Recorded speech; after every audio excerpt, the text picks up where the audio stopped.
Раз, два, три. 1, 2, 3, testing English channel. Te-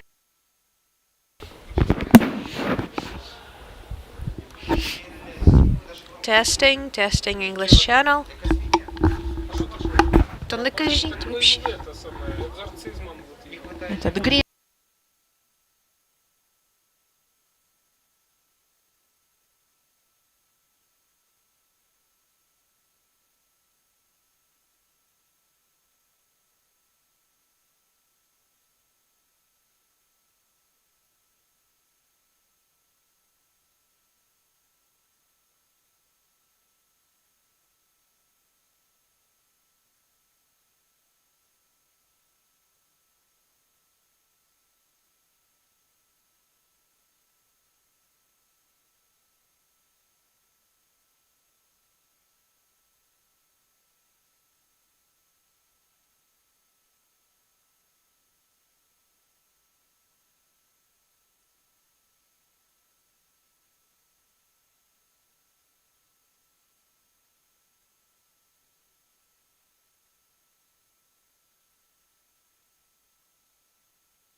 Вітаємо проект знову з вами. Ми повертаємося до нашої прямої трансляції.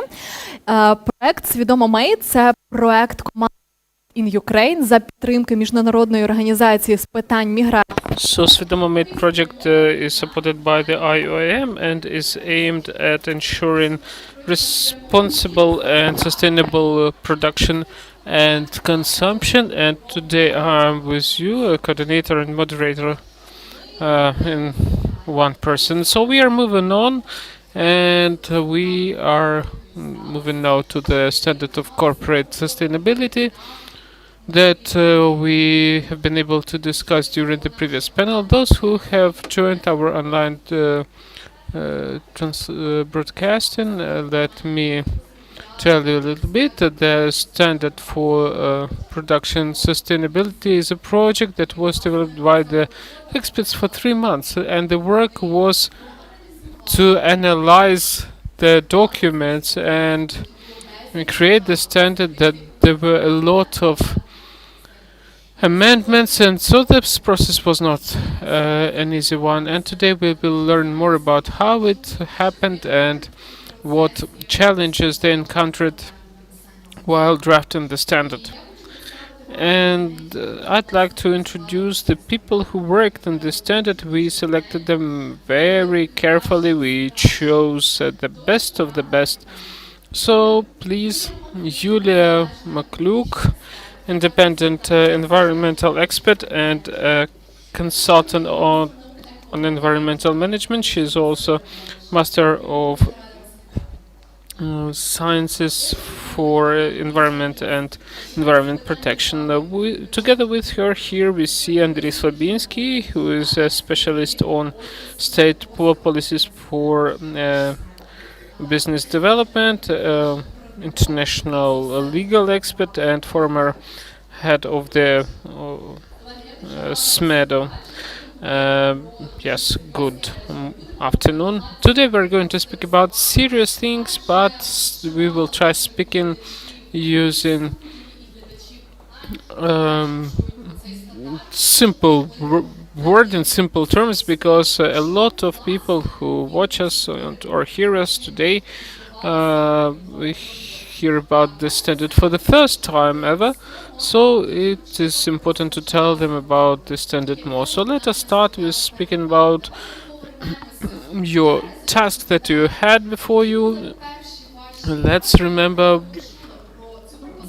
recall your first impression in March when you were invited to take part in this project to draft this document. Yulia, thank you very much. Ivana. Yeah, I really went back in my thoughts to March when we had the first talk with you and Yulia Savostina from Made in Ukraine project, and my emotion was finally someone is doing that in Ukraine. Finally we are going to have a sustainable development standard aimed at SME. Why it was important for me? Well, because me as a consultant, I work with SMEs and help them to reduce their environmental impact. I'm also an auditor of ISO 14001 standard for environment protection, and I see that this existing standards they don't always fit the needs of SMEs in Ukraine. We needed something more adapted to the realities of small Ukrainian business. So I was really happy to become a part of this project, and even now it is probably the highlight of this year for me. And it was a great pleasure to work with the team of the project, with Andrea as expert, with the coordinators of the project, and to see this document evolve and field tested. Andrei, what did you feel when you heard about it first? Well, if you look so much back in the past, back then when I worked at SVIDOMO, we were happy to support this initiative because it was fully correlating with the mission of our office, which was to develop the ecosystem for entrepreneurship, where we were interested in creating new players, new initiatives that would create beneficial impact on development of our business as an alternative to state regulations. That is why I was glad later to join the efforts as an expert to draft this document and to adapt it to the realities that had changed since the moment of launch of this initiative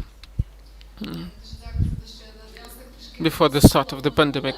Yeah, we return to the past for a minute, but it is important to keep in mind the emotions that you had while doing this difficult job. To create something new, you need to very well understand and analyze things already existing, and to create totally new standard adapted for Ukraine, for the Ukrainian business.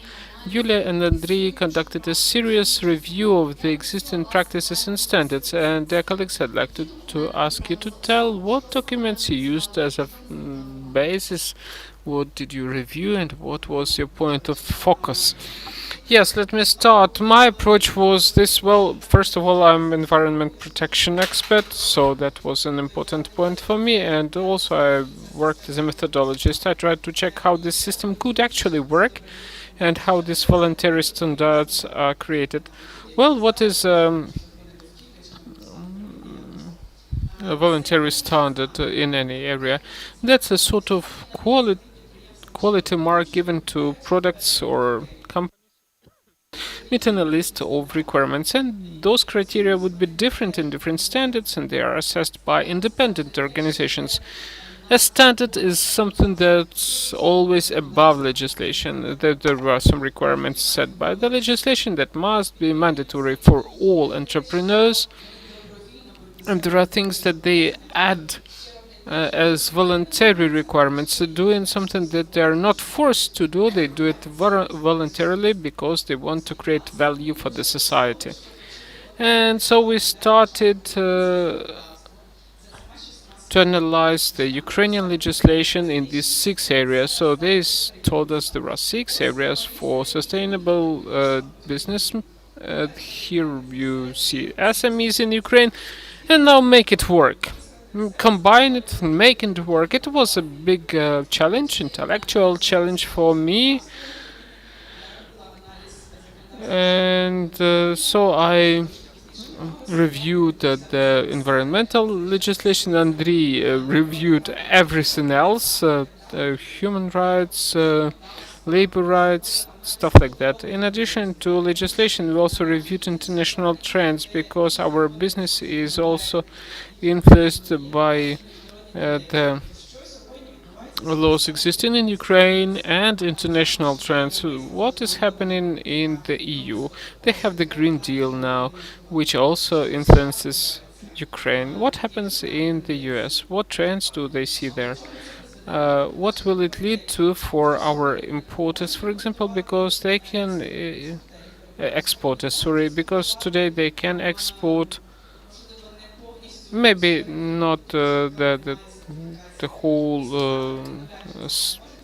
no, the whole is certified products. Maybe they will not be able to do it tomorrow because the requirements are changing and becoming stricter. We also check the standards existing in Ukraine. We were not the first to do this, but we have our own specifics. There are ISO standards, organic agriculture standard, FST standard, the Global Compact of the UN, which is not really a community, but also something that is used for checks. So we started to see at what other niches exist to meet the needs of small and medium enterprises. So it was a lot of work with the documents, supported by the interviews with our entrepreneurs, because you can read the documents as much as you want, but when you come to a business owner saying, okay, we are creating a standard, what do you think about that? Would it be helpful for you? Would it be convenient for you? So it was the first reality check that helped us to correct our understanding, change in emphasis. And as Ivana told, There were working meetings where we had to synthesize all this information, and finally we've offered what we've offered, and we will tell you about that. Okay, Andrei, what would you like to add? Yes, I would say that really our task was to come up with an approach that would mean not reinventing the wheel, something that would take into account the target audience of the project, and this approach would need to bring an outcome that would remain relevant even after the end of the project. And that is how we've got a few groups of documents on our radar. It's international standards, local legislation, local programs, and we also analyzed expected changes to the legislation to understand how visionary we should be about those recommendations that we were trying to include in the standard. And among those documents, I would like probably to mention a few separately. Talking about international documents, those are UN principles for business and human rights. Why them? Because today we spoke a lot about the role of the state, and it looks overly simplified. Like there is a state, there is business, there is a state, there is a person, an individual, and everything that happens in this project is concerning these subjects. But this document let us add in another dimension, that's business versus individual, business versus business, because we see that quite often business is self-sufficient player, a self-sufficient participant of these relations, which actually affects human rights situation, and should and must be very careful about all of its activities, about how they can affect human rights, how they can affect the environment. In Ukraine, it's responsibility of the Ministry of Justice and High Commissioner of the Parliament for Human Rights. And if we look at the initiatives that took place a few years ago, one of the outcomes was to planned outcome was to create a community of entrepreneurs that would create a fan club really of sustainable development, not a closed club really, but an open demonstration and promotion of sustainable entrepreneurship in our state. And about the new documents, we should probably recall the presidential order on human rights principles in Ukraine. And if you look at the guidelines listed there, it's about implementation of policies by the businesses to introduce sustainable practices in order to protect human rights. Why is it important? Well, because such declarative documents create a platform for interaction, for a dialogue between the companies, organizations of civil society, the dialogue that needs to be that needs to be expanded. We need to add more content to actually bring the idea of how those declarations are to be fulfilled. Yes, thank you very much, Andrei. And Yulia, you mentioned interviews with business owners. When you started work, you started analyzing these documents. I recall the colleagues coming to me with a request, like whether can we talk about this standard with a few entrepreneurs to hear their opinion of it. Now, briefly, please, how did those interviews influence your work? Because I know that they did influence. Yes, they did. And it was really useful to not to be purely theoretical. This standard had to be discussed with a few people And after a series of interviews, we saw that the businesses that consider themselves environmentally friendly, sustainable, conscious, they are such because of the values of business owners. It's not a response to demand of the market. It's not a response to state regulations. It's all about business owners who themselves want to make business not just for the profit but to bring more value for the society. They want to be responsible before their employees, before the society, the consumers, the environment, and future generations. And we understood that that was the main driver for our target audience. They didn't really care much about formal eco policies or those 17 SDRs. It was more about SDGs. It was about being a good person and being responsible about the business. We were surprised and motivated. So that's all about the values, Yulia, right? When you understand that if the business owner has ethics and it's not just about the profit. Andrei? Yeah, well, for me, it was first of all the opportunity to realistically approach drafting the standard and confirmed that our audience, it's micro business, it really lacks internal resources for implementation of additional business processes because self-motivation and charisma of business owners is not something you can fulfill with those standards. It's about investments actually, and then it was much simpler for us to work on this document because we had an understanding of how the business will likely perceive it when an interviewer comes to them and starts asking for documents, and later visits of our experts confirmed most of our hypotheses about the micro segment. We understood that it had to be a supportive approach, not a controlling one, not a sort of inspection, just a recommendation. Okay, thank you. Could you please tell about what problems you encountered in the processes in those 3 months? So what were the most relevant things for you? Yeah, let me start, and Andrei would add. One of the methodological problems was that we saw it in the practice in our interviews and in the reviews of international organizations that were working on sustainable development of SMEs.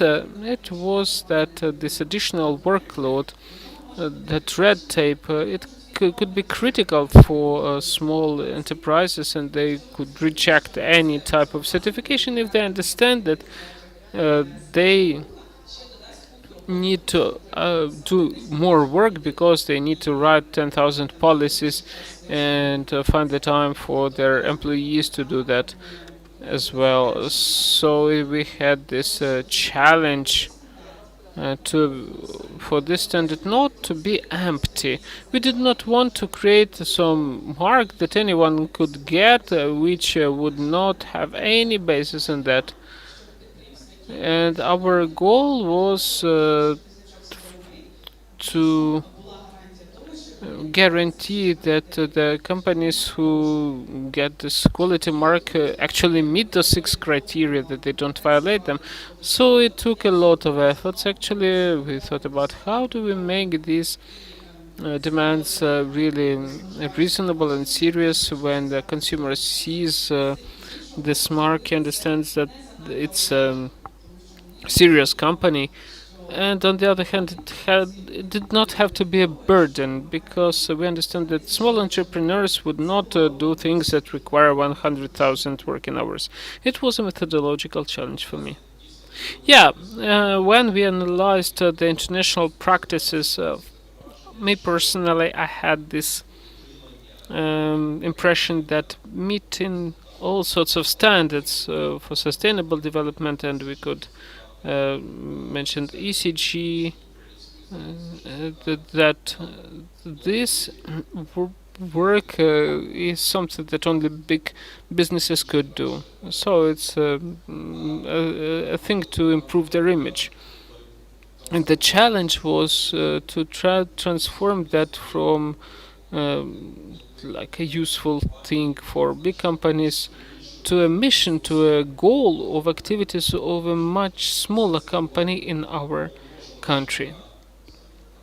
And it was even harder than that because the pandemic struck at that time, and all those restrictions, the lockdown that made the life so much harder for many entrepreneurs, and some of them had to move into shadow because of that. And more than a third of that standard concerns the issue of labor rights, rights of employees. There were problems about that. We expected those problems and we got those problems because, unfortunately, the reality of micro businesses is that we have a few common approaches. It's when the employees formally don't work there, or when they are sort of sole proprietors, or when there is employment but the formal pay is the minimum salary, which is not bad already because there are so many conditions that arise in this case to ensure the proper conditions at workplace, the safety of workplace. But this factor that the micro business in Ukraine encounters was a challenge for us, and it remains so. We think about how do we reach this level of sustainability which would enable fully considering the basic indicators regarding those requirements. Працівників And take into account employee rights. Thank you very much for openly speaking about the things you had to face in this process. I would also like to note one important point. After the standards have been presented, our experts did a training for the people who did all the 15 visits. We brought together 10 experts and provided a 2-hour training from Andrei and Yulia. And I remember you asking whether or not we could participate because we wanted to see how that works in practice. And I wanted to ask you this. How did it work? Andrei was present at 2 visits, Yulia could visit 3 visits. How was your vision of the standard changing, and what is your vision at the moment? Difficult question, isn't it? It's not difficult, but it's interesting. Actually, I'm very happy we had a chance to visit the enterprises to make guests. Okay, not a check. I'm glad we could meet with them, look at their production. First of all, it was very interesting and very emotional because you meet with those pioneers, these trailblazers, people who are amazing and are doing amazing things in Ukraine. As to the sort of lessons that I've learned, since those enterprises are kind of messiahs and they are very much aware of their impact, their knowledge on the aspects of sustainable development and aspects of the Ukrainian legislation is not exhaustive. And I see a lot of space for some sort of proselytarian activity. And I see a lot of space how we can help Ukrainian enterprises become better, so that they knew which legislation relates to them. We speak about environmental legislation in Ukraine. It's pretty interesting, actually, including the interest for small business. They don't have any special conditions from the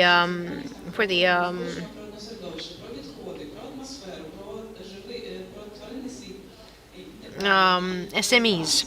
There are some aspects and features about legal aspects, about animals, about environment. And when you're not a lawyer and not an environmental lawyer, it's pretty difficult. And sometimes there is violations happen because people simply don't know how to deal with it. Or, for example, when there are no enterprises for utilization in their region simply. So this is one of the key outputs for me. This is how we have set the conditions. I don't believe these conditions are too high. They're actually pretty good. And we needed to help the enterprises to get to that level. Let me say one more thing. These visits were the pinnacle of this process of preparation of methodologies, of the sort of reality check. And I can say that the entrepreneurs who rejected this, they actually lost a lot. And all these businesses that we visited with Yulia, they had a chance to get a free advice. And the owners didn't just knowingly want to disregard it, but they had a million reasons. They never focused. And during our communication, when we were looking at the products, the markings, when we could see how the offices and storages were organized, we were looking at basic things that were really easy to correct in the comfortable time. So the use of these visits was pretty high. Yes, it's very important to match the reality with the beginnings and the things we could see later on. And the last point, the last question I wanted to ask, how do you see the fate of the standard in the context of the state? And in the way how entrepreneurs could help build sustainable business in Ukraine?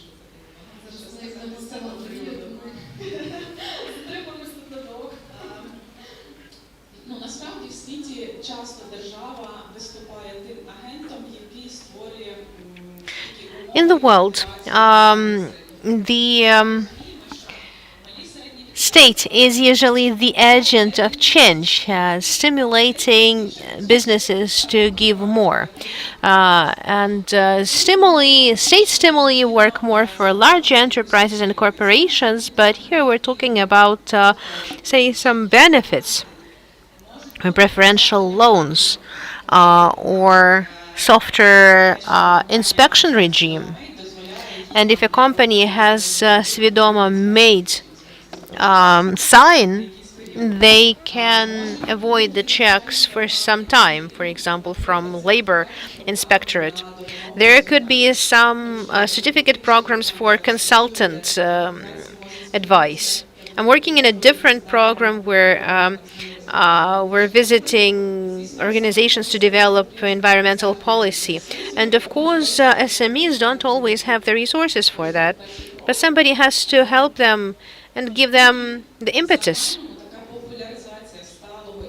And generally, this popularization of sustainable development is something that the state could do. At the moment, sustainable developers and producers are a small cohort of owners who have seen something and heard something. How, I don't know, a plastic straw gets into a little turtle's nostril and decided not to use plastic. And this campaign could be really useful. Let me start from afar. But this atmosphere of restrictions caused by the pandemic is, for me, is a story about pragmatism, about pragmatic approaches that are dominating in the businesses regarding all the things that they need to do or change.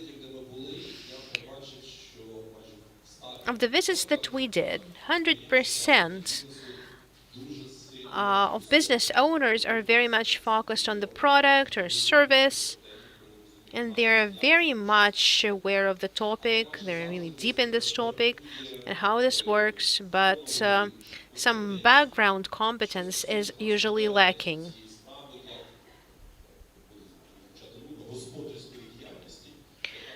And this business activity should take into account the requirements set by the legislation in various aspects, starting from fire safety all the way through to the formats and employment aspects for employees. Some in-house documents that the enterprise should have in place.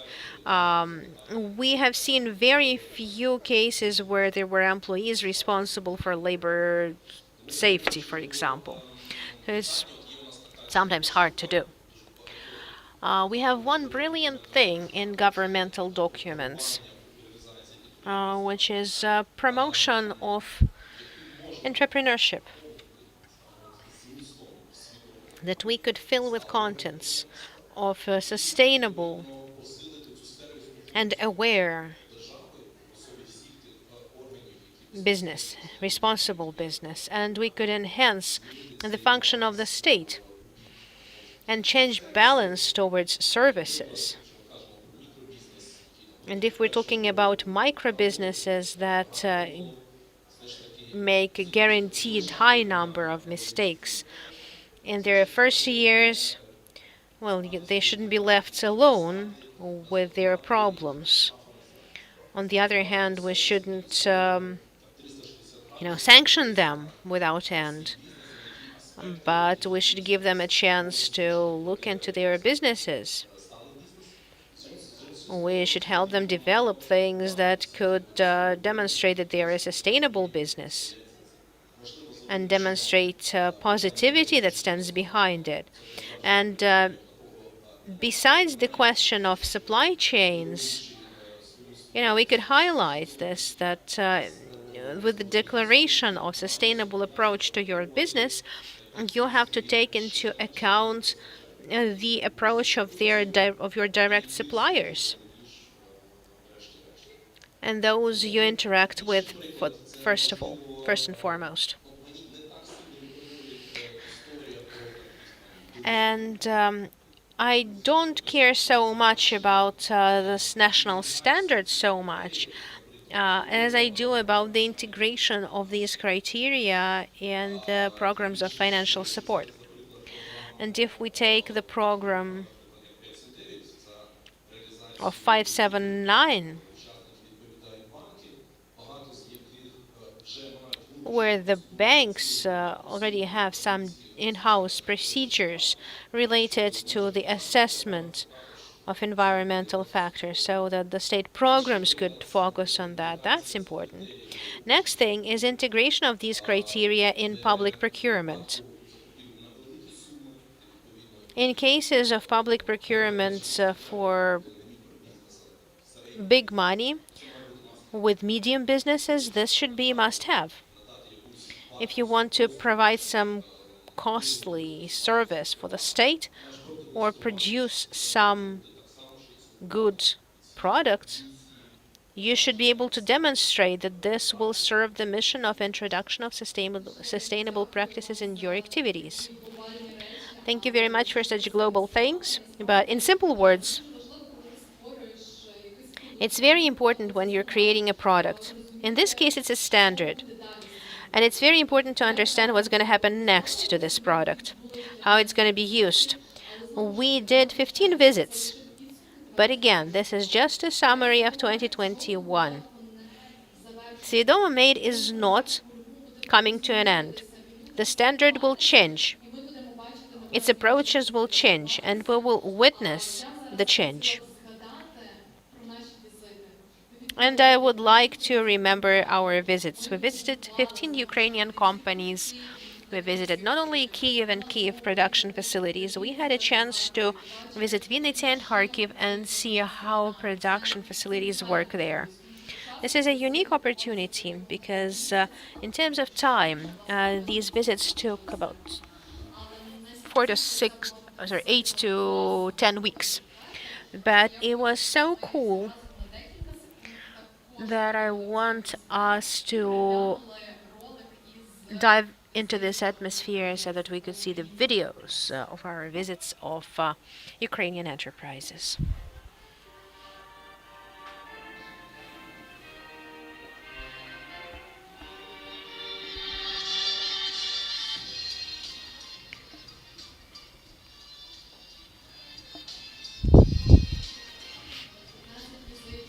"15 visits, 3 cities, Kyiv, Kharkiv, Vinnytsia.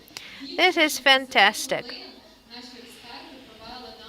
Our experts spent more than 60 hours at production facilities. Each enterprise took 3 to 4 hours, and the experts were really dedicated to their work. Sometimes we took a lot of time to do this. Sometimes we tried to do this very quickly, but it was really, really cool.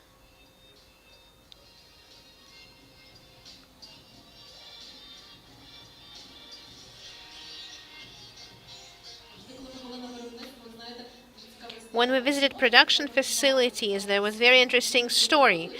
Can we take pictures? Everybody asked. I said, no, no, no. But at the end, when we became, yeah, let's take a picture together. Let's have something, let's have a memory of this.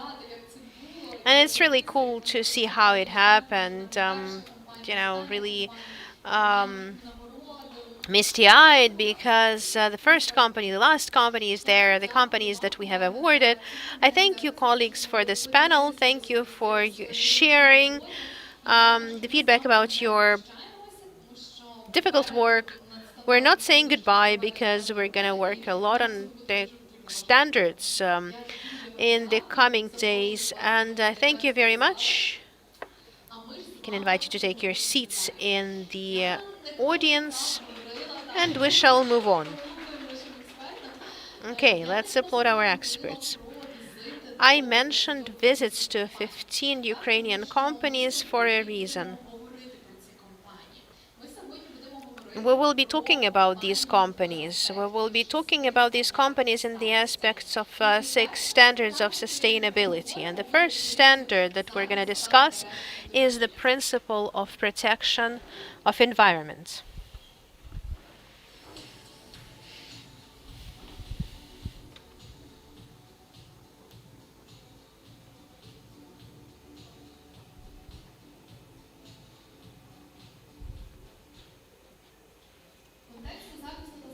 In the context of environmental protection, we will consider the Delamark case. This is the case of a company that was the first among our visits, and it is the company that has shown its devotion to the standard. And my conversation with the company owner lasted for 3 minutes. How is this going to happen? Please come to us. So, Delamark, Alexei Varenikin. We also have experts who visited the company here. They were the first on this mission. They were the first to come to the production facility.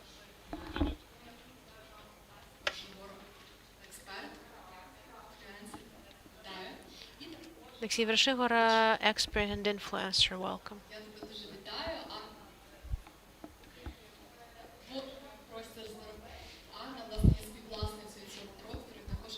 Anna is the co-owner of this space and environmental expert. Thank you. So the girls were the trailblazers at that enterprise. We will learn in a minute what they saw, but first I would like to say a few words about Delamark. I think many of you have already heard about this company. It's not a new company. Still, I would like to make it very more visual. So Delamark case, Delamark company, home products. The company works with environmental raw materials only, and this company has been certified with the certificate of Live Planet. It's very important for them. And I remember us discussing this in the live conversation. It's very important for the company to meet all environmental criteria. And there's a reason why this company has been present in this panel dedicated to principle number 1, environmental protection. Okay, why is it so important for Delamark to be environmental and sustainable? This is about values.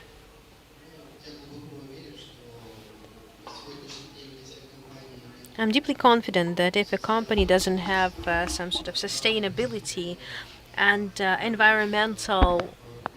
positive environmental impact that forms our future, this company is doomed.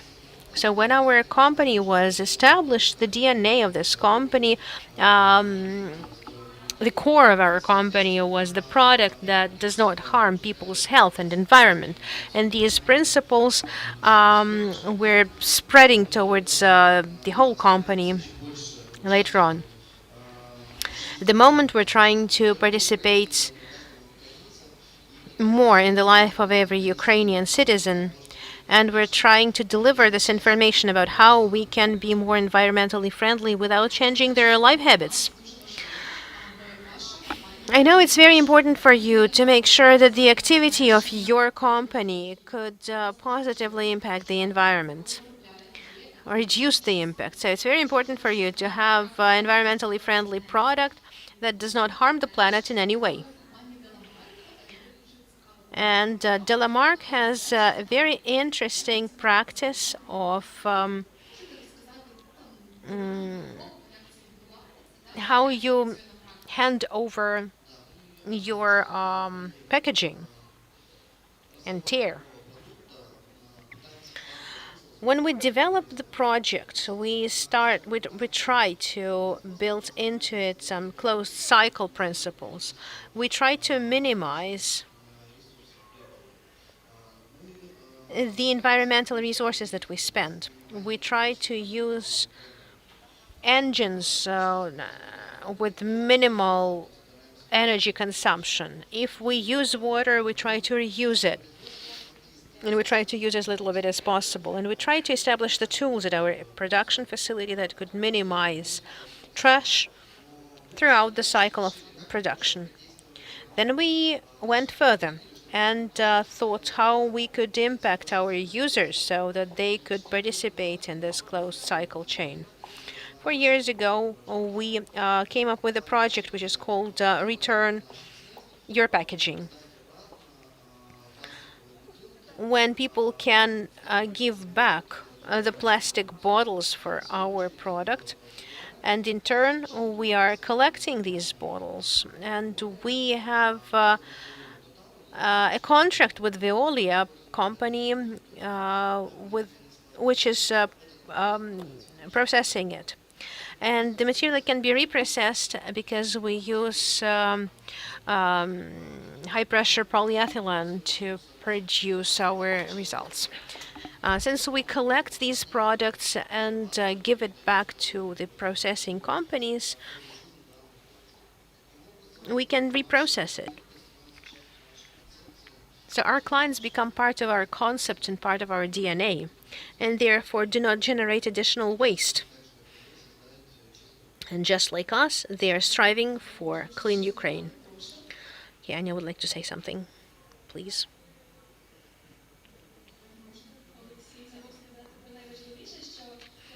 Alexei forgot to say about the key thing.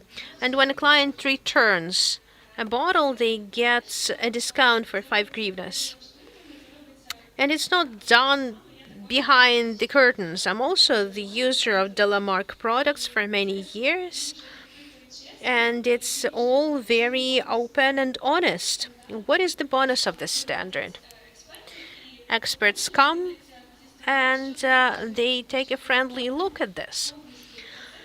Because when the owner is fully in the process, they sometimes overlook very simple things. But now Alexei doesn't just give 5 hryvnias for every bottle. They also pay for processing.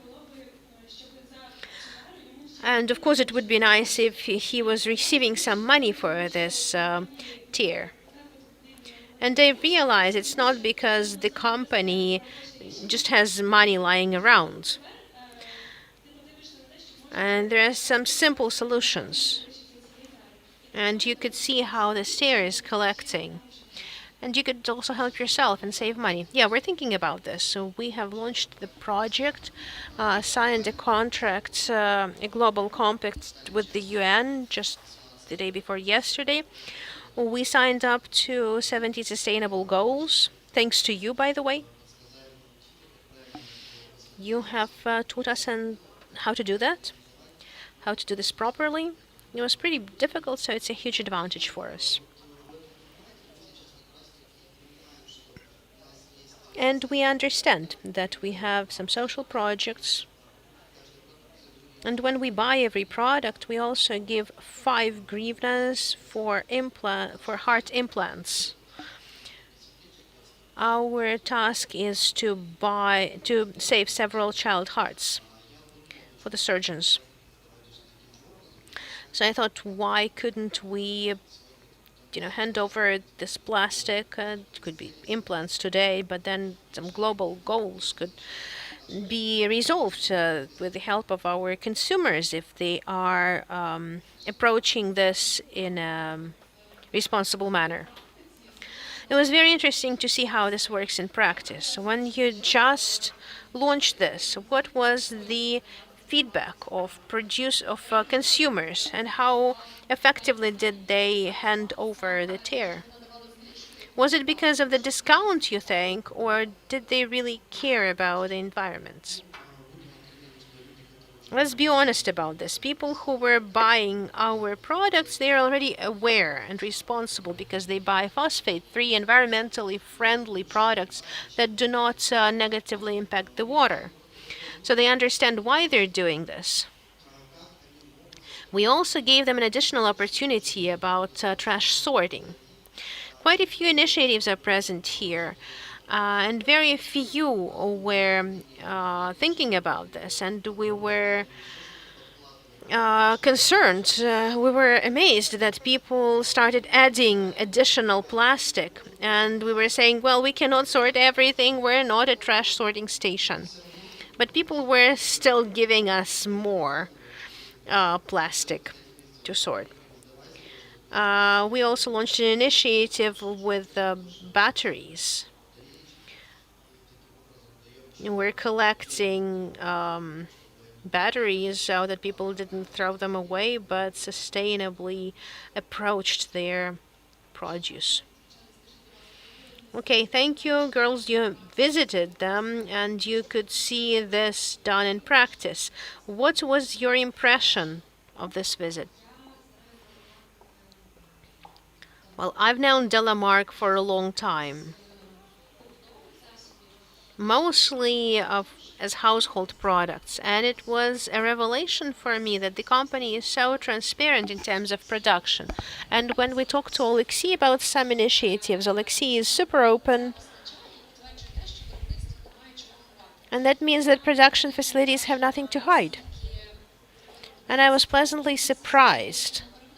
When we hear production, we think it's something big and dirty, people wearing overalls, and they're all sad. But we came to production facility and people are happy, and everything is clean, and there's a kitchenette for the staff.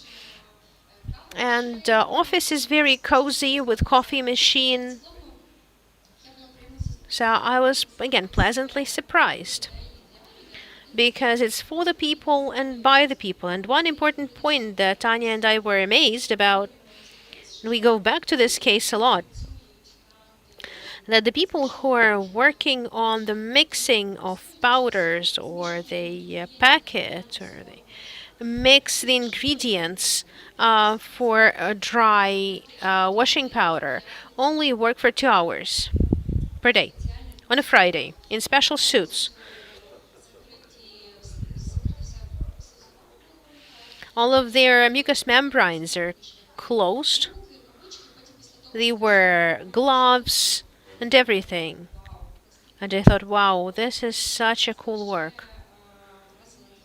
We were also impressed by the technologists. I think Anya was particularly impressed. Well, on my part, I noted that production reflects the human aspects of the owners. It's only possible if all people change, if they learn about sustainability and honesty.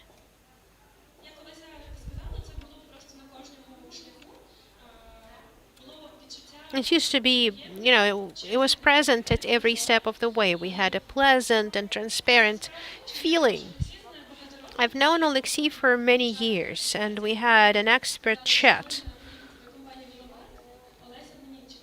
And Delamarque, when there was a chance to visit Delamarque, Alessia called me and said, we have to go. Because we were all interested to know how these things were done from inside. And my short conclusion is that Alexei is really an owner in a good sense of the word who cares about his team and his people. And I do hope that people wash with Delamarque at home because then we can talk about the whole of Ukraine. Business was a personal pain for me because you had nothing to wash with and you wanted to fix the problem. There's a huge number of problems, and if every person had found their own way and found environmental solutions to this would be great. This could be sensed at every step. Thank you. This was nice. Thank you. And we've worked a lot with marketologists because around us there are many other environmentally friendly businesses and people. They really care and they are responsible in their work. And when I started asking people around me what products they use, and I don't just mean washing powders, other products as well, and we decided, why don't we become not just a company that produces, but also the company that will help people learn about other ecological products. And this year we changed our concept. Now it's Eco Living, Eco Clean, the Clean Thoughts, Clean Soul, and now we on our website we post products that we trust. They are produced well, responsibly, and people now can buy them and use them. So our mission now is to help people learn about other ecological products, to help them switch to the products that actually meet the requirements without changing their habits. Yeah, I would like to add one thing. Alexei said that he signed the UN Global Compact and there are 17 sustainable development goals. I know about them, of course, too. And he said that we needed to have a project on every of those goals. And of course, it must be done one by one because when people see 17 SDGs, they have this. They are empathic about each of them, but it is important to find a focus to choose the core ones. And if you are comfortable with some small project, cooperating with someone or making a small project, it's good, it's better because it's a first step to create changes. And I know that there are many companies in Ukraine that want to be sustainable that cannot be sustainable right now, but it doesn't mean that you cannot start with something small right now. You can and you should, and it's great that we have SVIDOMO made project about responsible manufacturers because smaller companies can learn from that and the audited companies can be a great example for them. Yes, thank you very much for these warm words, and it's great that you shared your perceptions, your experience. Yes, and if I may, I'd like to say that at the beginning of the speech, the organizers of the project told that out of 150 companies, only 15 were willing to let experts in. It's actually strange because we are quite an open nation. We always let guests in, and I hope we produce things in the same way. So I hope that after today's conference, people will see that there is nothing scary in SVIDOMO made, and tomorrow you will get a lot of applications of businesses that want to be a part of this project. And these 6 projects, not 17 like SDGs, but these 6 principles that are basis for your efforts, for your standard, they are truly important, and I think that most of people use them actually. And now when they will be better informed about the standard, they will just think of this and start changing.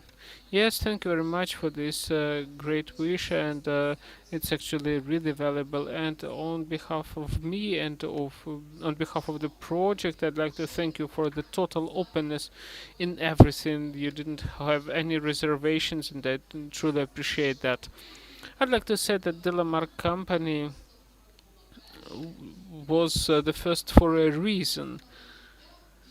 And I really believe in science, in fate, and probably it was this inspiration with which Alexei agreed to join the project, and that uh, easiness with which the visit was made, and the recommendations were given, and they were supported. Those recommendations were supported by the company. I think that it is with the same ease that the company became the first in the project to receive SVIDOMO May Quality Mark. I congratulate you on this, and it was great for us to start this way and get this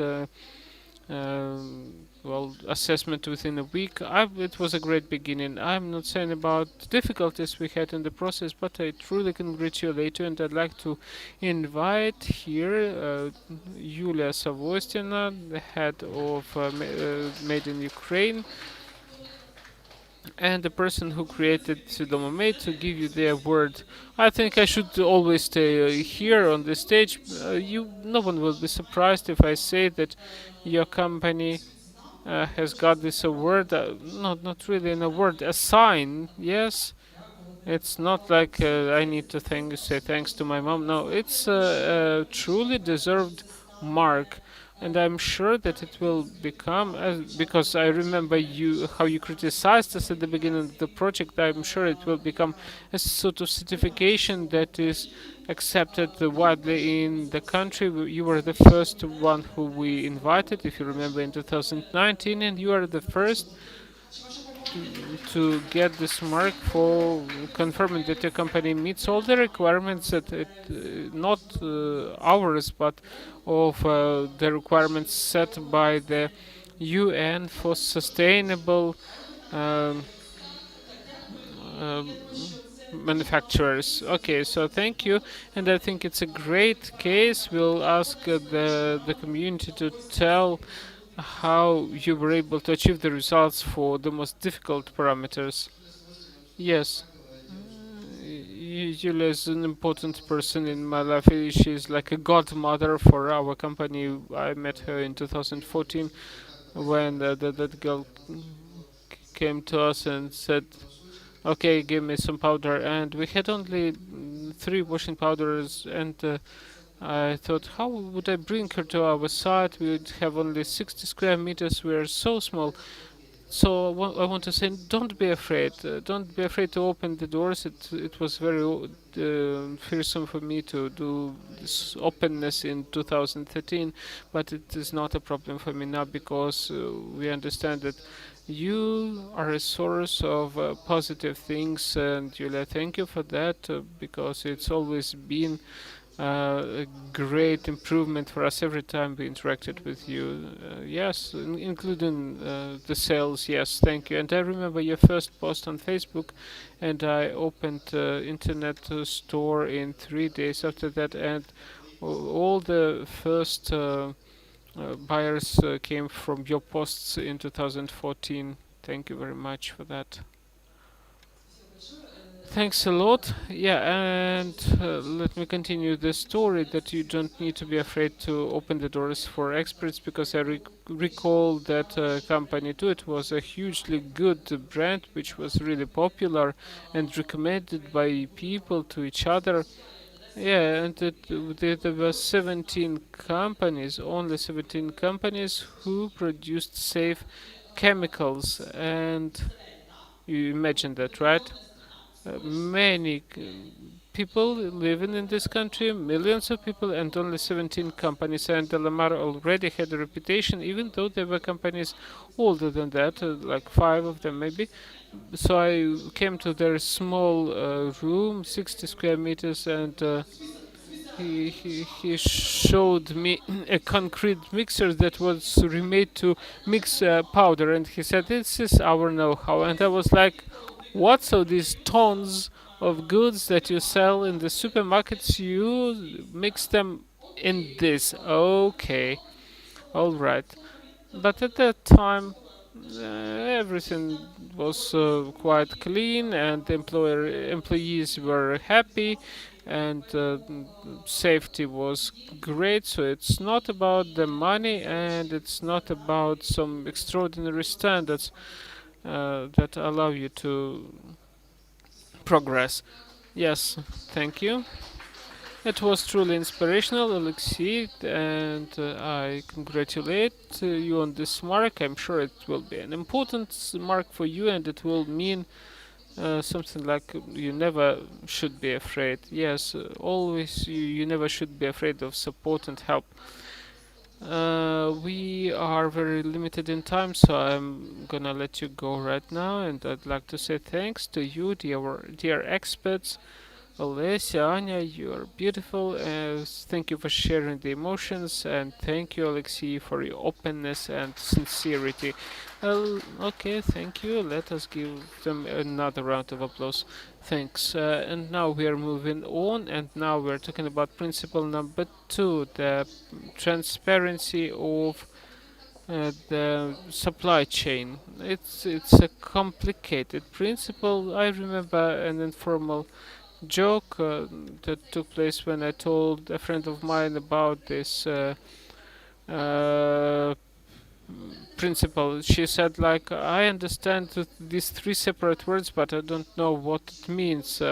Supply chain, transparency. Today we will tell why it's important to know a lot about your suppliers, and why you need to understand how this supplying works. So I'd like to introduce our great speakers, our experts. For me, it's very important in the case of the Pure One company, the company that will present this complicated principle. I'm happy to welcome our speakers, our experts. Let me start with the experts. Oksana Lutsenko and Yulia Makluk are experts who actually visited the company, who were there and saw themselves how this process of supplier selection happens, and who the company chooses. And Pure One company, I'm happy to greet the representative of the company. Unfortunately, I don't see your colleague today. We were going to see Marina Plotnikova and Nina Shershnyova, but only one is present, so you will be for that too. Okay, so I'm happy to tell you about Pure One company, and in our understanding, it's a company that has three main principles. These are environmental friendliness, ethics, and sustainability. And the girls want to take care of the planet, but also they want more. They want their products, and they actually create clothes for women, something that encloses this ethics. And it's important that when creating the clothes, you use natural fabrics, natural elements, and you care about where the raw materials come from. So tell me, please, to what extent and at which moment the materials became so important for you? Well, we basically started with that. From the very beginning, our brand was created as a sustainable one.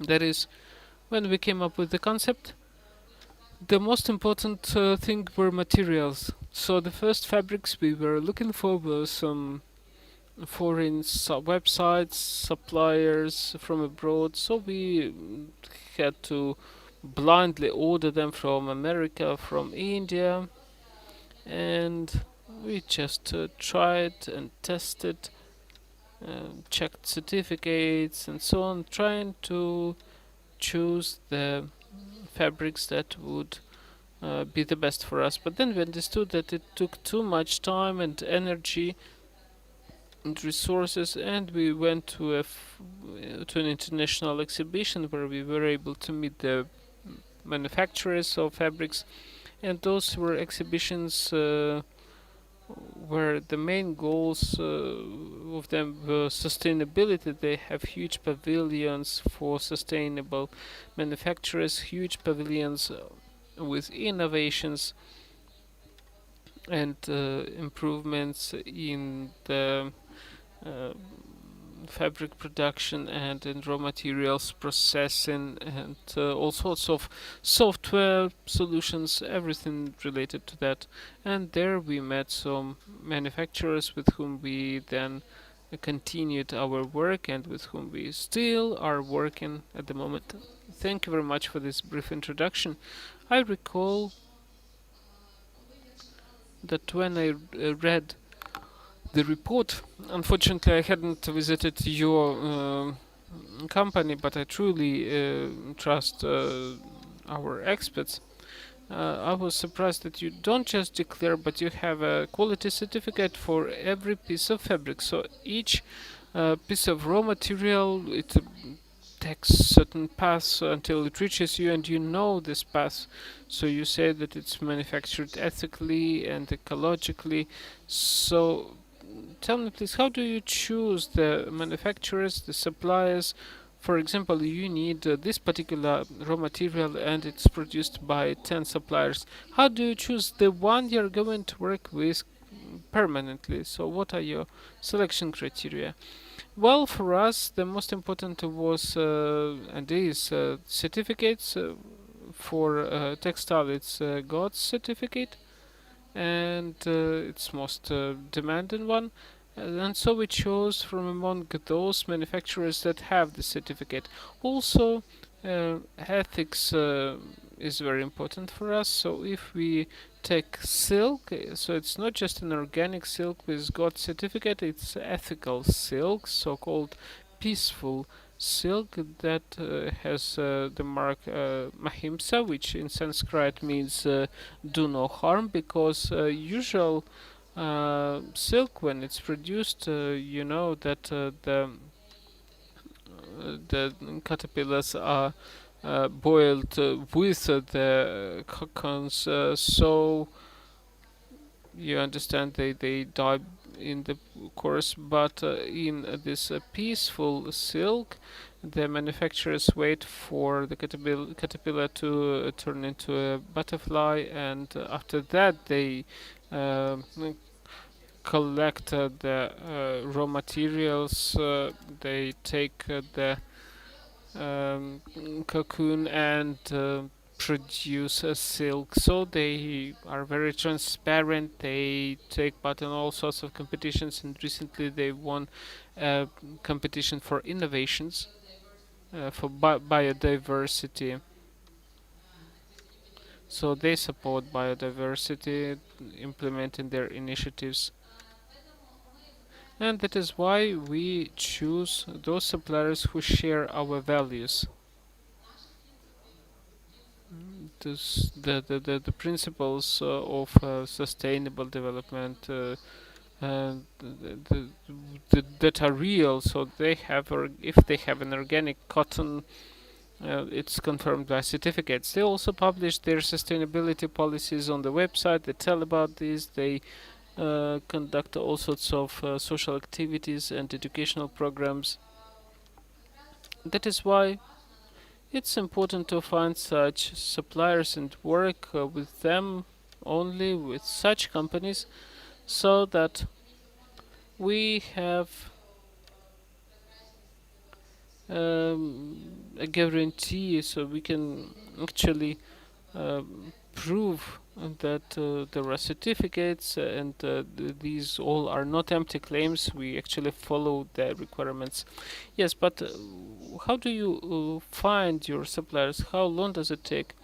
Who specifically does that? You, as the business owner, or a person who is responsible for that? Well, there are only two of us, so that's why we have to do everything.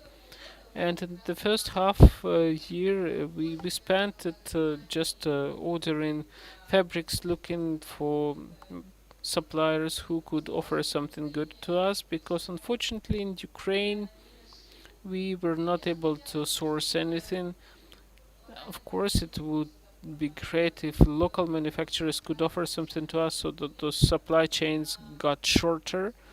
But unfortunately, we have only mm, hen, but it's very rough and it's not good. So, and neither this hemp nor other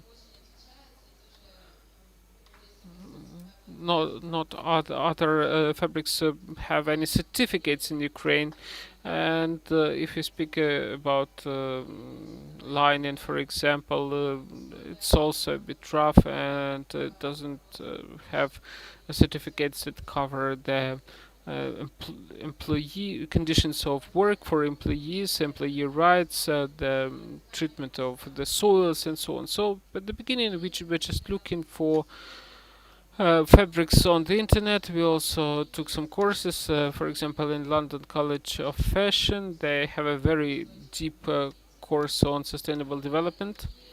And then we went to exhibitions, and then through networking, we were looking for such suppliers. At the beginning, we were just asking everybody about sustainable fabrics, but then we learned that a lot of Turkish manufacturers, they always have some organic cotton for people who are interested. But we decided not to choose such companies because it's just for them, it's just a response to market demands. And if you ask them, they are willing to tell you, like, if you want to get organic cotton, you can get it. If you want non-organic cotton, you get it. So we started looking for companies who have the policy. All their operations are based on the principles of transparency, responsibility, and then we continued working with such companies only. Thank you very much for this great explanation of how it's done. And for me, it's also very important whether you uh, go to the manufacturing sites, because if it's some foreign uh, raw materials, for example, you probably don't go there. But what about suppliers located in Ukraine? Well, recently we could not travel, of course, because mostly we are talking about European suppliers, but we keep in touch through Zoom, and you can see everything via video conferences. But of course, we've planned 2 visits for the next year, and we really want to see everything ourselves because it's important.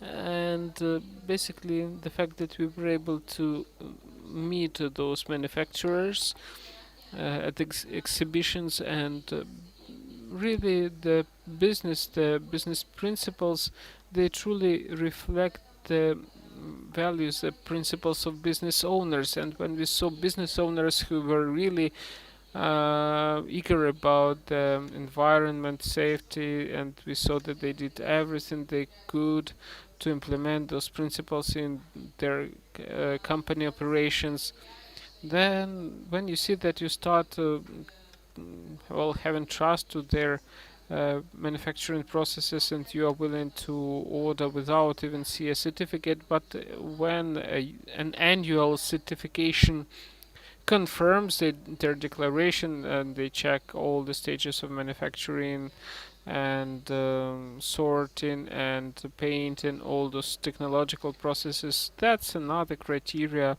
showing that you can actually trust these people. Yes, thank you. Now we know much more about how your brand does the selection of suppliers, because mostly that's information that is not available to consumers. So they see a final product and they know that this or that raw material was required for that, but they have no idea where it is sourced from. And I wanted to ask another question. Do you communicate on your in your social media accounts or on your website about how you source those raw materials? Because this fun fact about silk, like we don't use this silk, we use that silk. Why we do that? Because of this. And whether it affects price, yes, it does. Let us explain. Do you do that?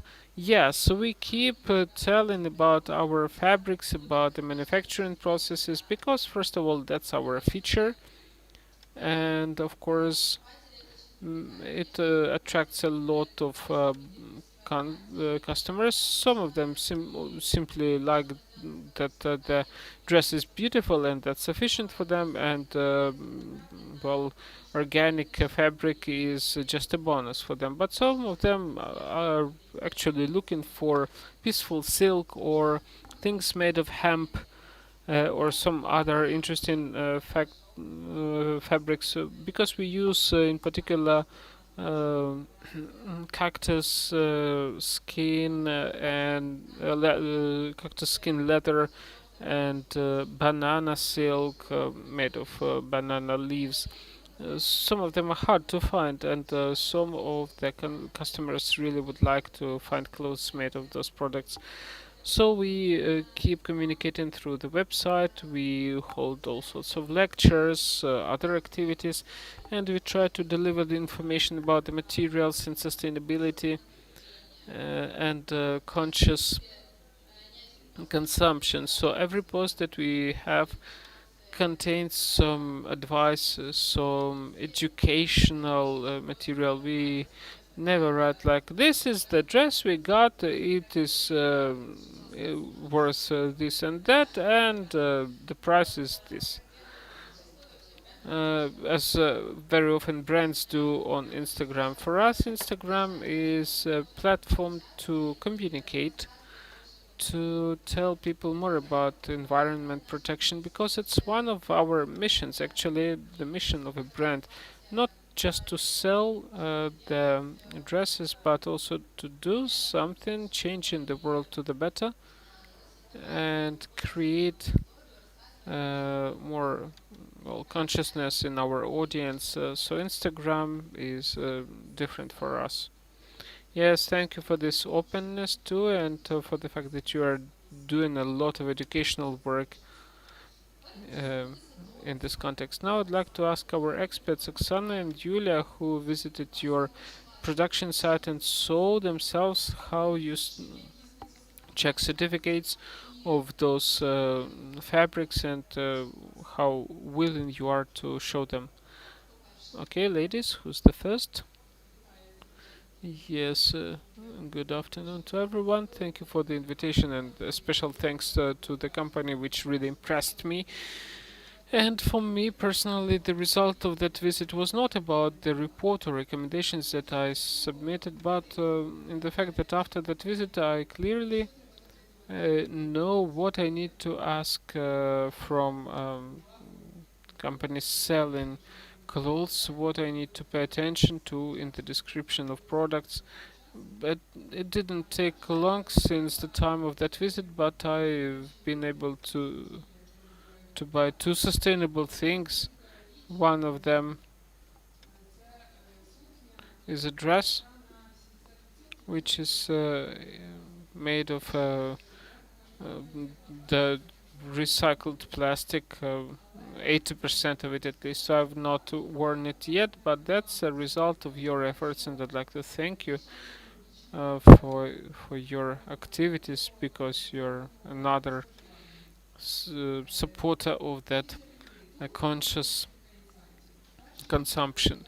And after the visit, I got a few insights. The first is insight of a business person. So I want to say that you've invested a lot in finding your suppliers. That's first of all time that you consumed. You could not waste your time, but just start producing from whatever was close and cheap. You've lost some time for your business, but you've achieved something that you can be proud of. You've been able to source the products that meet your principles. The second insight is that in Ukraine, unfortunately, we don't have suppliers that meet your requirements.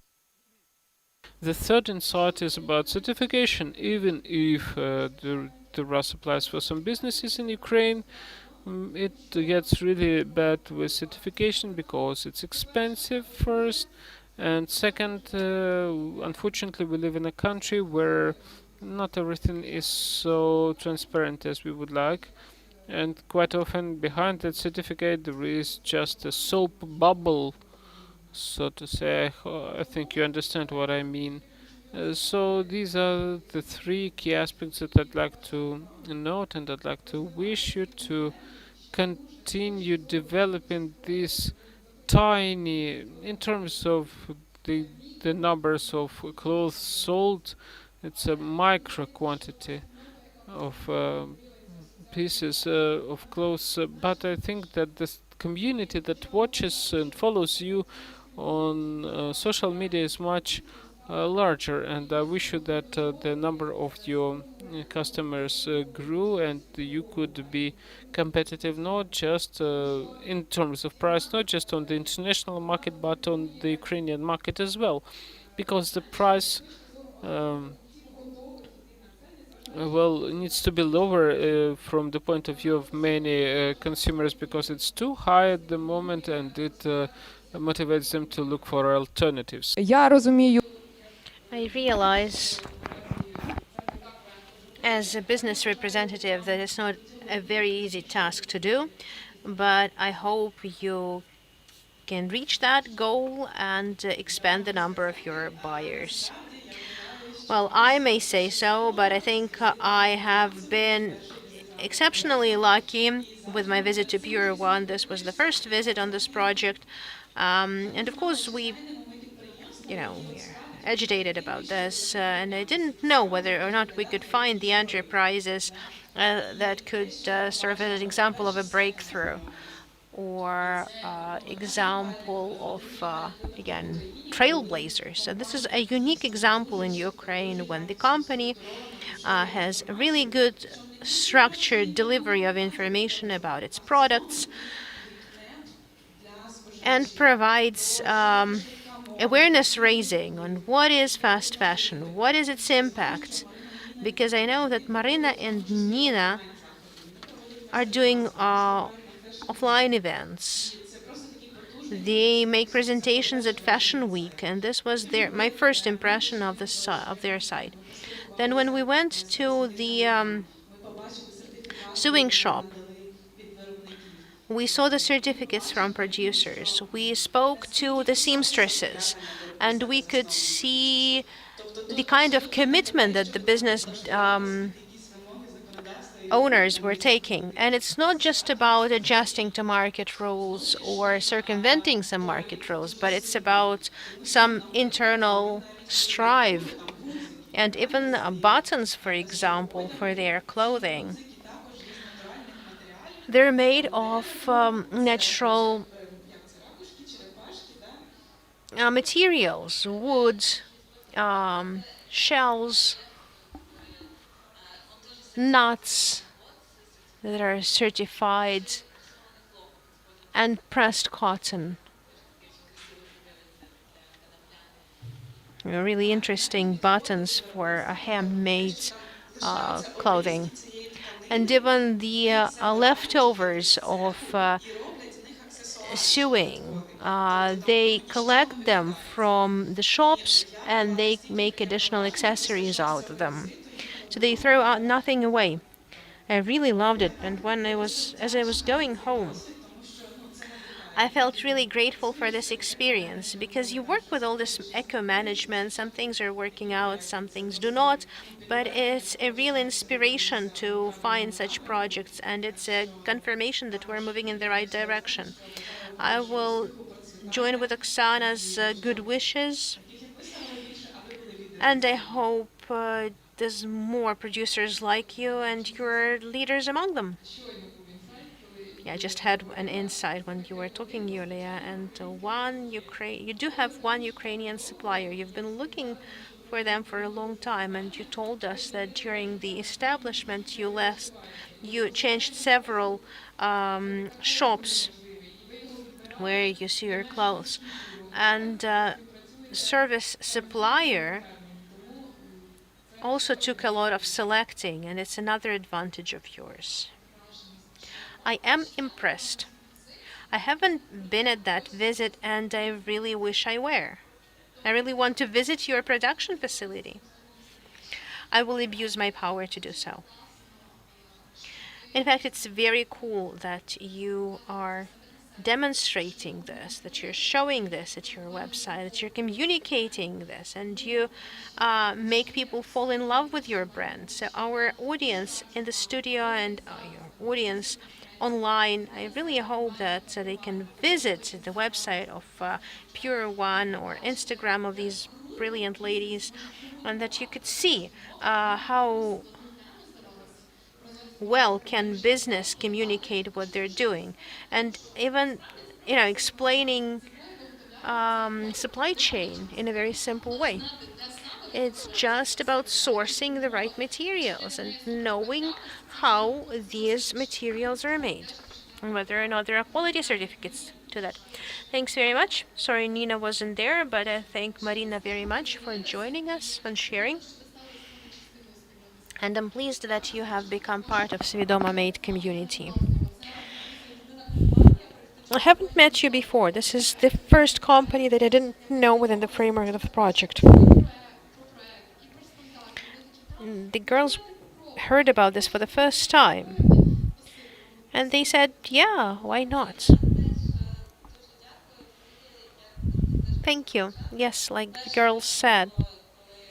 My first impression of your call was that finally something happened. We've been searching for this. Talking to different companies that are doing some sort of certification. But we were finally happy to get this certification authority that was focusing on sustainable development. Thank you very much, dear experts. Thank you for joining us. Thank you, girls. And we keep on moving forward. And we're facing the next principle. This time we're going to be talking about ethical employment and worthy labor pay. We will review, in this block, we will review the case of Vireta Company. We visited them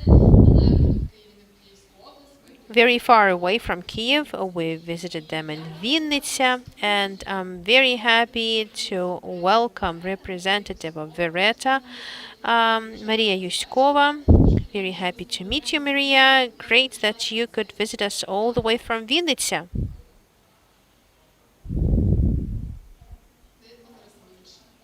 Thank you. Yulia is staying here on the stage. Yulia is staying with me. She also visited, participated in that visit. Another colleague, Inna Datsuk, will join us online. Inna, can you hear us? Okay, we will hook up Inna, and she will be with us online. And she can add her impressions. Okay, I can see Inna. Hi, Ina. Happy to see you, albeit online. See how cool our experts are. And even if they can't physically come to the studio, they can still hook up and share their impressions. I wanted to say a few words about Vereta because this is a micro enterprise, and I would like to ask to launch the video about Vereta. This is a small, sustainable production. Why is it great? It's because they use the cuttings that should have found their way to the trash ground, but they are producing their products out of the cut-offs of sewing facilities. We can quickly go to their Instagram and their website and you can see the things that they're declaring. And you're declaring yourself as sustainable development or sustainable enterprise. What are the key principles here? Hello? I really liked the previous panel that all the ideologists of these businesses have it in their blood, have this will to do something good.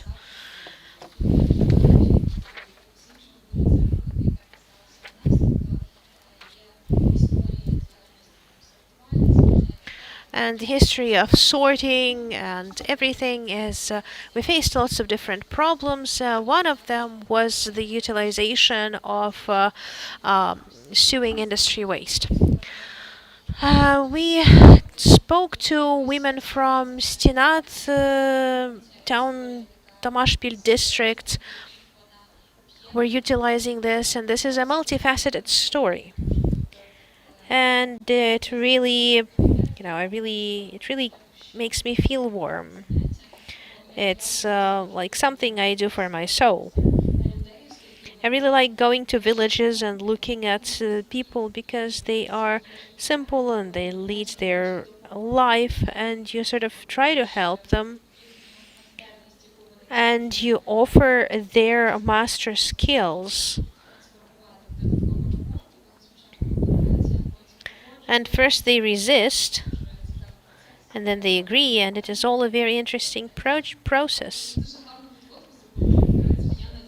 You made a really good lead to this, so I don't mind.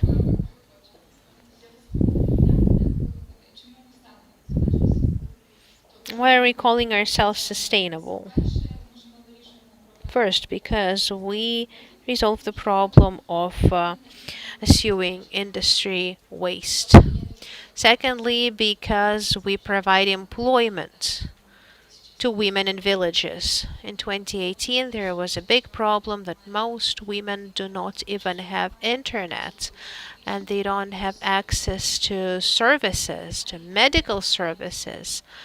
They do not participate in decision making in their communities. So village women are just doing the functions of household care and family care, and they have no time for anything else. We're all really cool in the cities, but women in villages unfortunately cannot afford that.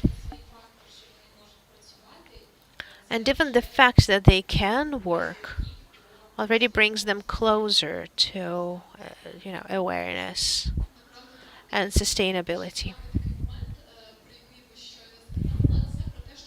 A really interesting point is that we provide work for women in villages, and this is about ethical employment, about third principle, worthy pay.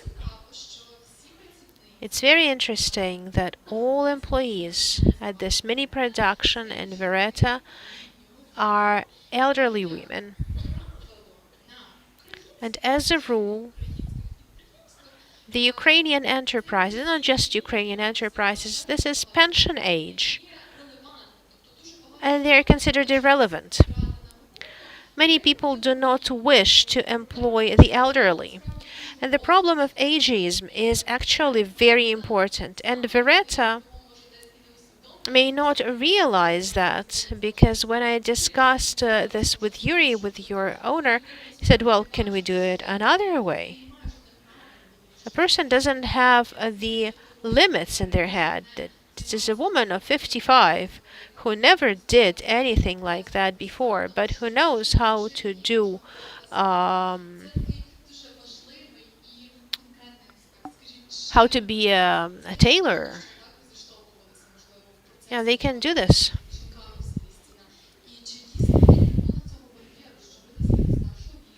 Did you have no such barrier at all? That elderly women can be skilled. Some people are also saying that people with the experience are hard to work with because it's very hard to retrain them. Did you have anything like that? Of course, I had something like that.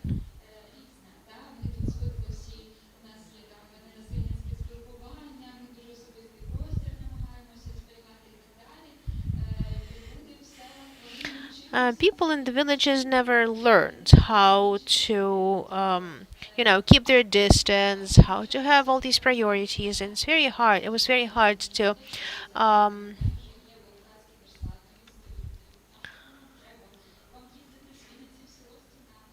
why do you have to do that?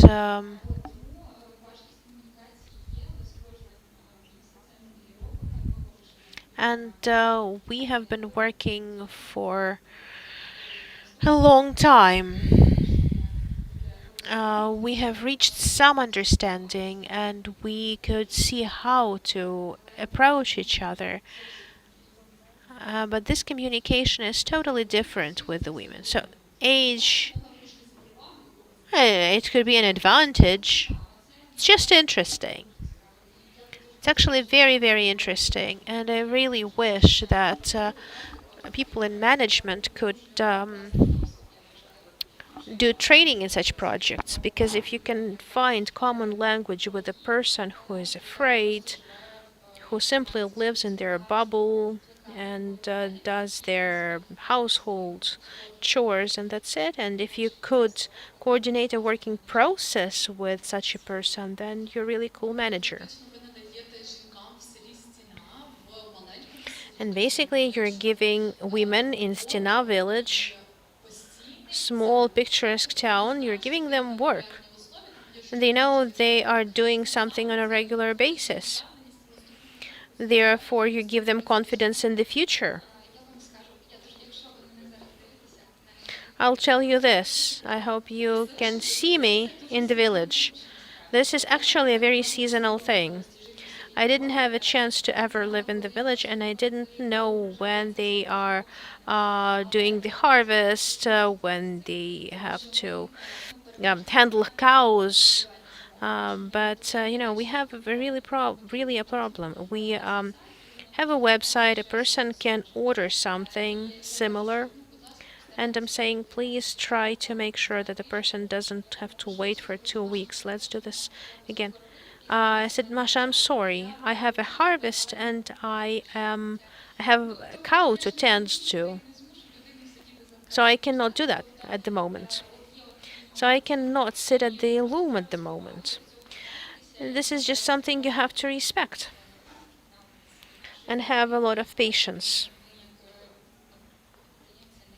As entrepreneurs, we don't really want to call ourselves entrepreneurs. Well, you do have a business, even if it's based on ideas, ideologies.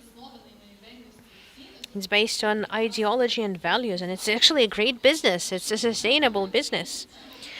Well, we as entrepreneurs wish we didn't have the seasonality factors, but we respect our women and their choice, and that they want to handle production and find additional time for entrepreneurship.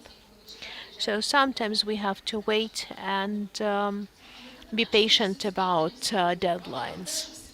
But they're interested in earning money, right? I don't think there's a lot of money to earn. Well, yeah, but they don't have many spending opportunities. Yeah, but you can spend money anywhere. I also like spending money, but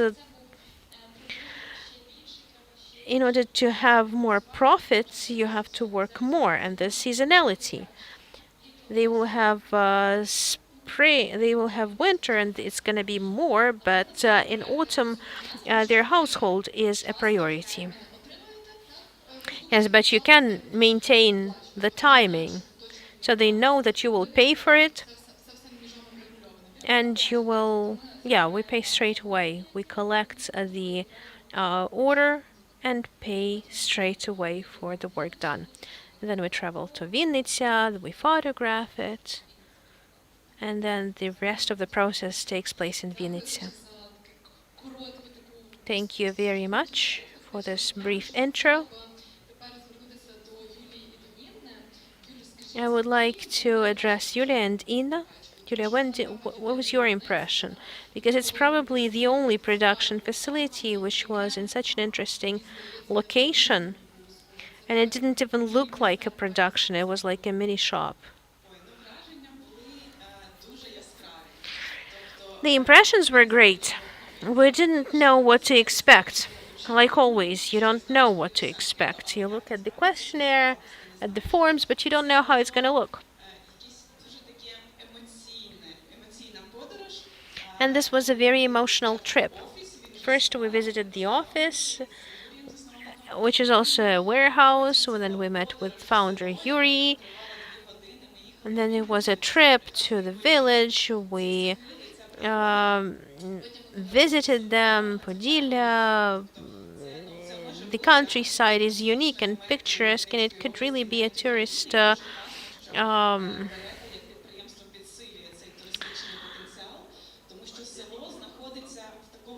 tourist place. The village is in the canyon, and you cannot see it. And you see it as a, it's like a fairy tale. Yeah, without communication. Yeah, it's really beautiful, and people live in their own atmosphere somehow. They live their own life. And I noted this about the project and about their attitude. Yuri as a founder, Maria as a manager. When I studied for international development degree, they had a lot of criticism of international consultants and who travel to villages and tell people how to do this, how to live their lives, how they will grow KPIs in social entrepreneurship. So there was a lot of criticism about this arrogant approach. We know how to live, and you poor villagers don't know how to do that. Virata doesn't have that at all. Virata is actually all about respect. Owners of the enterprise give a chance to those craftswomen in the villages to do something. They give them the opportunity for flexible earning. It's about opportunities. It's not about arrogance that we will now help you organize your lives. But no, it's a bilateral process. Let's try and see how it works. And this is about tapestries, and it's about rug making. This is about restoring traditions. This was 2 generations ago. My grandmother used to do this, but they are doing this at home. Every owner has this wooden loom of their grandmother that is some wood is made from wood which is solidified, petrified. It's like a museum experience. It's like a time capsule. It's pretty emotional. You really come to a person's house where the people live, where they create, where they work, and they show you their rugs that she inherited as from her grandmother, and others were schemes of drawing, and people were drawing this 100 years ago, and they're passing it on to from generation to generation. It was like a good miracle. I can support that because this was the only visit where we spent the whole day there. We were really tired, but the women we saw, the way they work, the way Vereta gives them this right to work, it's fantastic.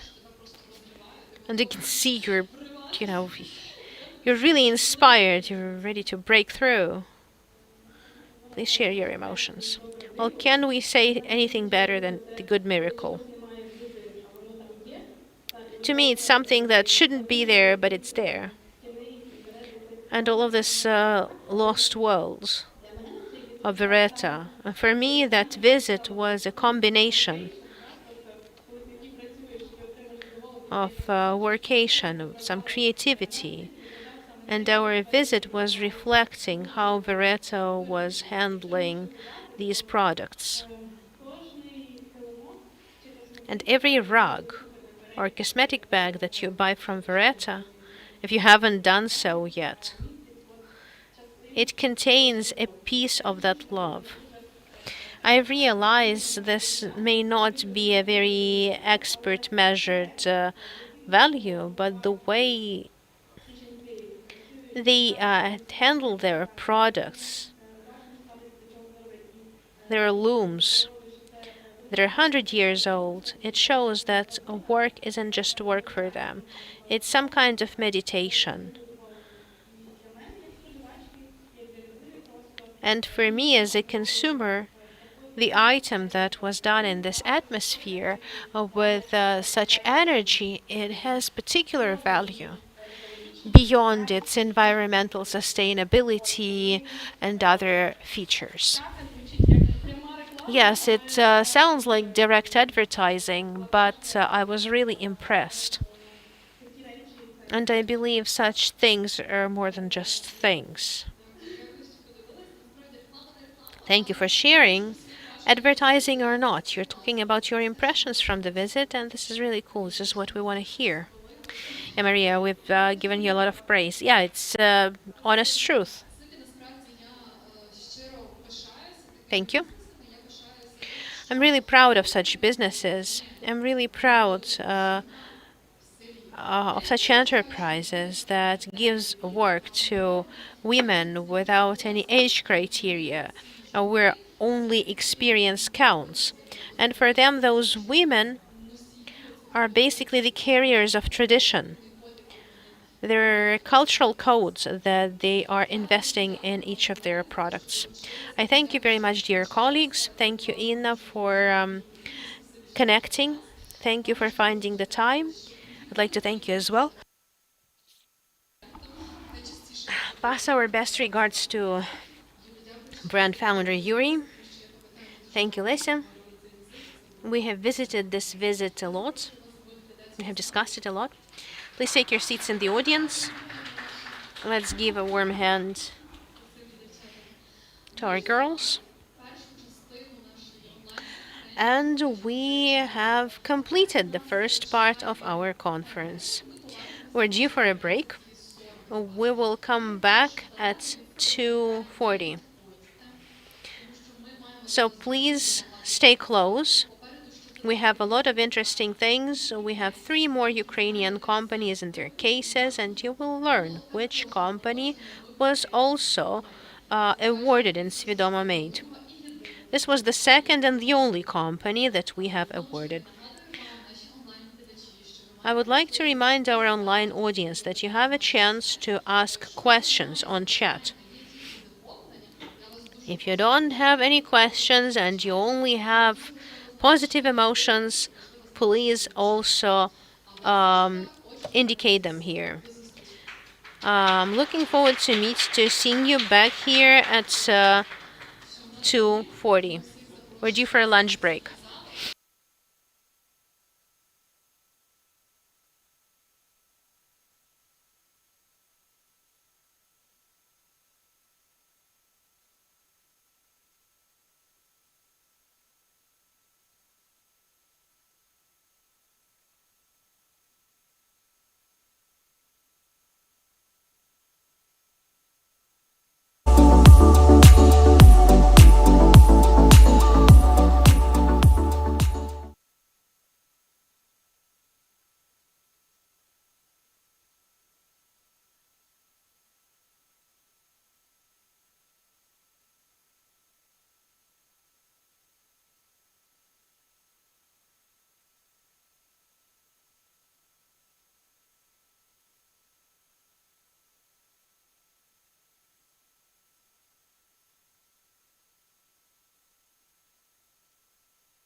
of the sound of your mobile phones because we have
Вітаємо! Проект «Свідомо Мейд» знову з вами.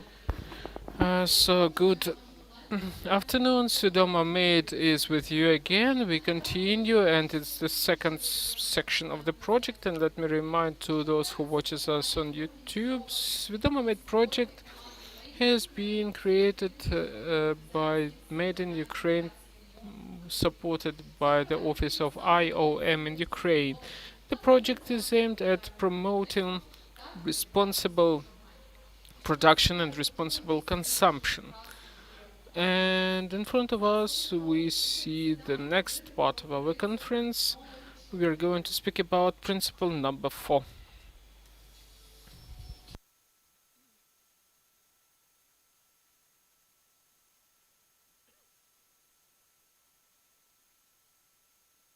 That's ethical employment, decent pay, and in the context of this panel, we are going to speak about responsible company called Ramos.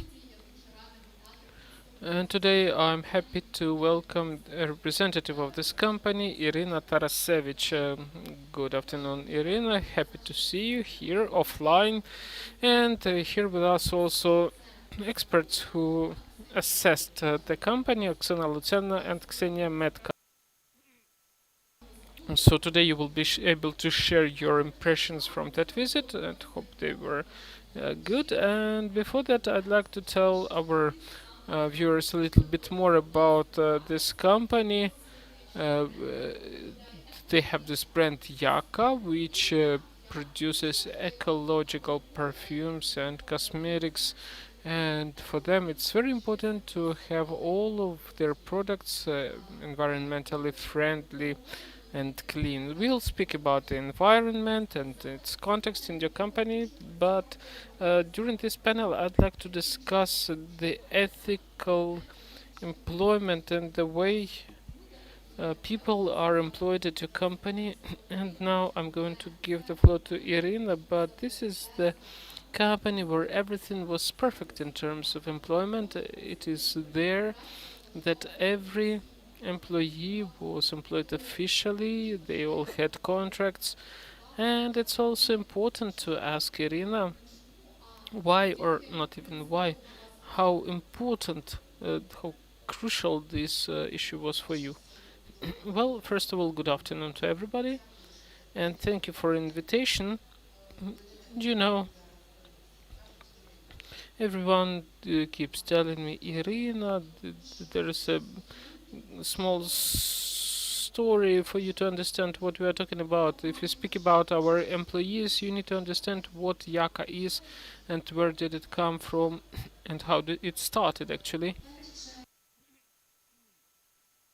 First of all, when they tell me Irina, I know that formally it's in passport it says Irina, but when I was a small kid, they called me Yaka. And when I decided to create a cosmetic brand, my husband suggested that it could be Yaka. So what I mean here is you need to get to this point at some times. Like you cannot create everything right away. There should be some way that you need to pass some journey. And I don't know why they called me Yaka in childhood, but we came up with this idea, and then the advertisers came and said, "Okay, it sounds good. It's Yaka, like yakist, like quality in Ukrainian," and it was back in 2005, and the company has been on the market for 16 years already. We are a family company. The people who did everything and did totally different business. Me and my husband, we decided to give it a try. So when you go abroad, you see all those beautiful stores, and we brought this idea with us. Why don't we try to produce soap similar to what they produced in Europe back then? And the first place where we decided to do that, because we read a lot, we first started producing things in my husband's garage. Then we moved to the to a place near the museum of the city of Kiev. It was very small place, 20 square meters, no cold water, not hot water, no toilet, nothing. So this step by step development was our way forward, was our journey, and I cannot imagine how you can create a company working right away from the start. Actually, Yaka had a totally different path. We started with my husband creating soap, me selling it, and my son cleaning, washing dishes. Yes, so it was 17 years ago. So you see that this we started with soap bars, then other cosmetics.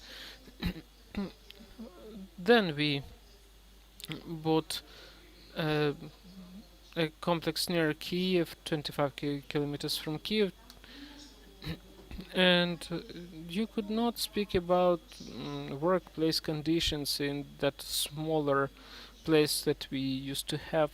But then we moved to a place where there was no roof, only walls, and we started construction there.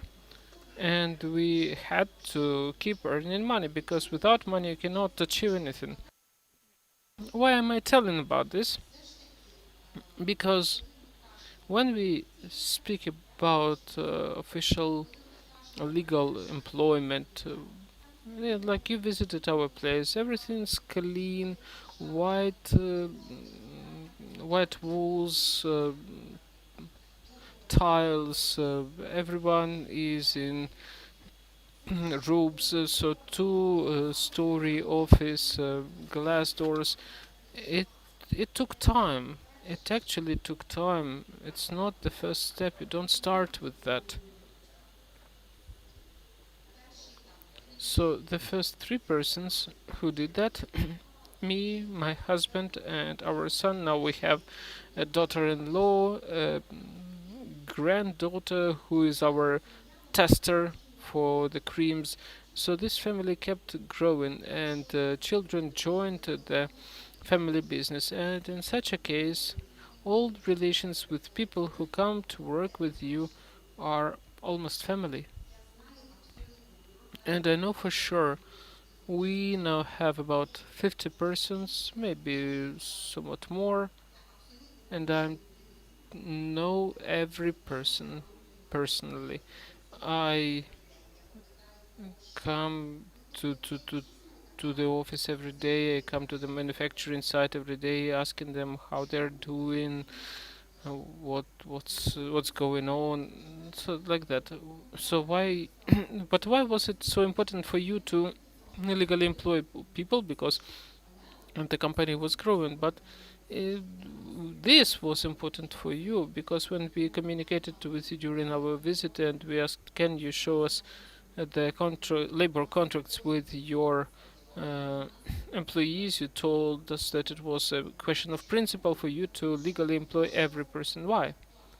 Yeah, for us as a business owner as well, because business owners have their own principles. And we have principles because if you invest something, if you produce something, it must be of good quality. If you provide robes for your employees, it must be of good quality. If you provide the workplace, it must be of good quality. Yes, really, it all depends on money, unfortunately. But it doesn't work the other way. And to create a great office with all amenities, with air conditioner, with the kitchen, you need to build it first and to provide all the personnel with an opportunity to officially have a 24-day vacation, to pay for all sick leaves, to meet all those needs, and to let people understand that they are taken care of. It took time. So the legal official employment is a guarantee given by a business owner to an employee, like I will take care of you, I will take care of your safety and of your salary. Yes? Yes, exactly. And that is why as soon as we have an opportunity, we improve something, right? Yeah? Yeah, yes, yes. And if like 4 or 5 years ago the office was just 20 square meters on Chervonoarmeyska street without air conditioner.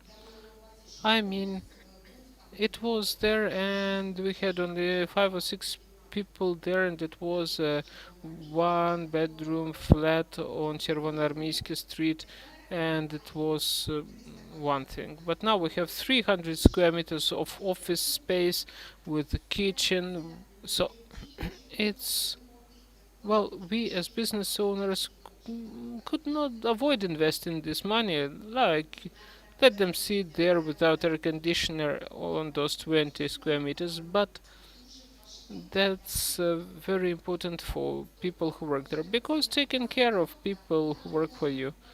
Yes, and it's an interesting case, and Irina actually made me think of this because this probably is the way you show your attitude toward your employees, how important it is for them to uh, stay with you in future, because if you provide the most comfortable and safe conditions for them, they will not want to move elsewhere because they're happy. So I think that's the value that you are showing. Yes, and talking about the salaries, the decent pay, you know, things that always concerns me when you go to some place, to some network, drugstore or metro or Ashan, you can buy Yaka products there. When you come there and they ask you who produces that, and you say that's Ukrainian, how much does it cost? 40 hryvnias? Why so expensive? So this question of why Ukrainian product is so expensive, I tell them, because we have people who work for us, who work with great love to these products, to their job, and they must receive good salary for their efforts. You cannot pay 5,000 hryvnias a month to a person and tell her, oh, you'll be smiling and happy. She will not be happy if you give her 5,000 hryvnias in an envelope and saying, okay, that's it for you, goodbye. So it all depends on how the company what attitude it has towards the employees. And now we see that if once in 2 months we don't give them a raise, then we will have problems. Yeah, there are certain problems. There are positions where people earn less. There are highly paid jobs. I don't know whether you saw it on in the report, but the average salary now is about 18,700 hryvnias in our company. That's not bad, really. Yeah, I'd like to say thanks because you are open with these numbers. Let's give it a round of applause. Yeah, right. Let us continue, please.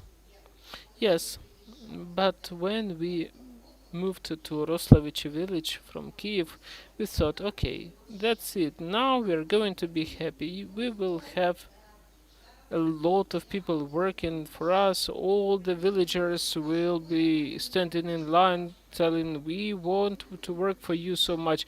Well, unfortunately, it never happened.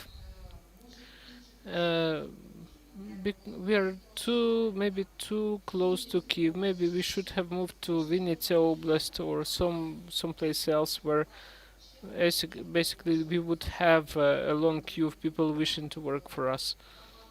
Not so many people are willing to work. A lot of them are employed in Kiev. They choose to commute to Kiev, but we already have those who, in my opinion, they are people who really care of that place because we understand that people living in a village they have their uh, home tasks, household tasks. So they work in shifts, 2 days to work, 2 days to have a rest or do something at home. Yeah, so they have a choice. That's what we said. People should have the right to have choice. You give them the right to work, and they choose whether they need to use this right because everyone is responsible for their own employment. So the employer provides you guarantees, takes responsibilities, but you as an employee also take some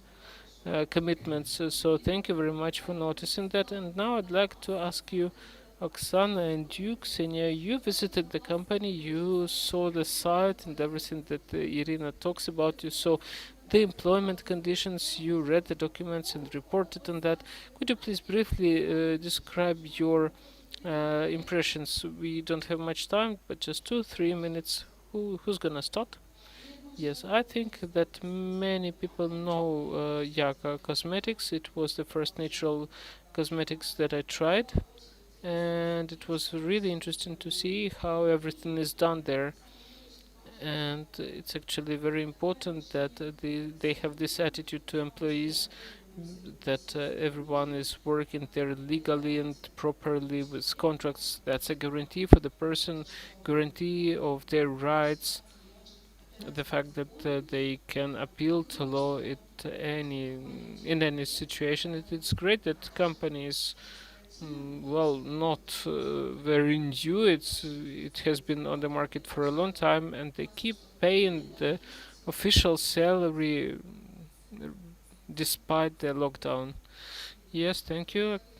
Now, what about you? Yeah, well, thank you. I know about Yaka for a few years already, and I have been using their products. But during the last visit, I noted that I know some of the employees.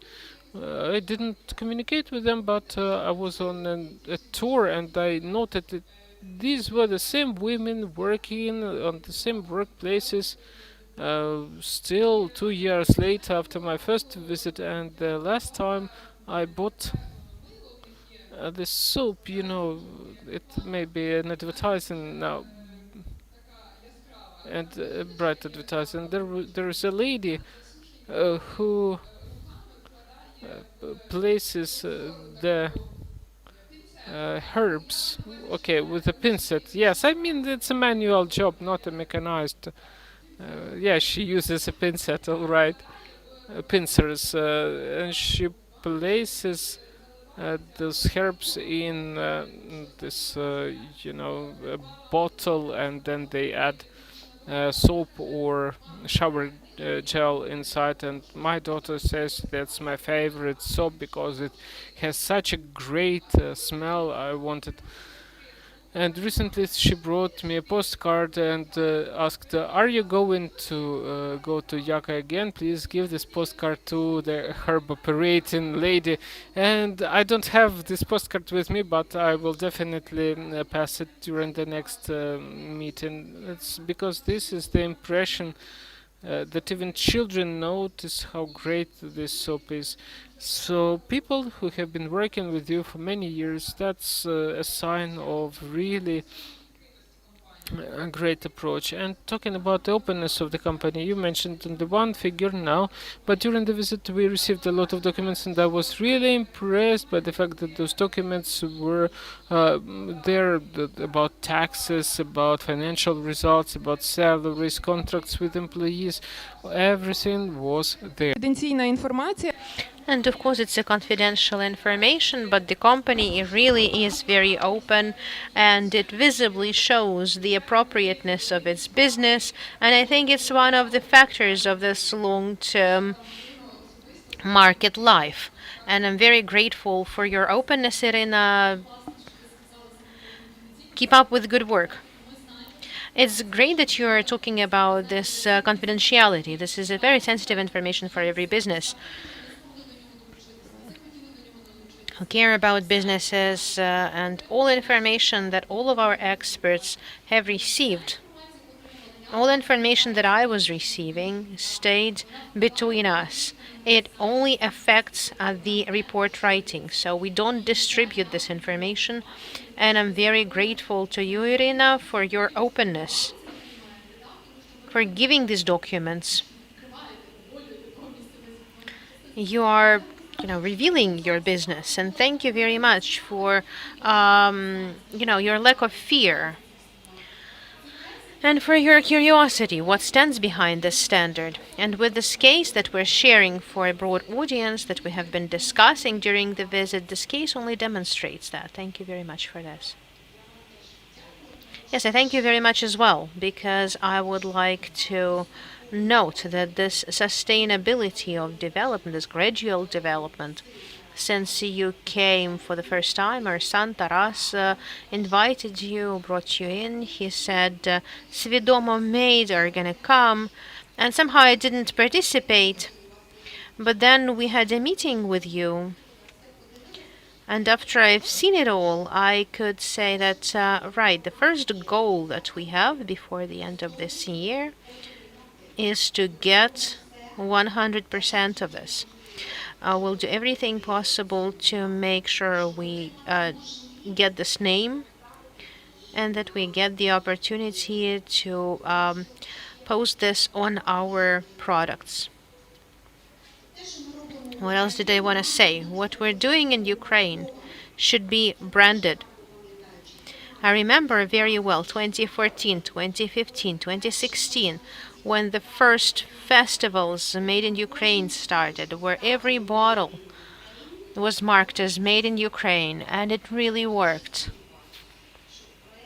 I very much hope that SVIDOMO Made project will be the next step in having Ukrainians buy their own. Well, I wish I didn't have to stop this. And Irina's words are a great example of how this should all work. And businesses that are gonna look at this, they will see your openness and what you're getting. And as to the quality mark, I'm sure you have all the opportunities to do so. I would like to invite you to take your seat. Thank you very much for joining us. Let's move on. And we have case number 5 and principle number 5, abandonment of exploitation of child labor.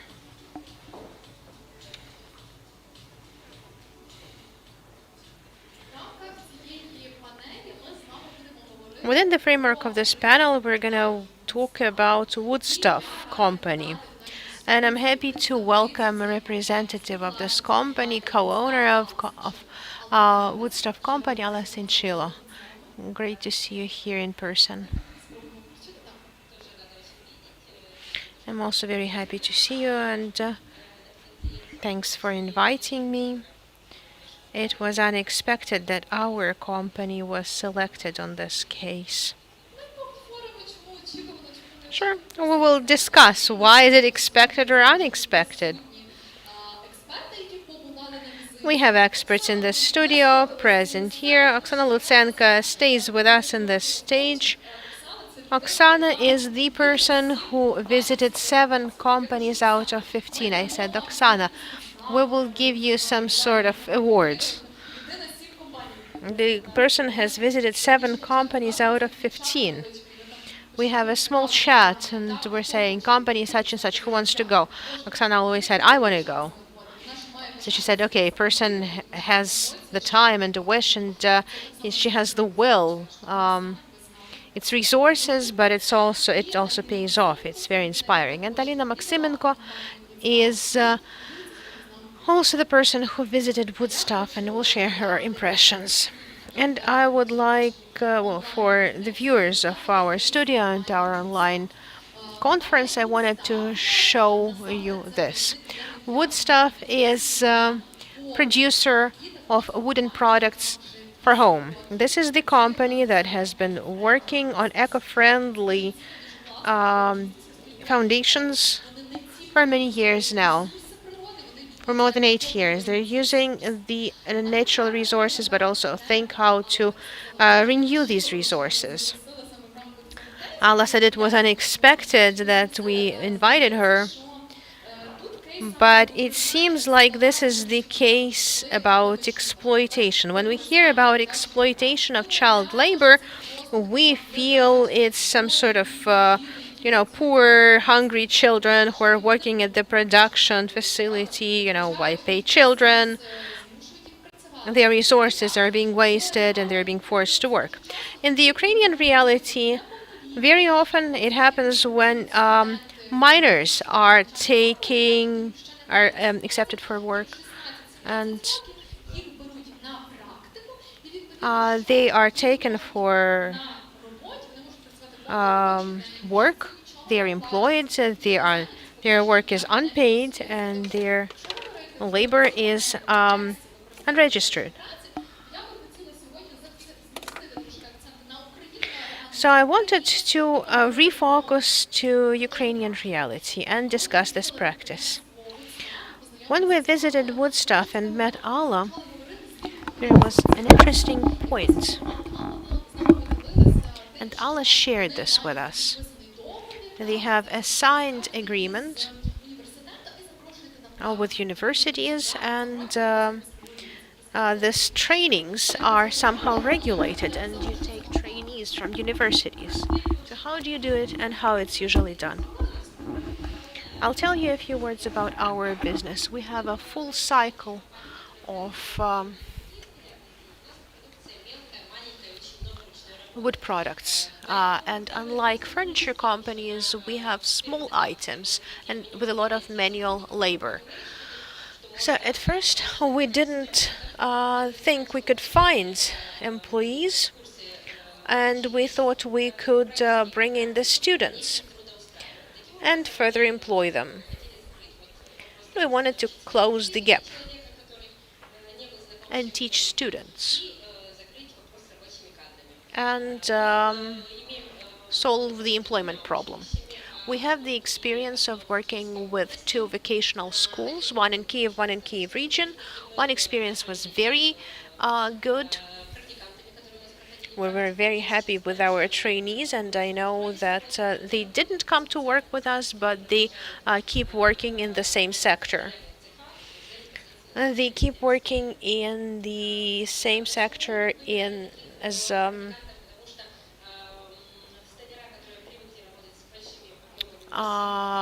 woodworkers.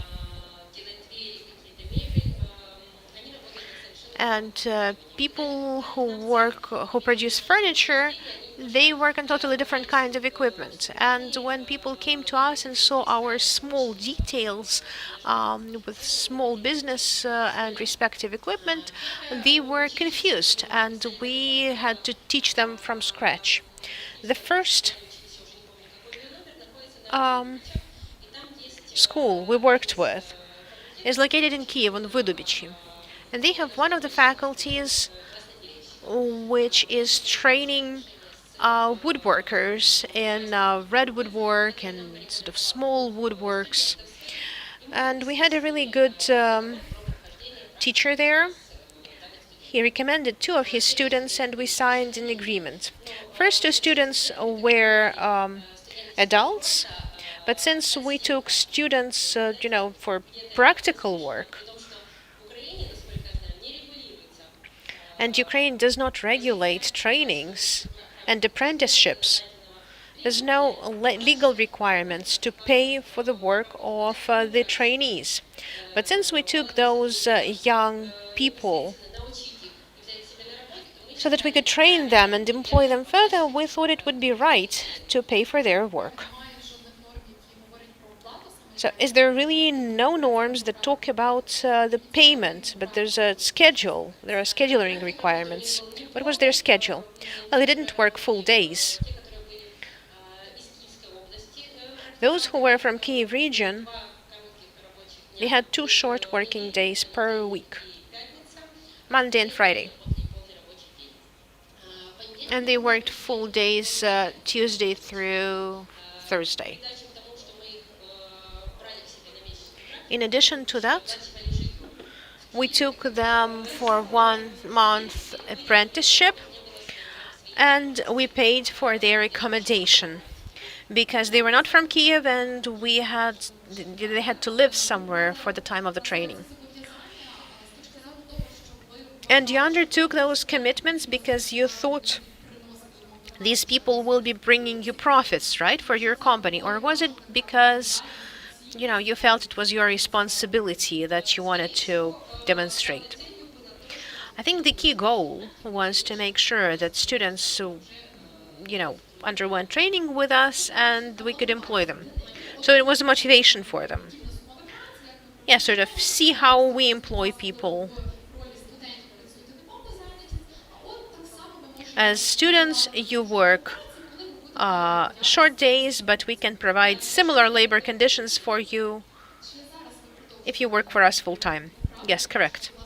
Do you continue this practice, or has it changed? Well, it has changed because out of the people who underwent training with us, none of them stayed to work. These were not always students of the last years in training. They had to study for another year after the training with us. First two trainees went to a Ukrainian company which has a signed agreement with their school where they employ all students. The last two were in 2019. We provided full work conditions for them. Every trainee gets trainer of the existing employees of the company, and they watch their work. Unfortunately, we cannot choose our trainees as we would choose a worker with values and HR practices and all. With the vocational school, you just get two students out of a group, and they were not always motivated to keep working in this sector.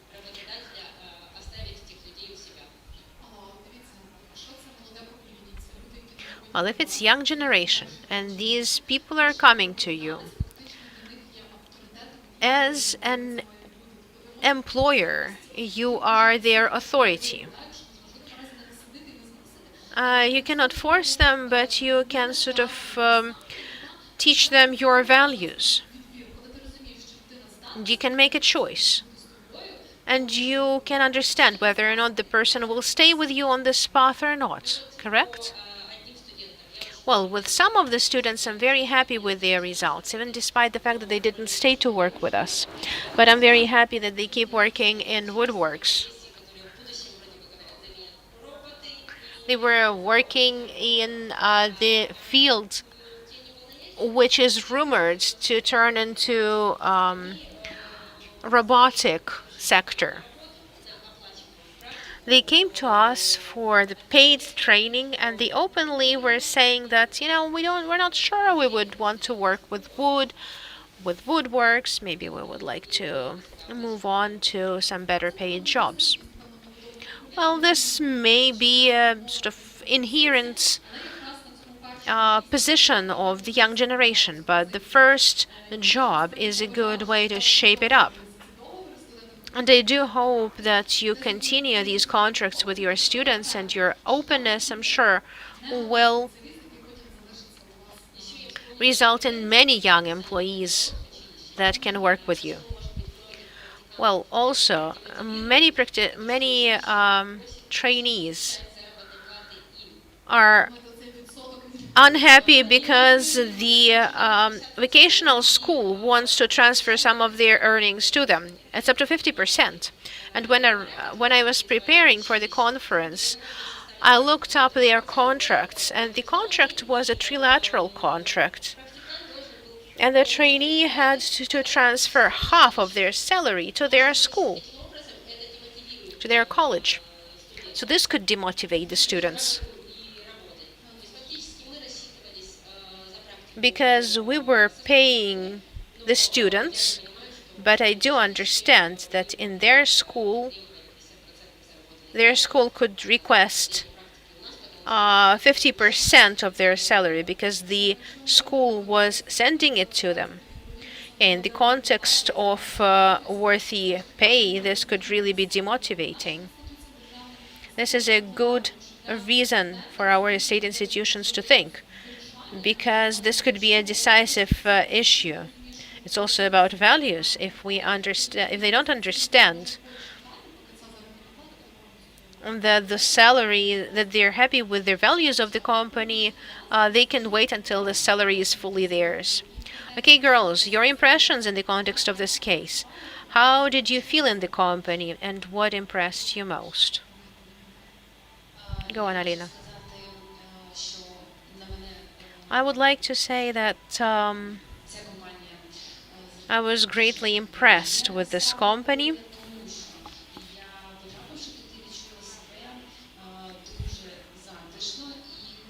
I felt very cozy there, and because it's a family business, you can tell, you can sense it, you can feel it. Alla and her husband really care about this business.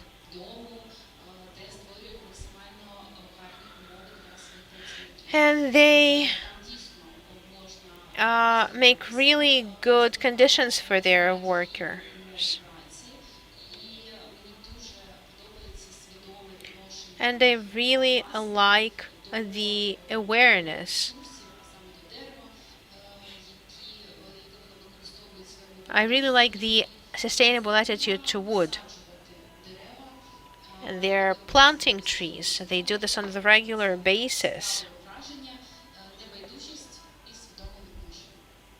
So they care, and they have very responsible attitude. After the visit, I was happy to have this approach. For me, this sounded like it's woodwork, wood business, without a soul, without spirit, but actually every piece is, carries part of the master's soul.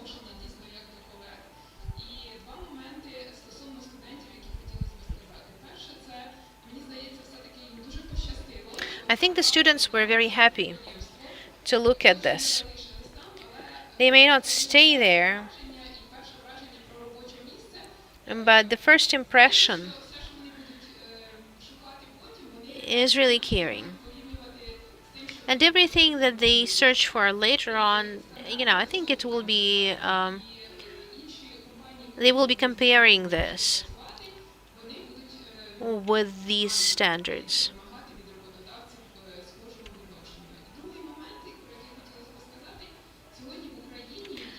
And another thing, Ukraine now has great perspectives for dual education and cooperation with such not very honest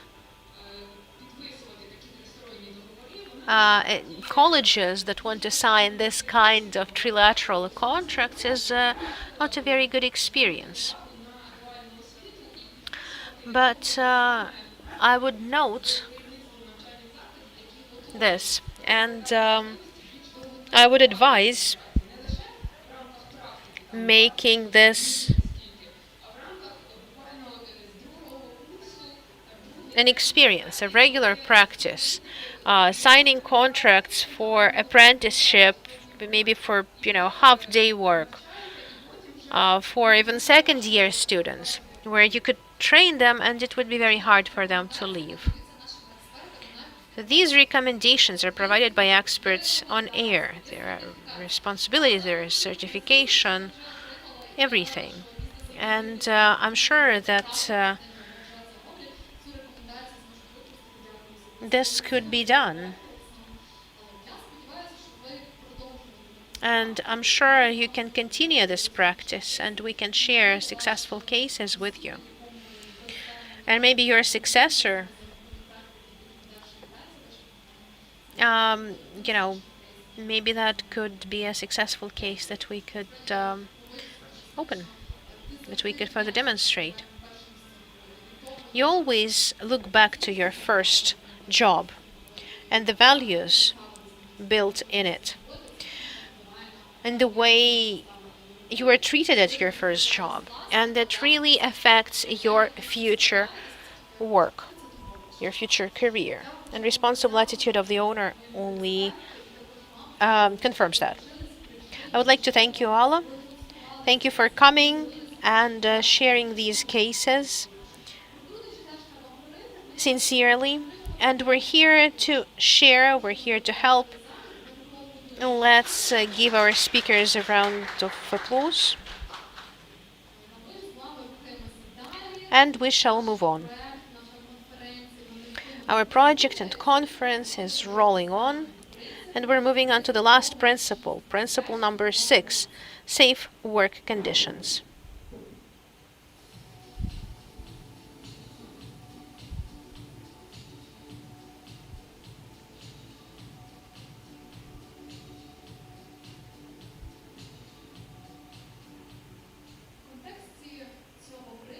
In the context of this principle, and in the context of this standard, we will look at Green Max company. We will be looking into their case, and we have representative of this company, Andrei Milutin. Green Max is a great company. You can see the brief information about this company. This is the company that produces goods, sort of household goods.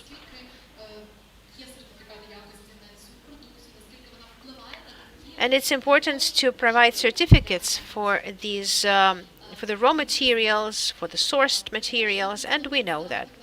I also wanted to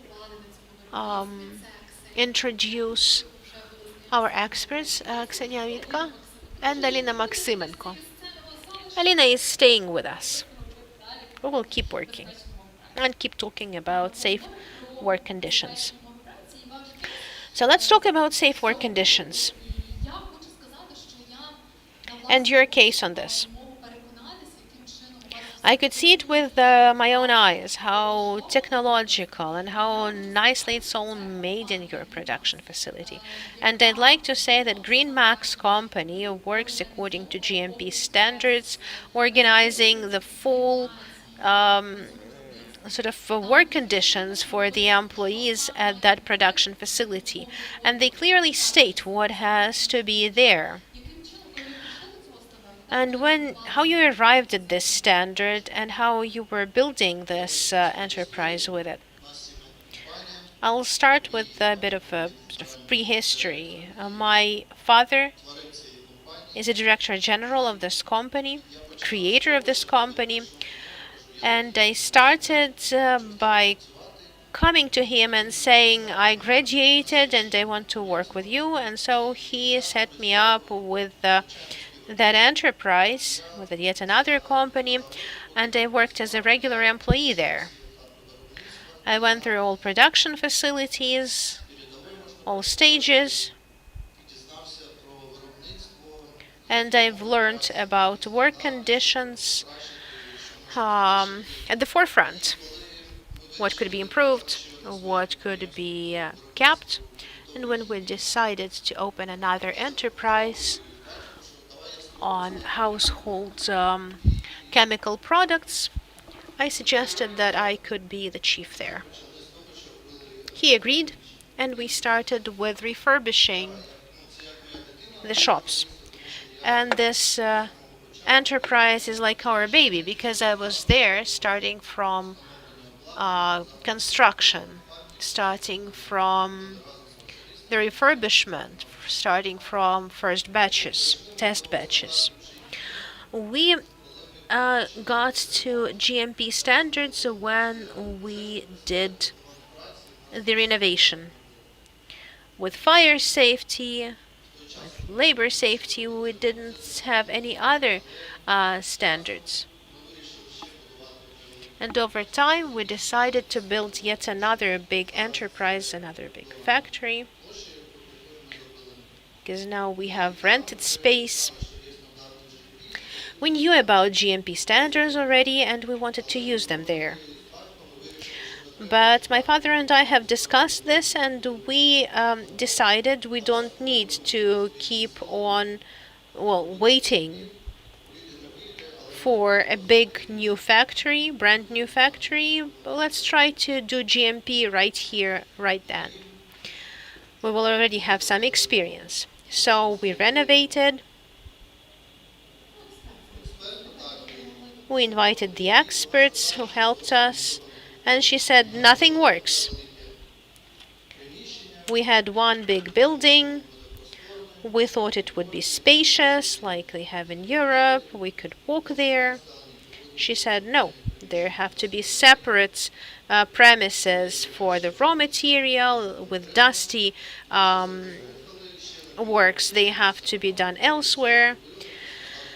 So we did everything under GMP standards, and when she arrived, she was happy because we did more than they required from us. So you made the inspectors surprised? Yes, we did. Because it's, you have household chemistry products, but it's done under the standards for pharmaceuticals. So you spent half a year for refurbishment. Yes. We were lingering on for 2 more years. Then we moved it to another location. So more than a year ago, we got the GMP standard certification. We will undergo a new audit this month because they come every year. So basically, last year you got it. Yes, we got the certificate last year.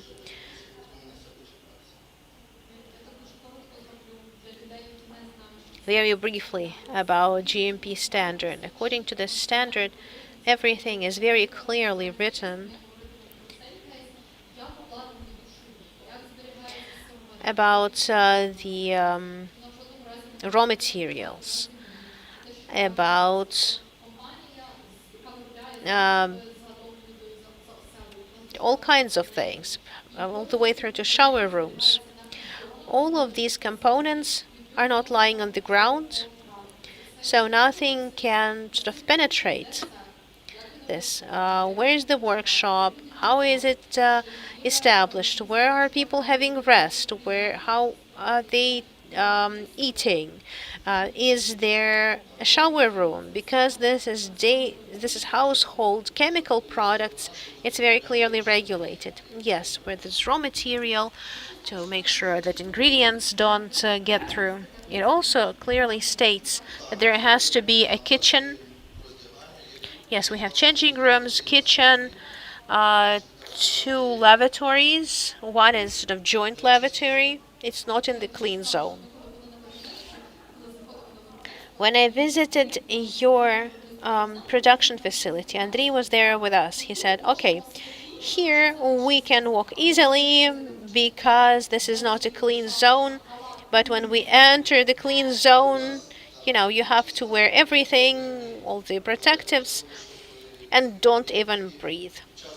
Yes, we have toilets in the dirty zone to make sure that people don't have to change to go to the toilet. So we have two lavatories and a shower room where uh, a worker, an employee, can get a shower if necessary.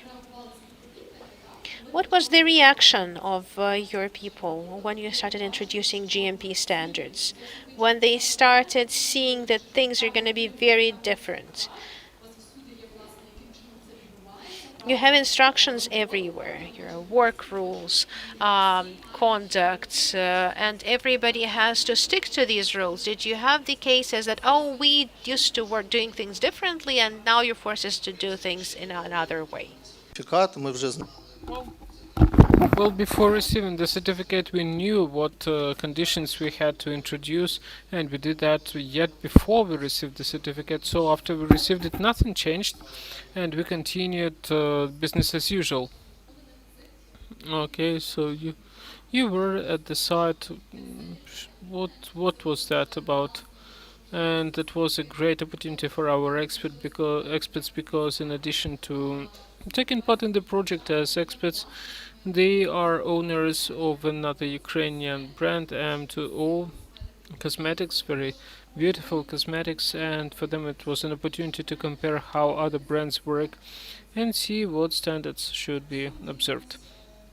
Well, we were really impressed by that visit, starting with the office where we came at the very beginning, very light, cozy, with nice atmosphere, and of course the production line. And we, as the owners of a laboratory of a brand producing cosmetics, we noted a lot of great uh, things. And I want to say that GMP standard will be mandatory only next year, and it's not simple to make your production follow this standard, and it was your initiative, and it was really, really good. Starting with the shower, ending with all the documents, so we had absolutely great impressions. Thank you. Would you like to add something, Alina? Yes. In fact, we discussed this visit a lot, and the fact how great everything was made, and I noted those points of attitude to employees, because in some conveyor processes where they use special equipment, they have sufficient number of people who ensure the operation of this equipment, and that's according to the safety rules. Very good decision because it prevents um, accidents, it prevents overwhelming the employees with workload, because it's a good approach, because when you mix the powders, you, you have how many, 3 or 4 people, you could employ only two, cutting the costs, but by reducing the workload, engaging more people, it helps you to protect the rights of the people, it promotes the good attitude, and it meets the standards of the GMP and the beautiful production. Yes, thank you very much for these good recommendations. because we were also impressed by that visit. Everything was so well prepared, and we tell people in advance about our visit. We are not just running in with cameras to see how it's going on. So the company has a chance to get ready, but we need to understand that it's all voluntary, and the person is demonstrating their production line at their own will, and you cannot hide the basics. If you don't have a kitchen, you will not create it in a week.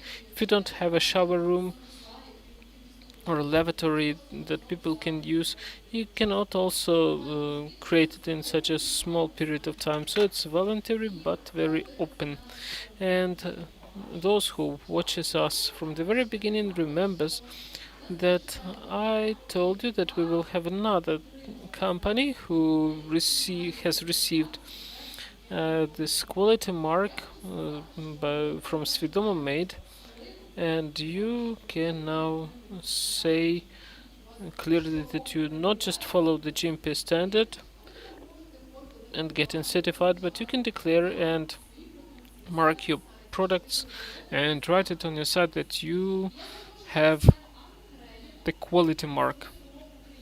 So I would like to invite Anna Karelina, representative of the IOM office in Ukraine, who will give you this mark. So we are happy to congratulate you and give this uh, quality mark for your great efforts and successful implementation of the best principles of sustainable and responsible production. And on behalf of the office of IOM in Ukraine, I am happy to give you this remarkable award, and I hope that your business will continue prospering in future with this sustainable and responsible approach. Yes, thank you. It was also a great pleasure for us that that we were able to earn this sign, and we will continue being successful and responsible. Thank you very much, Andrei. So now you can use this quality mark, and I'd like to thank you for joining us, and please take your seat. I totally applaud you. You are great, and you ladies also thank you very much for sharing your impression. So we are done with the panels and principles, and now you know how many companies have received those quality marks and in what way. But now we are going to have one of the most interesting moments. That's a specialty of our conference. So we are going to discuss fashionable sustainability. And we will have a panel discussion to demonstrate different opinions, and you will see how Ukrainian entrepreneurs, how Ukrainian businesses are related to sustainability, or is it a trend for sustainability now? So I'm opening the discussion panel titled Sustainability Fashion.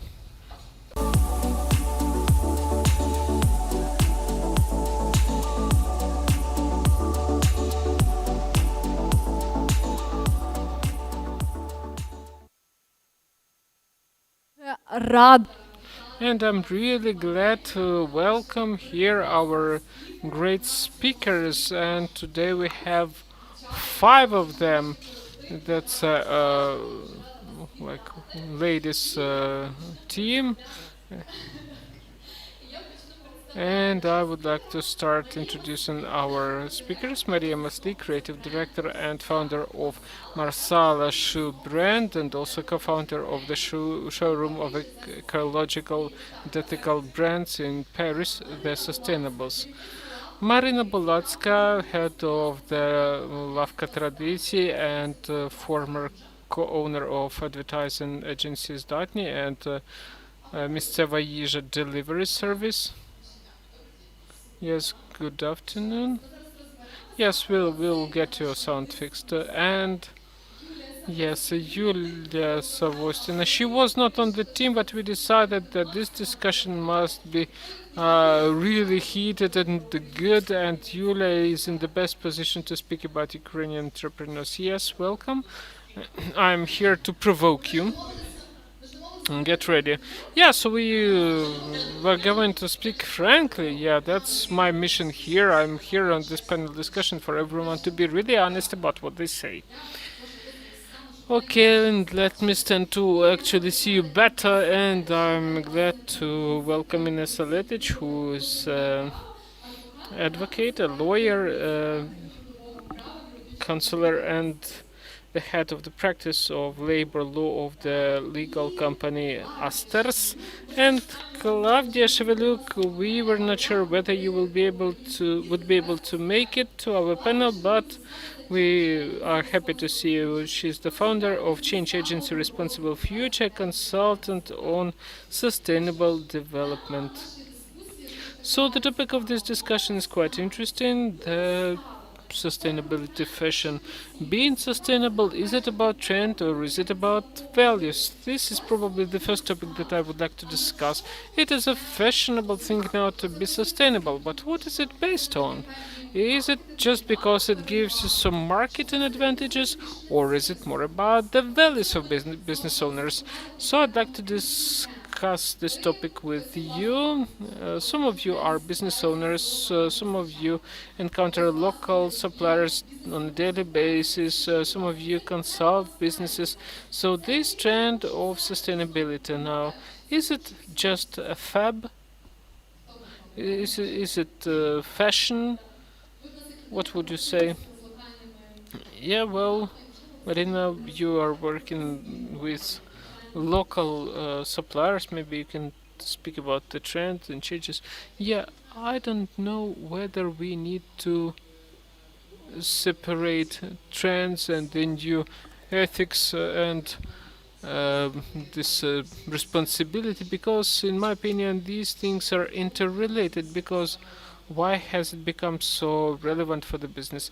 Well, first of all, because a large business, and it's not going to be a secret for anyone, you understand that large business often gets funding from international organizations, and for all international organizations, international financial organizations, the um points of social sustainability of the business of sustainable development are an integral part among the criteria for funding. So there is this large social contract, like we all together, we residents of Earth, all of a sudden started caring not just about our own welfare, but also about welfare of all the following generations. And it's a pleasure for me to know that we now care about that.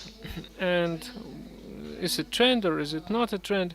Okay, I think that each of you uh, has read a lot of articles about this, but the fact that it does influence the competitiveness of of a company, that's a fact. And it's also a fact that it meets the needs of the uh, target audience of the customers, and the fact that owners evolve themselves, and these values are their values, not just something different. They just try to project their values to the business they operate. So I don't think that we need to say that this is a difference. So you want to say that's one whole. It's not just about the trend, but also about values. And if the business wants to be competitive in long run, that's a must. Okay, I see Maria really wants to say something. Yep, I think it's important that there is a problem. And there are agents of change, such ambassadors of that change, decide that something needs to be changed. And the whole planet started caring about the problem. And whether this is a trend or not doesn't matter if it works. Because only by making this trend you can achieve some global impact and not just be some crazy trying to attract attention and say something no one needs. And that is why the fact that it is a trend now is a great achievement.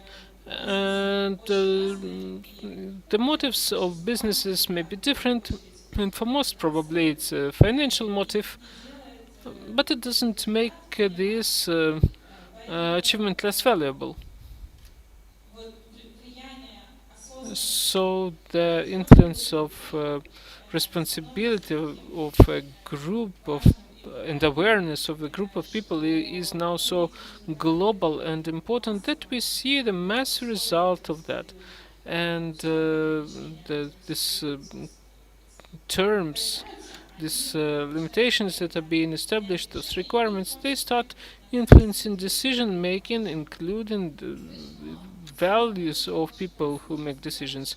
So yeah, basically, to sum it up, whatever it is that motivates business owners to be sustainable, it is important that they are sustainable.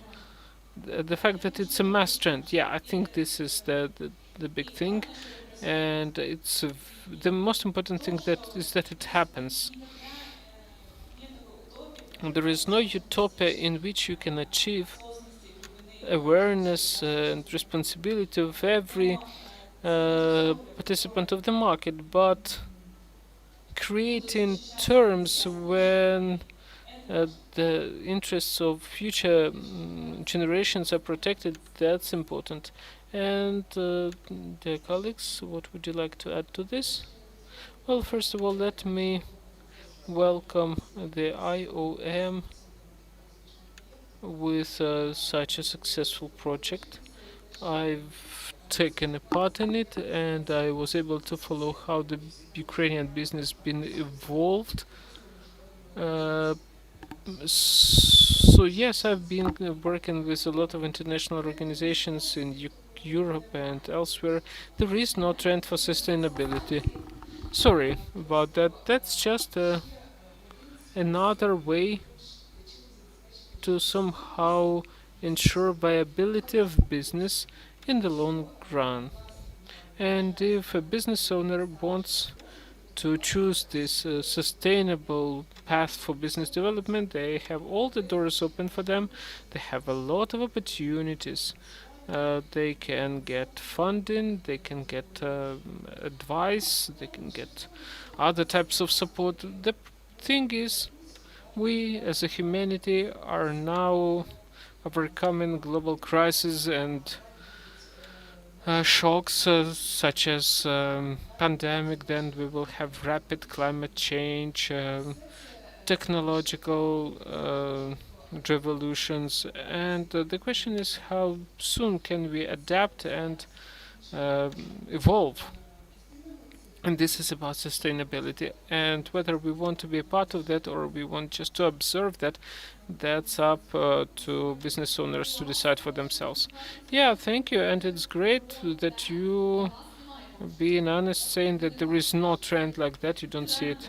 You don't believe it's a trend. Nevertheless, we see a certain tendency that this is an important thing for the business. They want to uh, apply for such ways of ensuring their viability, as you say.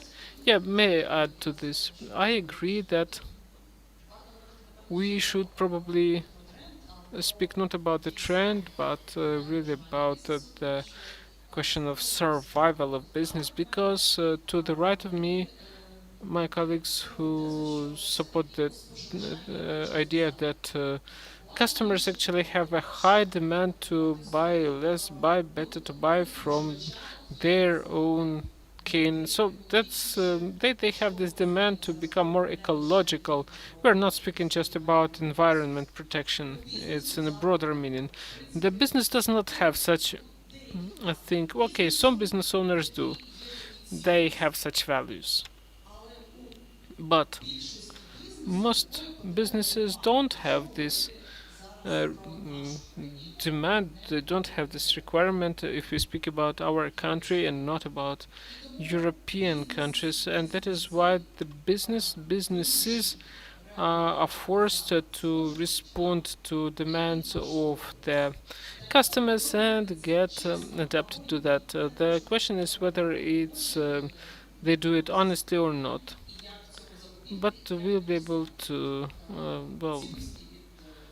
to speak later about the difference between values and marketing. Oh, let's talk about this right now because that's actually a very interesting topic and interesting statement. When the business sees this demand, when they see this eco-responsible, sustainable, these words and how the consumers respond to that.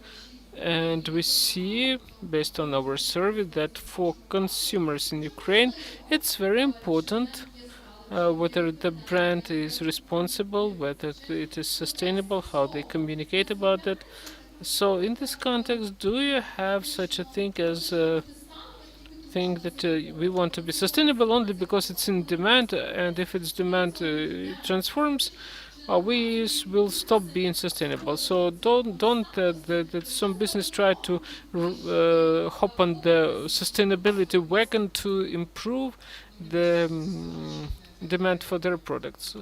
Well, the answer is yes and no. Some try to do that. Some speculate on the topic of environment protection, on ethics, sustainability. There are many cases like that. I'm sure that every one of us can name a number of cases of how the businesses try to use those buzzwords like green, eco.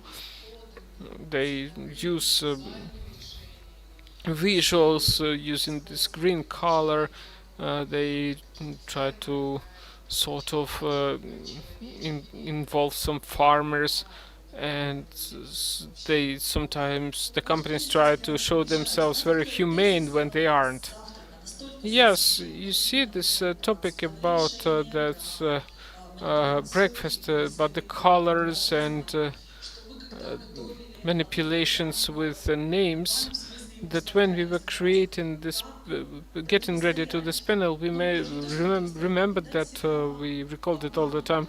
So how do we oppose that? How we stop them from manipulating our opinions?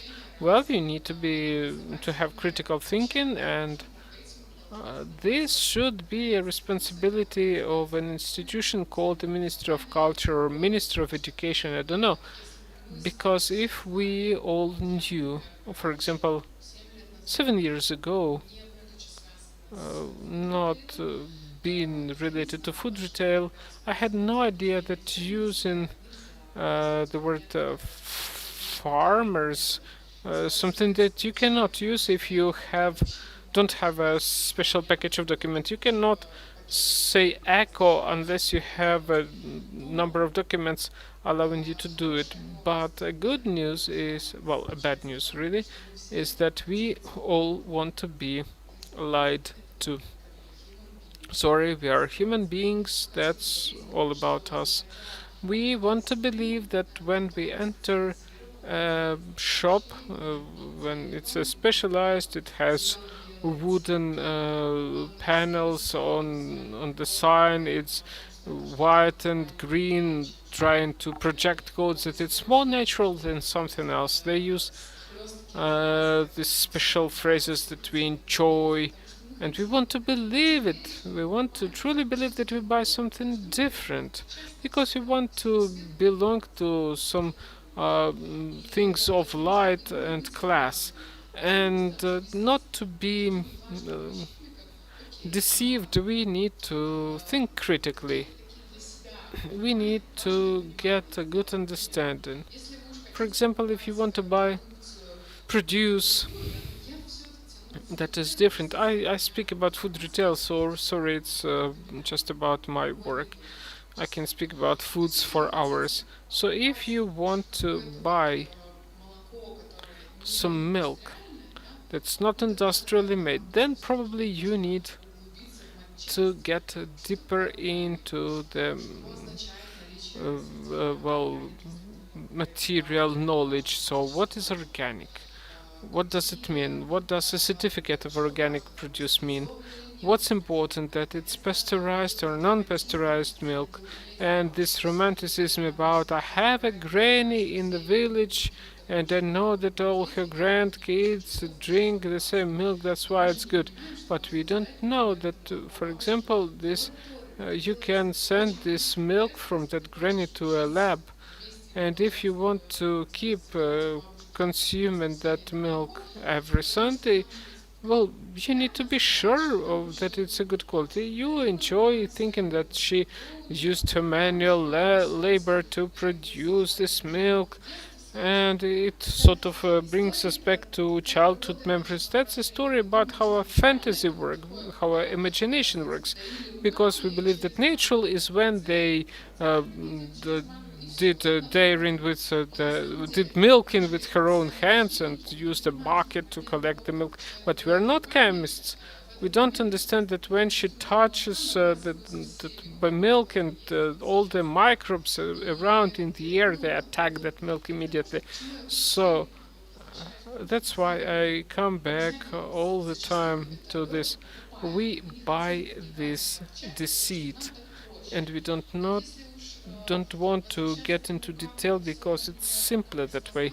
But if we come back to the idea of how do we identify lies, read information on the bottle, read about who manufacturer is, where their production site is located, go to the website, because they all have websites, either account on Facebook, or even contact data of the owner of the business.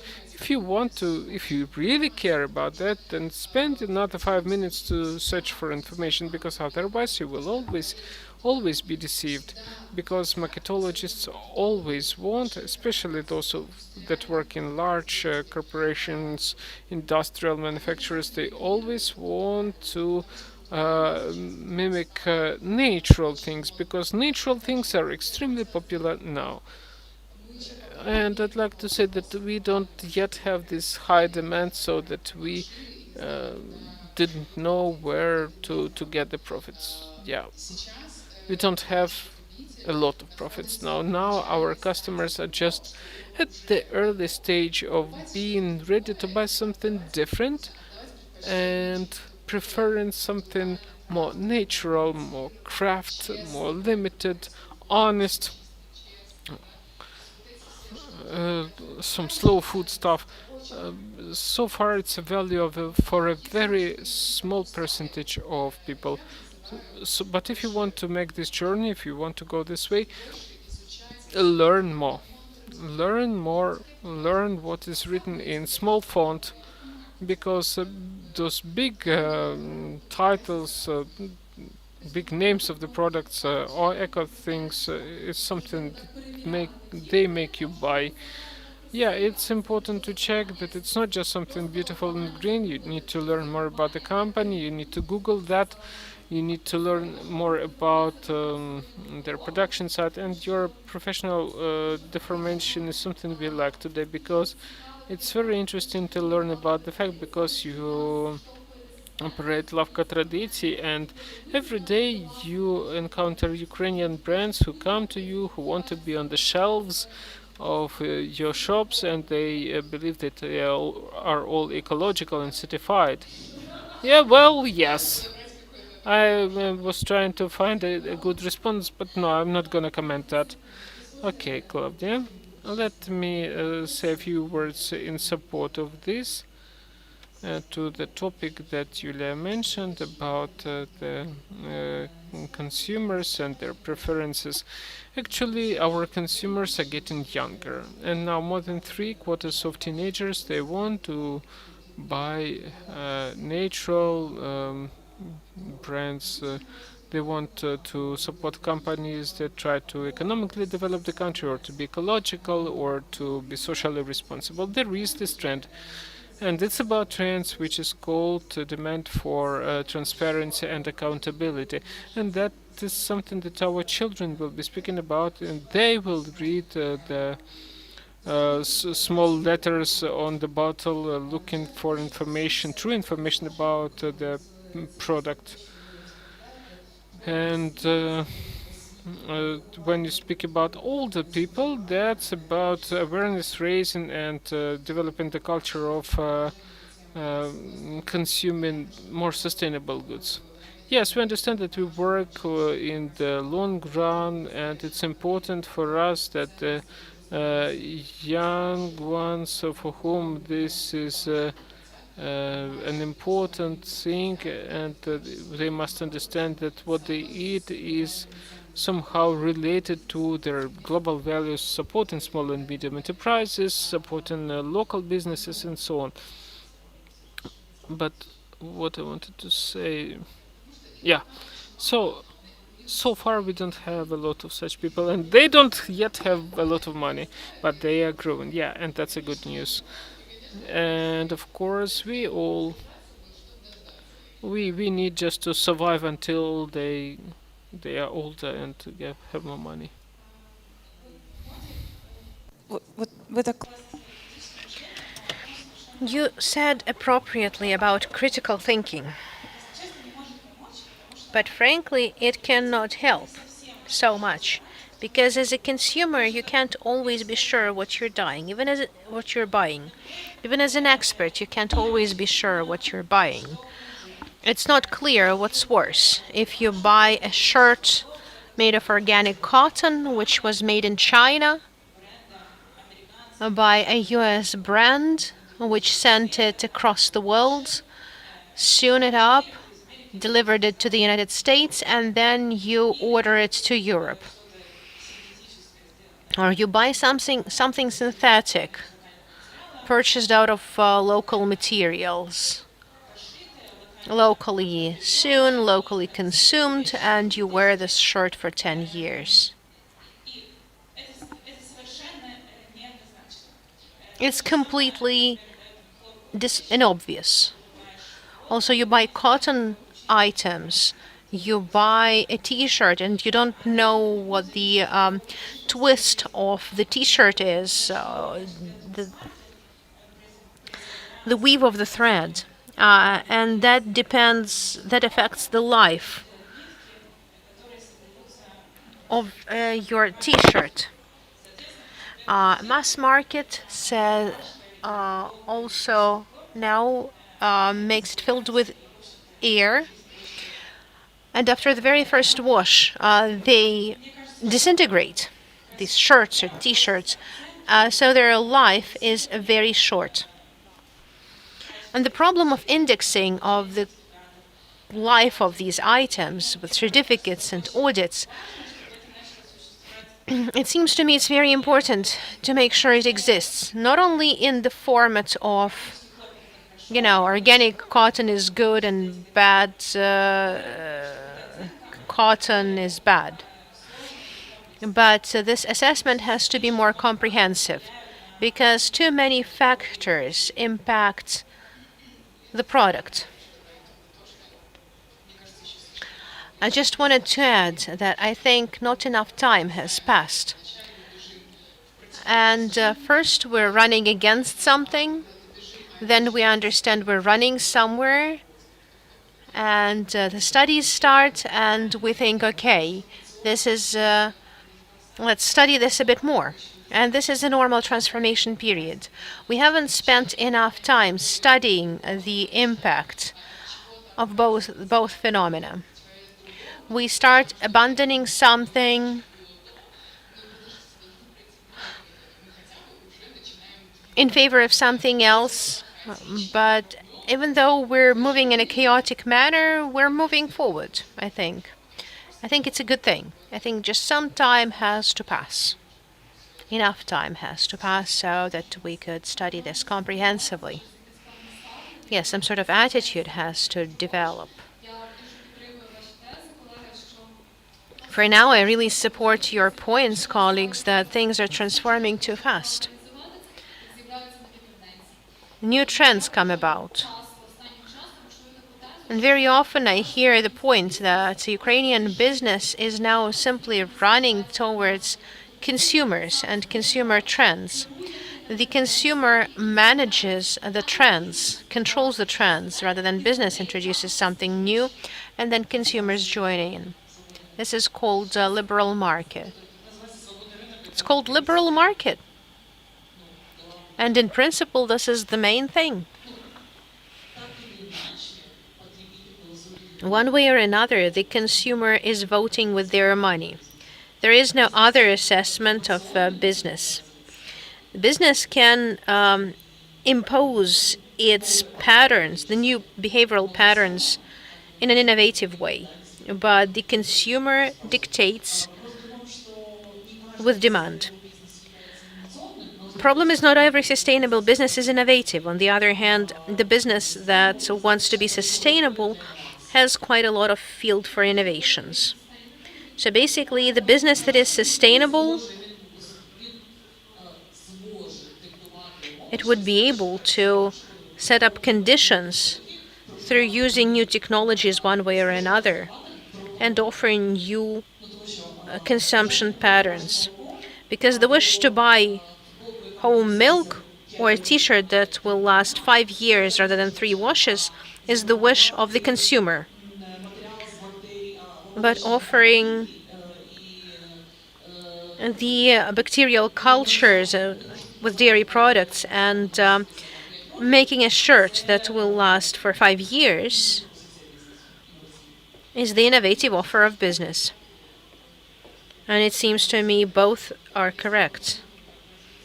I cannot say that if we'd only followed the consumers, we would only stay at, pork fat and sour cream. A lot of people believe in the studies a lot, and I'm more of a skeptic. When you start talking to consumers and you ask them questions at in-depth interviews, people simply present themselves as how they want to present, but they may not be talking about their lives. They may be talking about the best version of themselves. They may be, telling no truth there. And if business takes it all seriously, they will, never run up to that. And if consumers didn't say that we need goat cheese square shaped and not round shaped with truffles, I would never launch it. So the needs of business, the needs of different target groups get combined, and then you think about this, and it's really bilateral. My point is that it's multilateral, bilateral. So consumer needs, you keep tuning. You keep having this understanding that you're permanently studying everything, trends, needs, and it's all intersectoral. When you develop retail, it doesn't mean you don't track anything except for products. Sometimes you may get inspired from an airline or from some service that you got in a hotel. It's so cross-sectoral.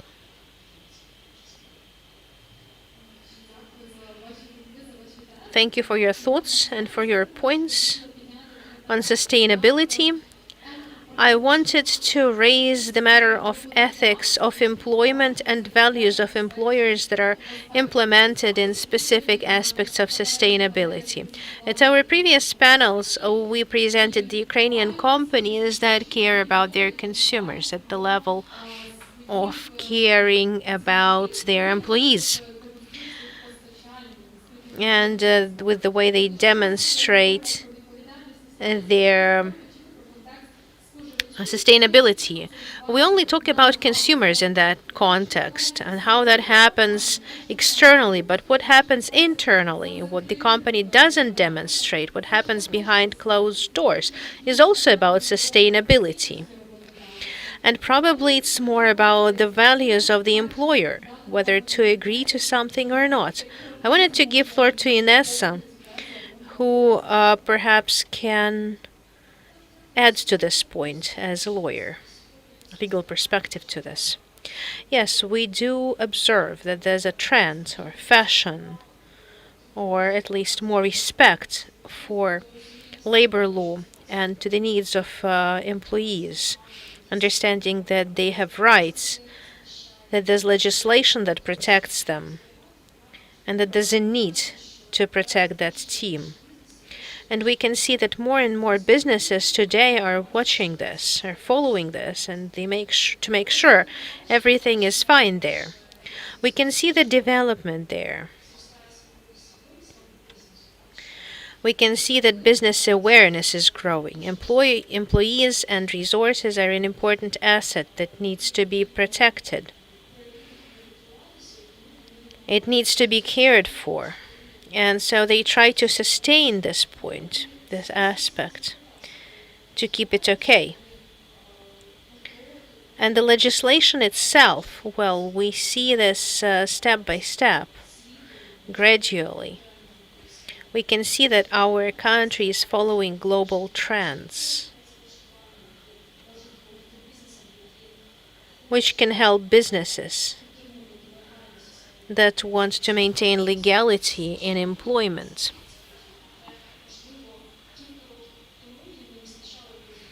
Maybe a few years ago they were lacking some flexibility. We can see these spheres growing somehow. We can move our employees to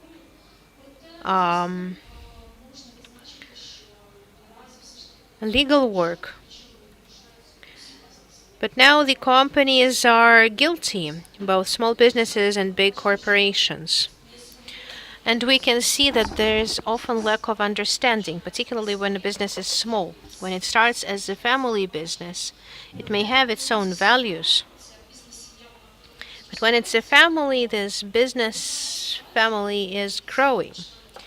And even family members become employees eventually, and they start developing their rights, and the company develops its own duties, and they move to the new plane. In turn, big companies also often find themselves on the edge. They try to maintain all rights. On the other hand, they are often constricted by international standards and practices. They know that this is how it works in the US, and we want it to work the same way in Ukraine. But we have different rules, and our labor law is a lot more strict compared with the legislation of many European countries. Therefore, there's often misunderstanding and some shortcomings in the company's work. But I will repeat myself. I've been observing the developments in labor law for a long time. And we're watching our clients a lot. And we can see that there's more and more respect for labor laws. And it's growing every year. And it's not just a matter of legislation, but also a matter of case law and business trends. Thank you for this comprehensive legal assessment. I would like to ask all of you, does it seem to you that the context of sustainability out of the 6 parameters that we have discussed today, the respect for human labor and sustainable work conditions are like the last points that the companies start discussing in the context of sustainability? I'd like to appeal to say that protection and transparency of supply chains and environmental impact, they can actually impact this very quickly. And they can inform about this very quickly. But as to employees, they can't always keep showing how their employees are working. This company acts that is using environmentally friendly and sustainable practices, but then people are working in unhuman work conditions. They have no place to eat. It has no lights. There's no ventilation. Let's just discuss the worst case scenario.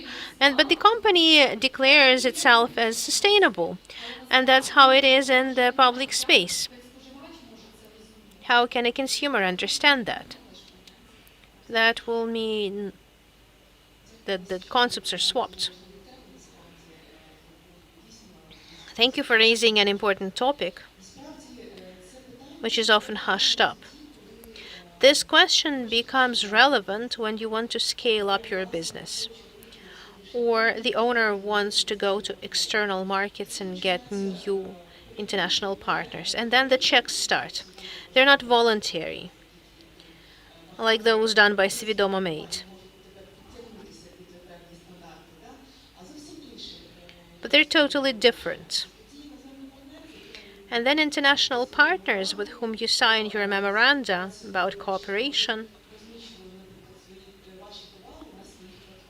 about promoting your goods at their platforms, they come to you with a check, with an inspection.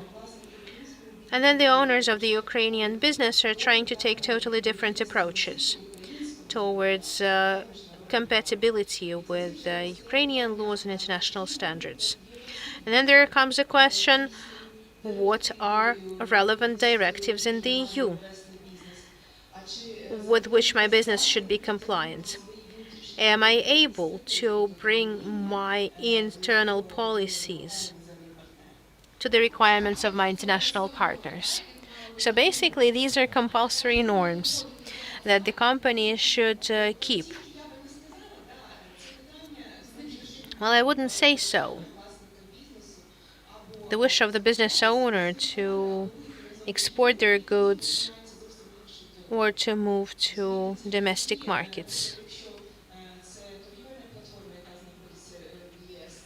And the platforms in the EU are one thing, but if it's a trading platform where you post your goods is in the US, then it's a totally different story.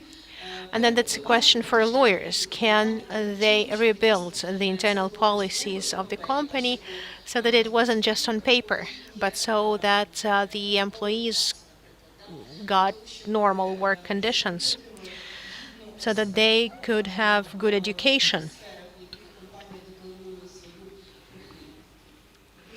where the company is declaring its responsibility? Well, this is the first question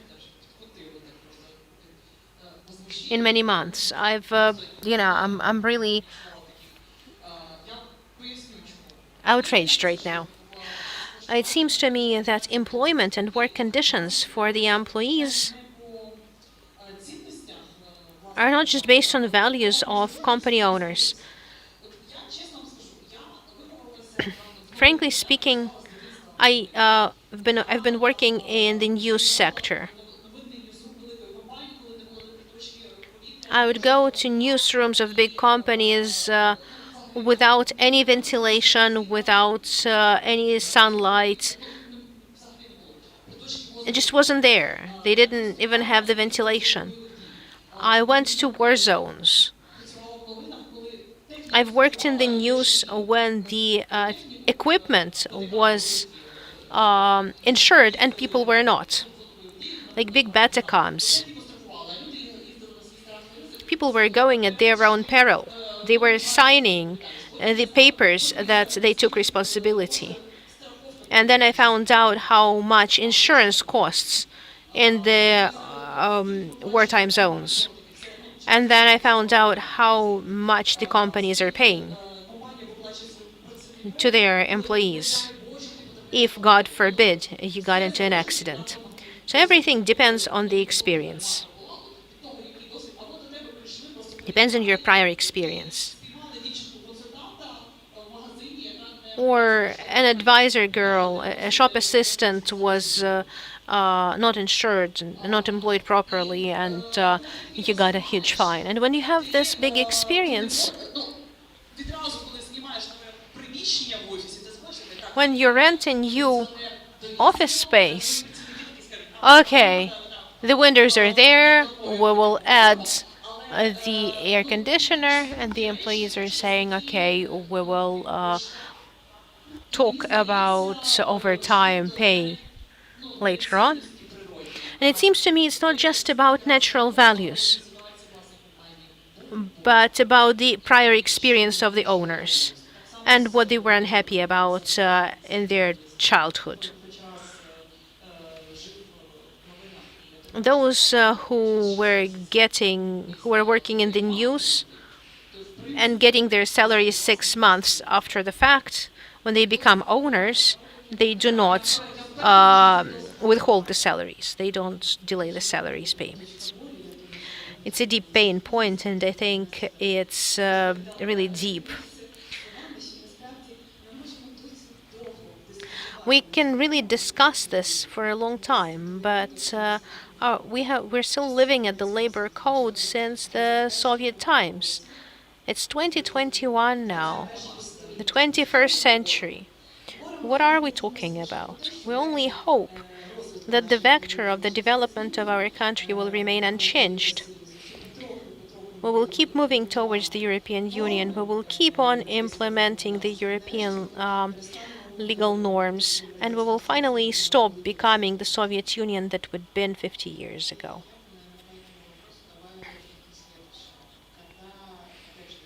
And I can only add, based on my experience, again, I'll talk about this in two parts.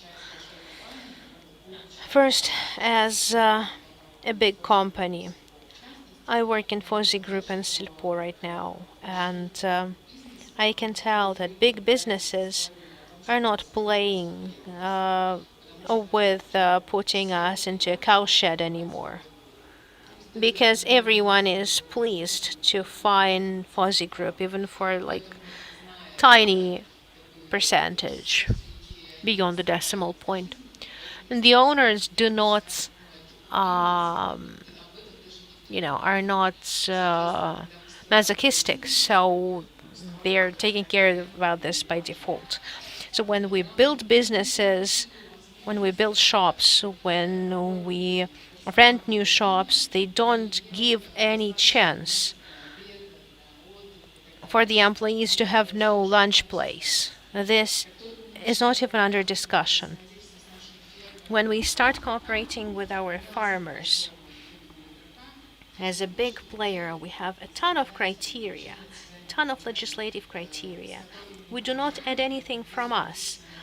We come to them and we're saying, okay, if you want to work with us, you need this, this, this, and that. And that checklist has 79 points. They, you know, go crazy, then they take their breath, they understand that everything is not so bad, but we influence the situation as well. We make small businesses grow as well, from the standpoint of workplaces and comforts of their employees on sites. Thirdly, as an ex-entrepreneur, I can tell that P&L rolls really badly. The maths is always very tough. And when you start doing business with your own money and you don't have any subsidies, and you didn't have a silver spoon when you were born, and you start moving it all from salaries to business, it has nothing to do with air conditioners.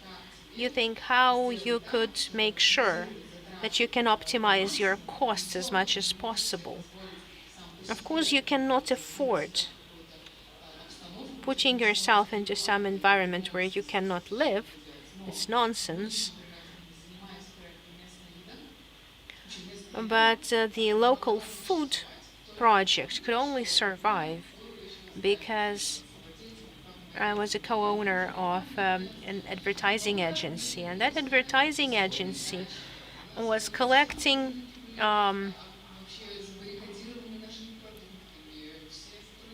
boxes. They were the workers of the agency were working as tasters. And if we didn't have that infrastructure, which had nothing to do directly with business of local food would never happen.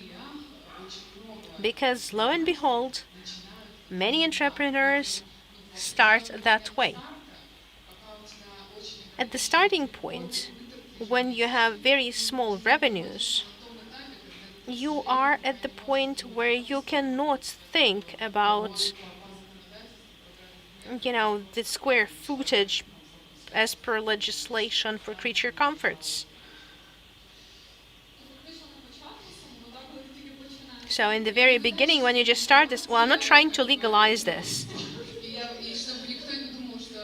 And please don't think that, I encouraged slavery or something.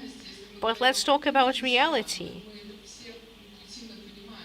This is how it works with large businesses. I doubt it would be any other way. But if we talk about entrepreneurs, and there's lots of them now, I can see a lot of producers and I understand their pain. It doesn't mean they're not paying their employees or they're working round the clock. No, that's out of question. But I'm saying that many of them may be at the developmental phase where they simply cannot afford, like, all of the creature comforts.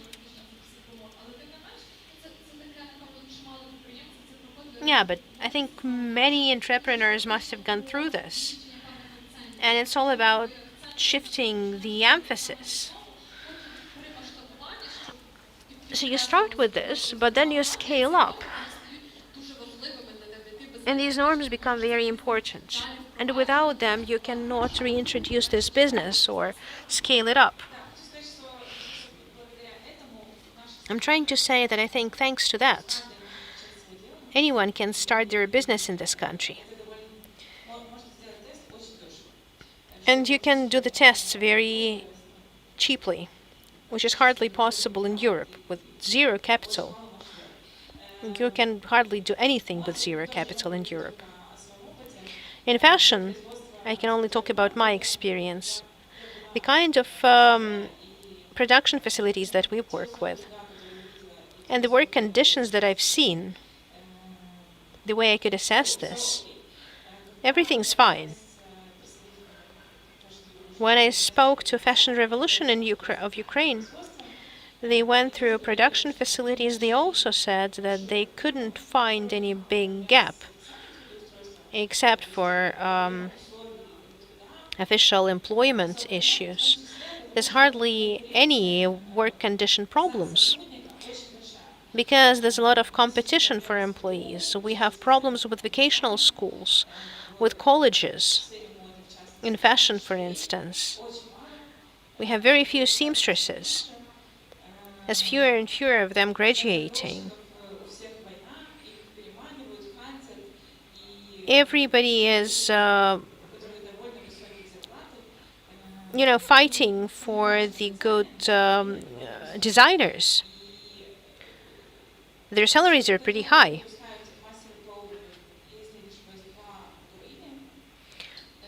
I think shoemakers' schools are like 2 of them in Ukraine. And they can pick and choose where they want to work. And I know several stories with bad work conditions, where bad work conditions motivated the people to leave in teams, to leave to other brands because there wasn't enough light on your premises. And with businesses, it's like their soft spot. And when it becomes a public story, when we hear about such teams leaving because of that aspect, it's basically a reputational death for business. Well, I'm not sure it's death as such. It depends on the scale and how loud their voice would be. But the stories I know are stories of successful brands who managed that crisis, but definitely made some conclusions as to how to communicate with their staff. Okay, do you have anything to add on employment? Let me finish on a positive note. I wanted to say that in my experience, the employers of Ukrainian business aren't that bad. And the matter of creature comforts are always relevant. And the stakes are high. Proper travel to office, enough lights and warmth and everything. This is usually controlled. Usually the problems are either about formalities, some accounting of something. There are some rules in our codes of 1972. Or the matters of unofficial employment. And unfortunately, that is the feature of the market, that people are not offended per se, but the state is offended because it under receives taxes and the companies are optimizing employment somehow. Another question in my experience. As the colleague appropriately mentioned, there's a problem of shortage of staff, not only highly qualified staff, but sort of vocational employees. It was a surprise for me that the employers are working for employment of foreigners from other countries, our closest countries, for some, unqualified works in construction, for instance, because for some reason there's a shortage in Ukraine and people do not wish to work. And very often people simply refuse to get employed officially. It's much easier for them to get a 3 weeks contract, get their money, and leave rather than give their labor book for official employment. Все довольно-таки And I want to say that everything's not so bad in terms of legislation for employment in Ukraine. Yeah, I'd like to remark that it's not just in Ukraine. Quite often, the employees ask the employers not to employ them legally, but to pay more by saving taxes. And I know that this practice does exist in European countries, but the question is that the legislation is different in Ukraine, and I know, for example, the American legislation, labor legislation, really well. It's totally different, and the fact that in Ukraine, just because people say, I don't want an official work, I don't like it because I've never had official employment. Let me check the different reasons. Okay, but these are more sort of emotional reasons. Then in Italy, for example, the employees, they take a strong personal risk, and that's a lot of risk for employers, that they get illegally employed for those 200 euros a month. Uh, then they know that they will be very vulnerable in case of some inspection. But they also have the legislation that provides them with a short-term protection.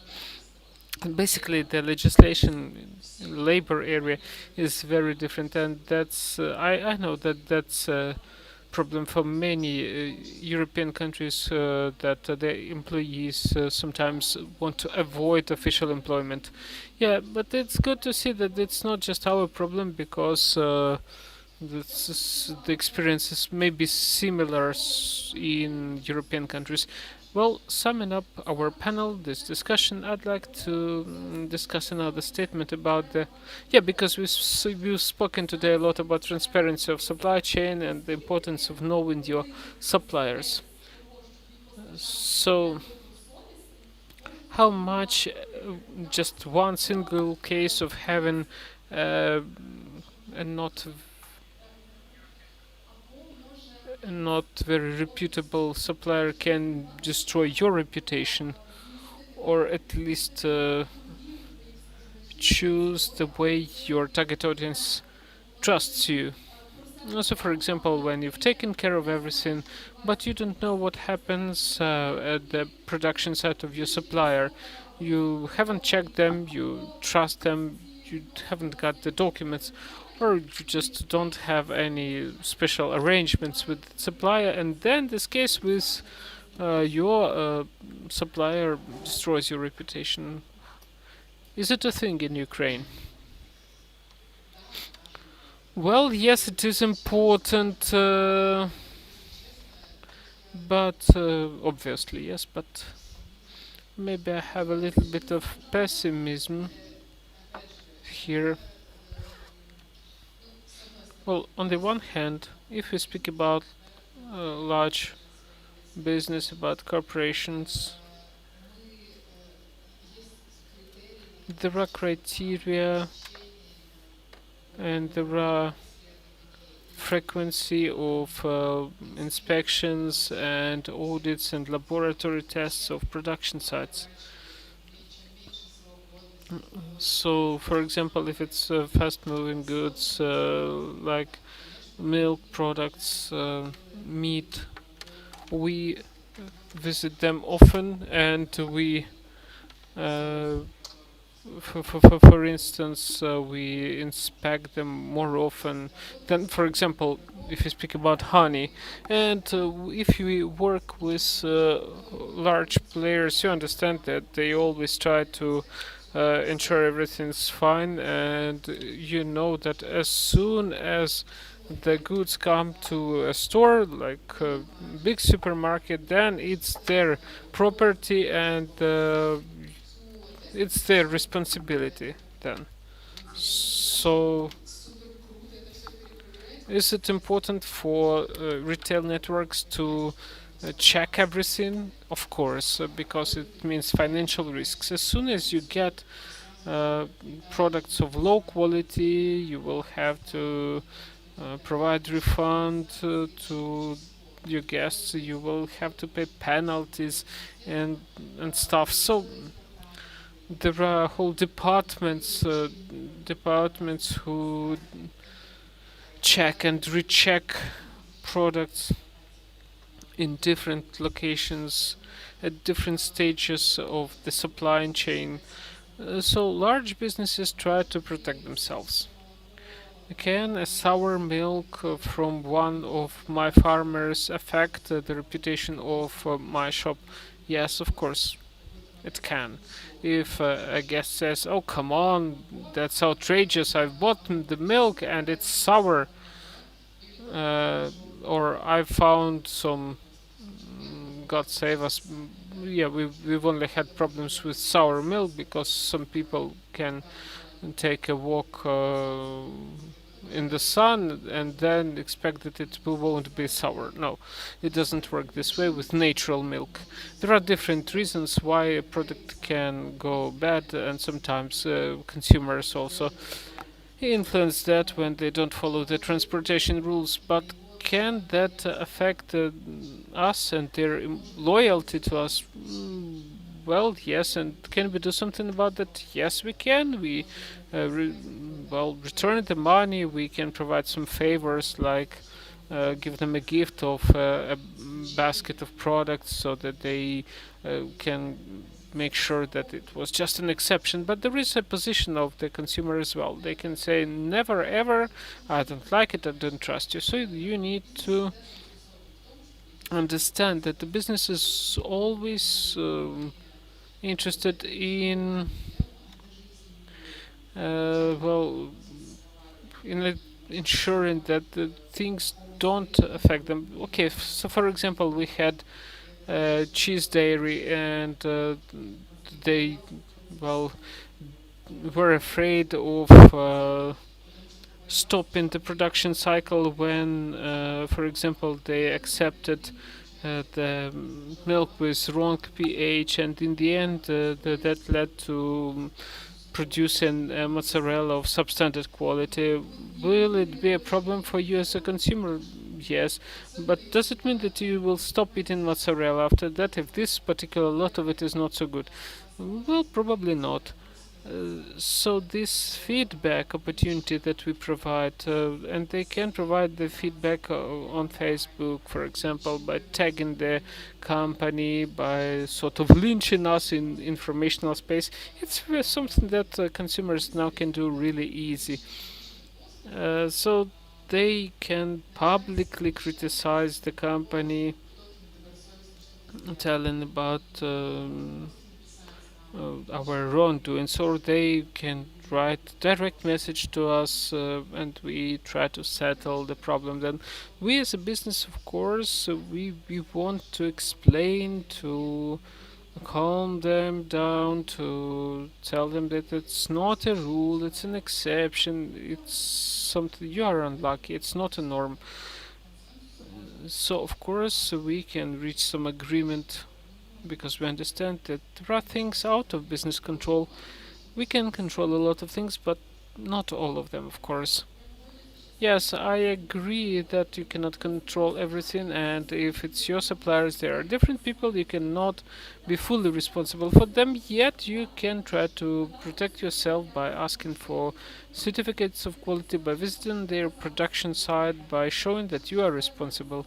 And you also mentioned an interesting thing: if they write about that on Facebook or Instagram and tag Silpo, for example, or Lavka Tradici shops about your case, it will be a quick feedback, and you have an opportunity to say, of course, we will do something about it, we will make everything better, we will improve situation. So this opportunity of providing rapid feedback will probably become the thing that will motivate Ukrainian businesses, small and medium enterprises, to take care of these things. Yeah, of course, and sometimes it happens that they lack some small element in the production line. Something is lost, and because of that, the product gets sour faster, or the acidity of it is wrong.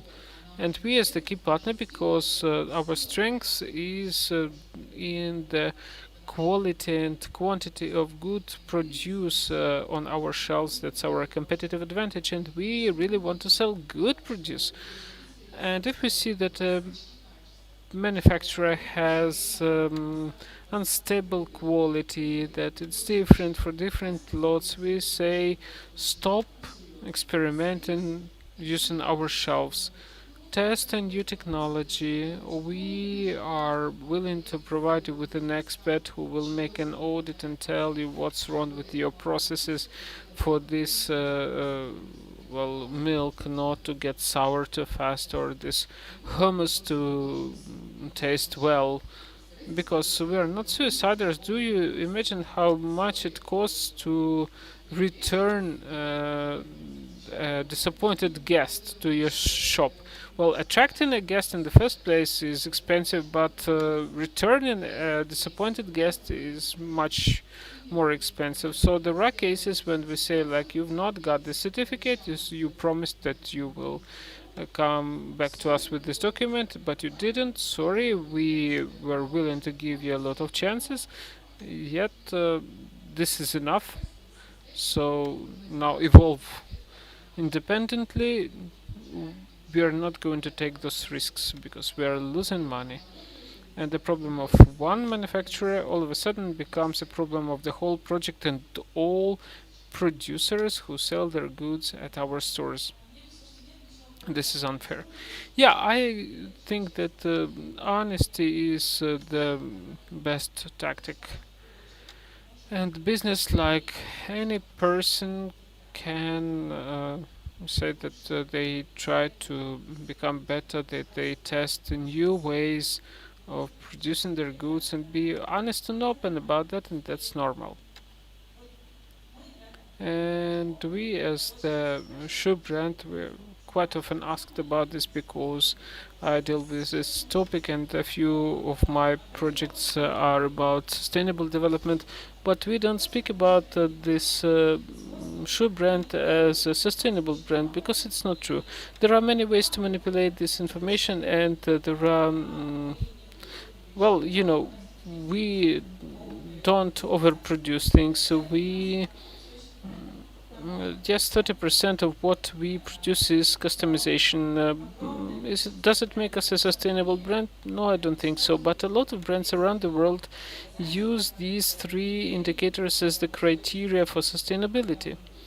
And yet, recently I read about some Northern European brand which claimed that they were sustainable, but it turned out that they weren't, and they wrote about it. Honestly, they wrote it like, really, in fact, we were wrong, we are not sustainable. And that was quite honest and open, and when they promised that they would try to improve, because objectively speaking, the most the biggest problem for us all is the lack of information and the problem in learning things. But the customer then will be the last person to know the truth. Inside the industry, it's easier because you try to dig deeper and learn more. And probably the question you've asked about the reputational risks, well, in our category, it's probably a risk for very big companies such as Zara. If they sell uh, usual cotton as organic cotton, it will be a scandal. But for small brands, it's a story that is difficult to track. And most probably, for me, it's a question of transparency and honesty and understanding what what you do today and how you can improve that tomorrow. That's probably the aspect that requires more attention. Okay, thank you. Now let me add something to this. Yes, this issue of relations between the supplier and the business are, it may be big or small and medium business, and it's not just about trust, it's about believing in people, believing in the fact people will do what they promise. And you may remember during the previous conference of SVIDOMO made, I spoke about the responsibilities of the business with regard to supply chain. And when we speak about small business, that's 3 or 4 circles of responsibility where the business takes the responsibility for the supply. The second circle is when you got partners and you establish partnerships and you trust that partner that provides you with the materials, for example, to produce clothes. And the third circle is the fabric that your partner buys to produce those elements that they will supply to you. And the issues we are discussing today, they start with the third or fourth circles of responsibility. So that the question is then how this fabric was produced, whether that linen was combined, well, harvested, sorry, in an ethical way. Did they use child labor during that? And then there may be moments where your partners say we are fine, we have all the certificates, and some partners say, what certificate do you need? We will provide you with that certificate in a week. I'm not going to discriminate countries, naming them where we find such producers of fabrics. They say, okay, you want that certificate, you'll get it right now. So yeah, it's not really true. And talking about believing and awareness raising that the company undertakes when building relations with suppliers, are you willing to invest your time and money to teach your suppliers to be transparent, responsible, and accountable? Well, thank you. It's important in the terms of supply. Yeah, Yulia, would you like to intensive discussion? We've spoken about all 6 principles, and now ending this discussion panel and coming close to the ending of the conference itself, I'd like to ask every one of you to ask one thing for sustainable business from yourself, honestly and openly. Well, probably honesty. Okay, that was what I was going to say. Open to yourself. No, I will say it like this. Don't lie. Neither to you, searched, googled, rechecked, don't lie. And I would say that you need to respect yourself, your customers, people, and you need to respect yourself once again. Okay, yeah, education and awareness raising. Start with yourself. You are very informative. Thank you very much for this discussion. Maria Masli, Maria Boatska, Yulia Savostina, Ines Aletichenko, Claudia Sheveluk. Thank you very much, dear colleagues, for joining us, for sharing. And we've heard different statements from different opinions from different sides. And I'd like to say thank you for this interesting discussion. Let's give our speakers a round of applause. And we are moving forward. Now we are approaching the final part of our online conference. We are streamed online since 10 o'clock in the morning, and together with us here in the studio we have our businesses, consumers, people who are a part of the SVIDOMO made community. And finally we are going to have the practical part of our meeting. We will have a training by Julia Makluk, who you have seen on the stage a few times today. She has created the standard SVIDOMO made and applied it at different companies. And at 5:20 we'll return to complete our online conference. And I'd like to ask you, our dear online audience, please share in your comments what business you would like to see covered by SVIDOMO Mate, what you would like to see to learn with SVIDOMO Mate, or maybe you know about a company that uh, can receive the certification but is not aware about our project. So we hope that you uh, share this information about us and about such companies. Thank you for staying with us. Thank you for giving comments, and we are making a short break until 5.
The conference SVIDOMO Made is live with you.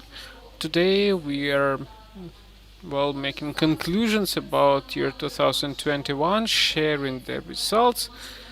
SVIDOMO Made is a project of the Made in Ukraine team supported by the International Organizations for Migration. The project is aimed to support and promote responsible production and responsible consumption.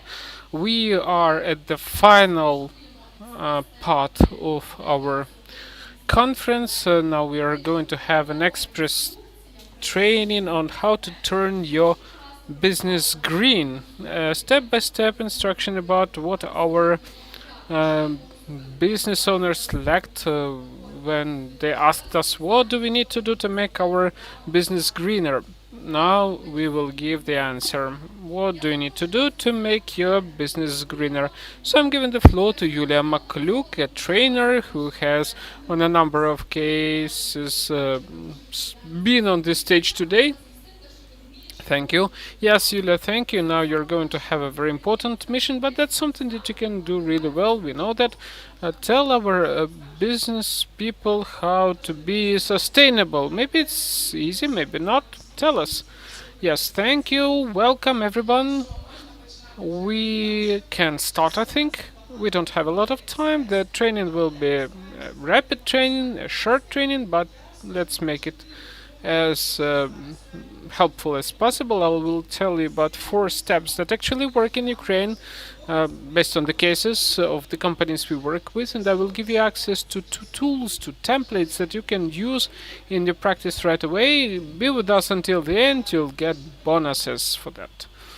So let's start. A few words about myself, just a few words. My name is Yulia Makluk. I am an independent consultant on ecological management, and I help small and medium enterprises to reduce their environmental impact. I have a master's degree in environment protection and social change. I was an expert who produced the standard for SVIDOMO Made. Was also an auditor for ISO 14001 standard, and I'm also an entrepreneur,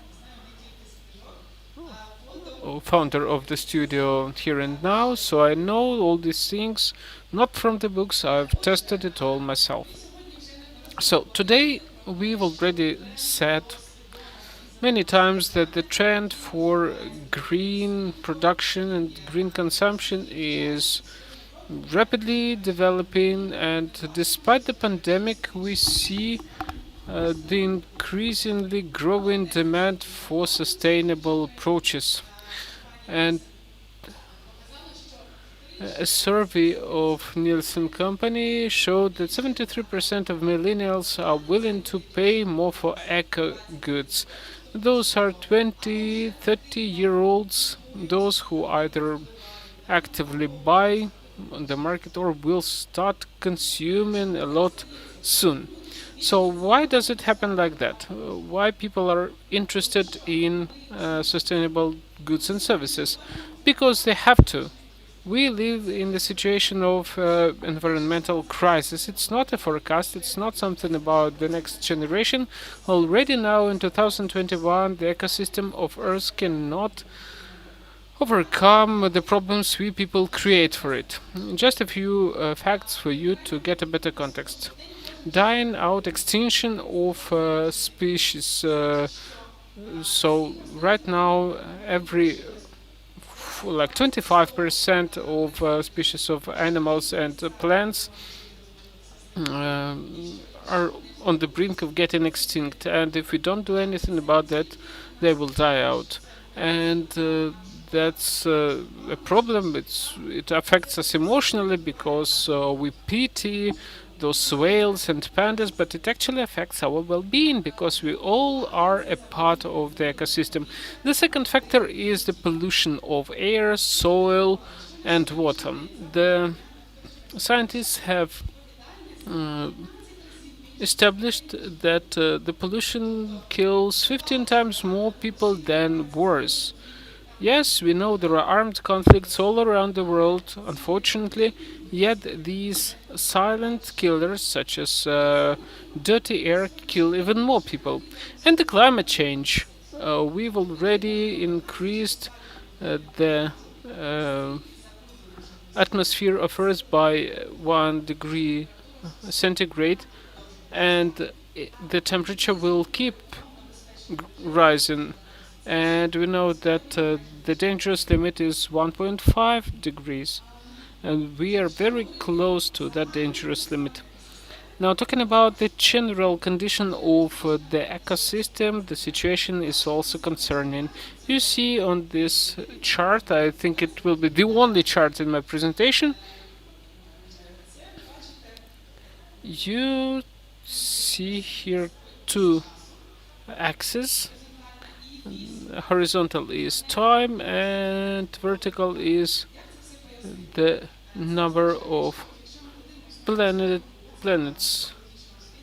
So if we look at this curve, you see that by until 1970 humanity used less resources than Earth has. So for example, we cut out forests to get wood, but forests can regrow. The plants grow back. And until 1970 we cut the wood, still letting the earth to restore forests. Or for example, we pollute water, and the nature can clean the water itself, and this water was purified by the nature itself. But now, unfortunately, we are exceeding the limits, so our ecological impact is more than the earth. And here we see two forecasts, green and red, about what can happen in future. So the red one is pessimistic. If we do nothing, if the business continues as usual, then by 2030 we will need two planets Earth. So we will be using the resources twice as fast as they get restored. But we have only one planet, so we need to live within this framework of environmental impact that is available to us. And the green forecast, it's moderately optimistic. If we do something for sustainability development, that will be 1.5 planets. Not perfect, but better. Now, talking about the context of Ukraine and our environmental impact, it's 1.6 planets. So we are not the worst. We're not the biggest polluters, not the biggest consumers. There are countries that consume much more, but we're not the best. Far from being the best. So Ukraine is a standard polluter. And the environmental impact, if we speak about this number of planets, it can be really projected to our own eco impact, and it can be measured for each individual. And here we speak about moderate consumption, vegetarianism, waste sorting, using electric transportation means to reduce our personal impact. But individuals are not the only drivers of this pollution or implementation of new technologies. Companies have much bigger influence, and we are speaking about big companies and small and medium enterprises too.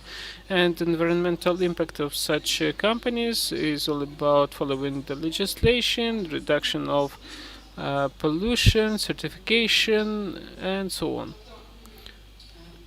So, I want you to remember that there is an environmental impact of an individual. That's our personal lifestyle. And there's ecological trace of the company, which is about processes that the company is implementing. And we will be talking more today about the environmental impact of the companies, knowing that we're living in the conditions of the eco-crisis and that we don't have that much time to stop these processes and destruction of environment. We can also see this trend towards green development, and it comes both from clients and from the market because large investors, individual investors, development banks note this trend as well. So it's much easier to get investments today, or even loans, or even grants, non-refundable equipment for the companies that can demonstrate their sustainability.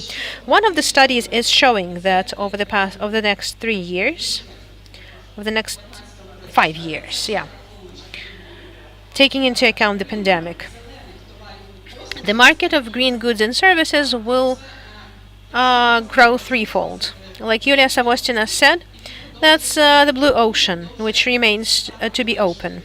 It keeps growing pretty fast, and the companies that can still jump onto that train can get additional advantages at the market. So, how can business and companies get prepared for this if you have done nothing towards the sustainable development and want to become more sustainable? What can you do?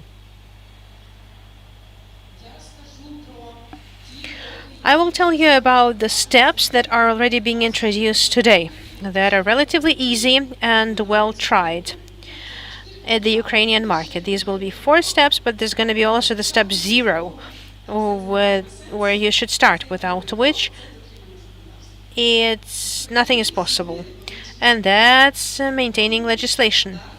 Ukraine has environmental laws and norms and standards. This is what the state demands from us. For sustainable business development, and I call on all of you who are thinking about scaling up, I suggest that you all study these conditions. Very often we face the situation when the company sincerely wants to be green and postulates that, but maybe doesn't know enough. What are the requirements for it?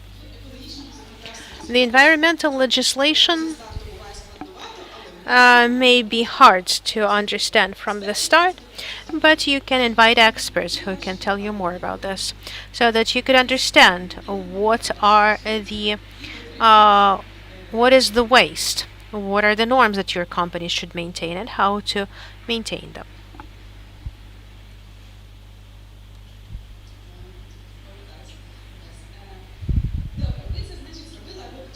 Going back, let's presume you've started doing that.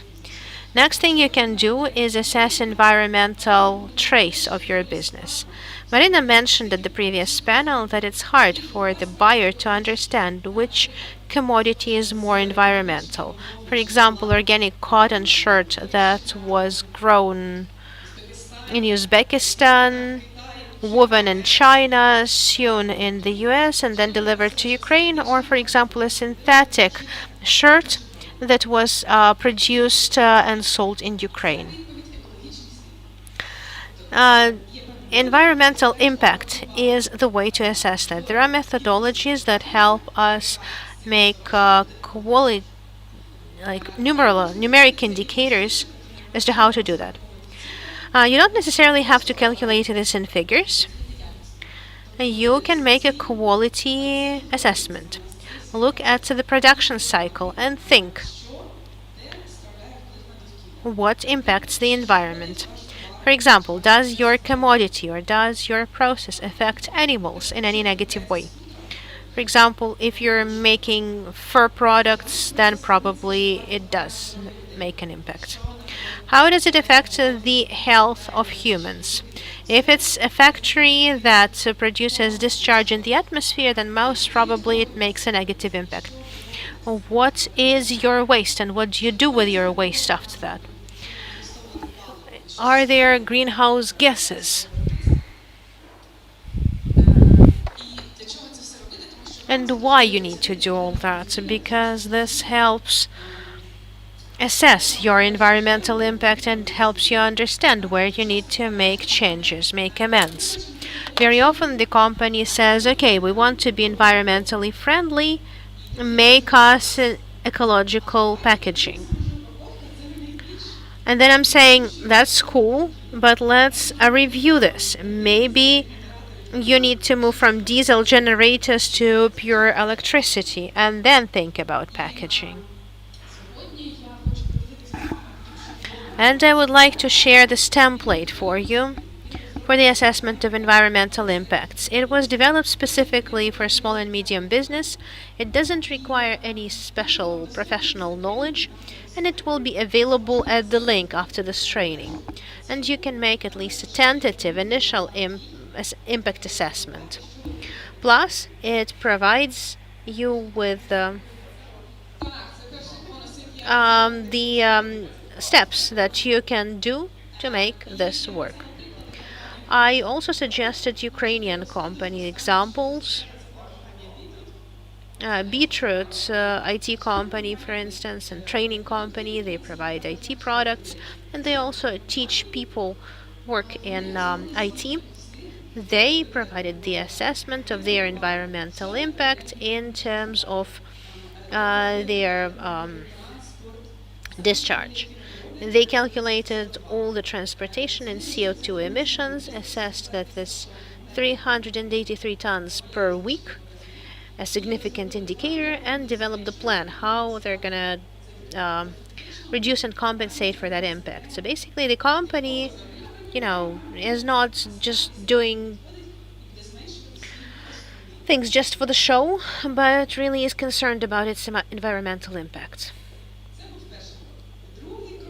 That was step 1. Step 2 is also very important, and I'm happy that it becomes more and more popular among Ukrainian companies today. That's waste management. Please note, I'm talking about waste management and not waste sorting. At the moment, waste sorting is popular. One of the very popular queries is, please teach us sort. Please teach our people to sort goods. But we need to look deeper into it, because waste sorting is like the last stage of what you can do with it. And of course, sorting it and processing it is much better than just throwing it away. But first, it's important to understand where this waste comes from, how to make sure that there's less of it generated, and what can be done about this. What we can do is give up disposable goods. Multi-use items are always more environmentally friendly. Reuse everything you can reuse. And third point is reprocess the rest. And the third step I can make is the business model that is based on waste management. For example, one of the companies is using the waste of other sewing production facilities, and they make carpets out of it. So they operate in this waste-free economy, circular economy. Third step is establish sustainable supply chains. It's a new topic for Ukraine. I wouldn't say it's very popular. What does it mean? What is sustainable supply chain? You have to control not only what happens at your production facility, but also what happens with your suppliers and your partners. At the moment, the company cannot be sustainable if it doesn't take responsibility for the remote impact of its work and its operation. Everything we were procuring as components, as materials, all labor that we're using, we are responsible for it. And here we need to take into account 3 factors. First, environment. How was a certain commodity processed? For example, we have sewing industry production. We have to understand where we get the fabric. Was there harmful impact during its production? How was it painted? How was it colored? Were these certified environmentally friendly paints and dyes? Next, what is the work? what are the work conditions of the people who are working on our facilities.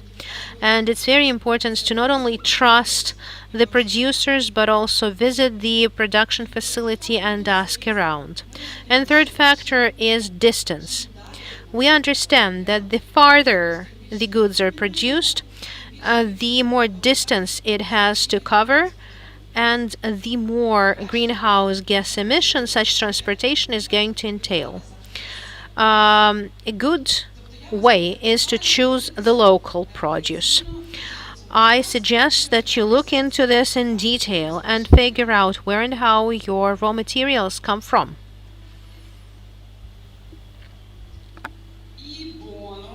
And here's the bonus. Yeah, bonus number 2 for our participants, that we had a training and not just lecture. This is a brief list of environmentally friendly goods and services available in Ukraine. This is not an advertising, but these are the partners with whom I've worked, whose products I am using. This is mostly goods for the office. Most companies have an office, and this is where all kinds of eco-management efforts are taking place. For production facilities, this list is going to be industry specific, and we cannot cover this within this training.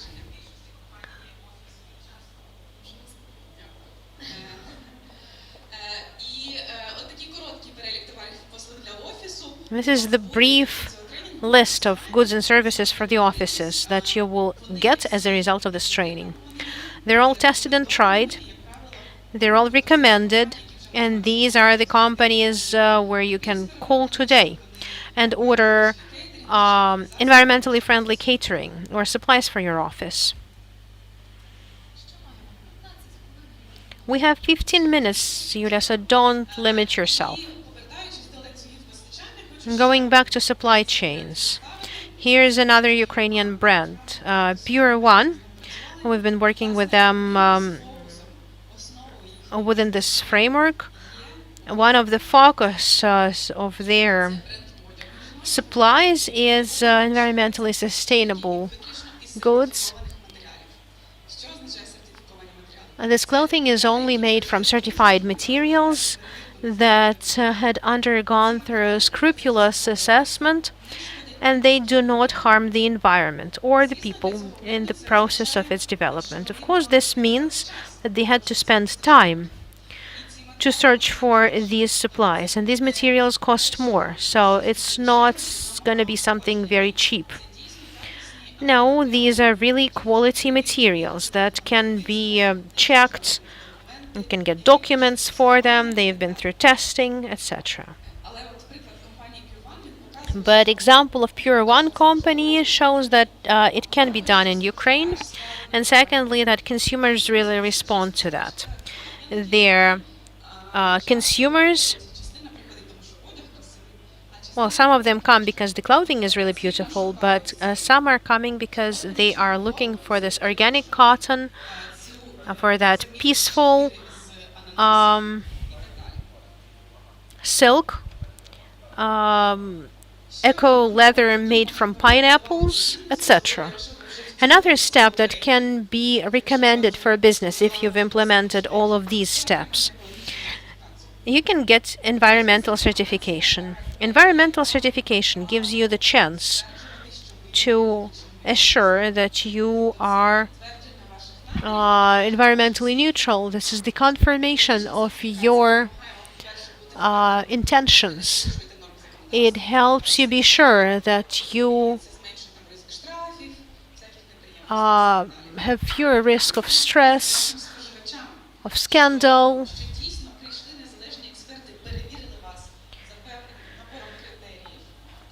This shows that you have been checked based on certain criteria.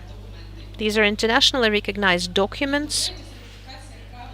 And thirdly, this certification usually gives you the chance to reach exports easier, to access large retail, to access international supply chains. international investments, because it shows that you've gone through a certain way and you're a serious company that really is responsible for its actions and its environmental impact. What certification is available in Ukraine at the moment? I will not tell you about all of them, but I will let you see what we've got, sort of basis. ISO 14001. This is environmental management certification that is provided to companies that have introduced environmental aspect management. Like there is financial management, there is accounting, there's HR management, and there's also management of environmental impact.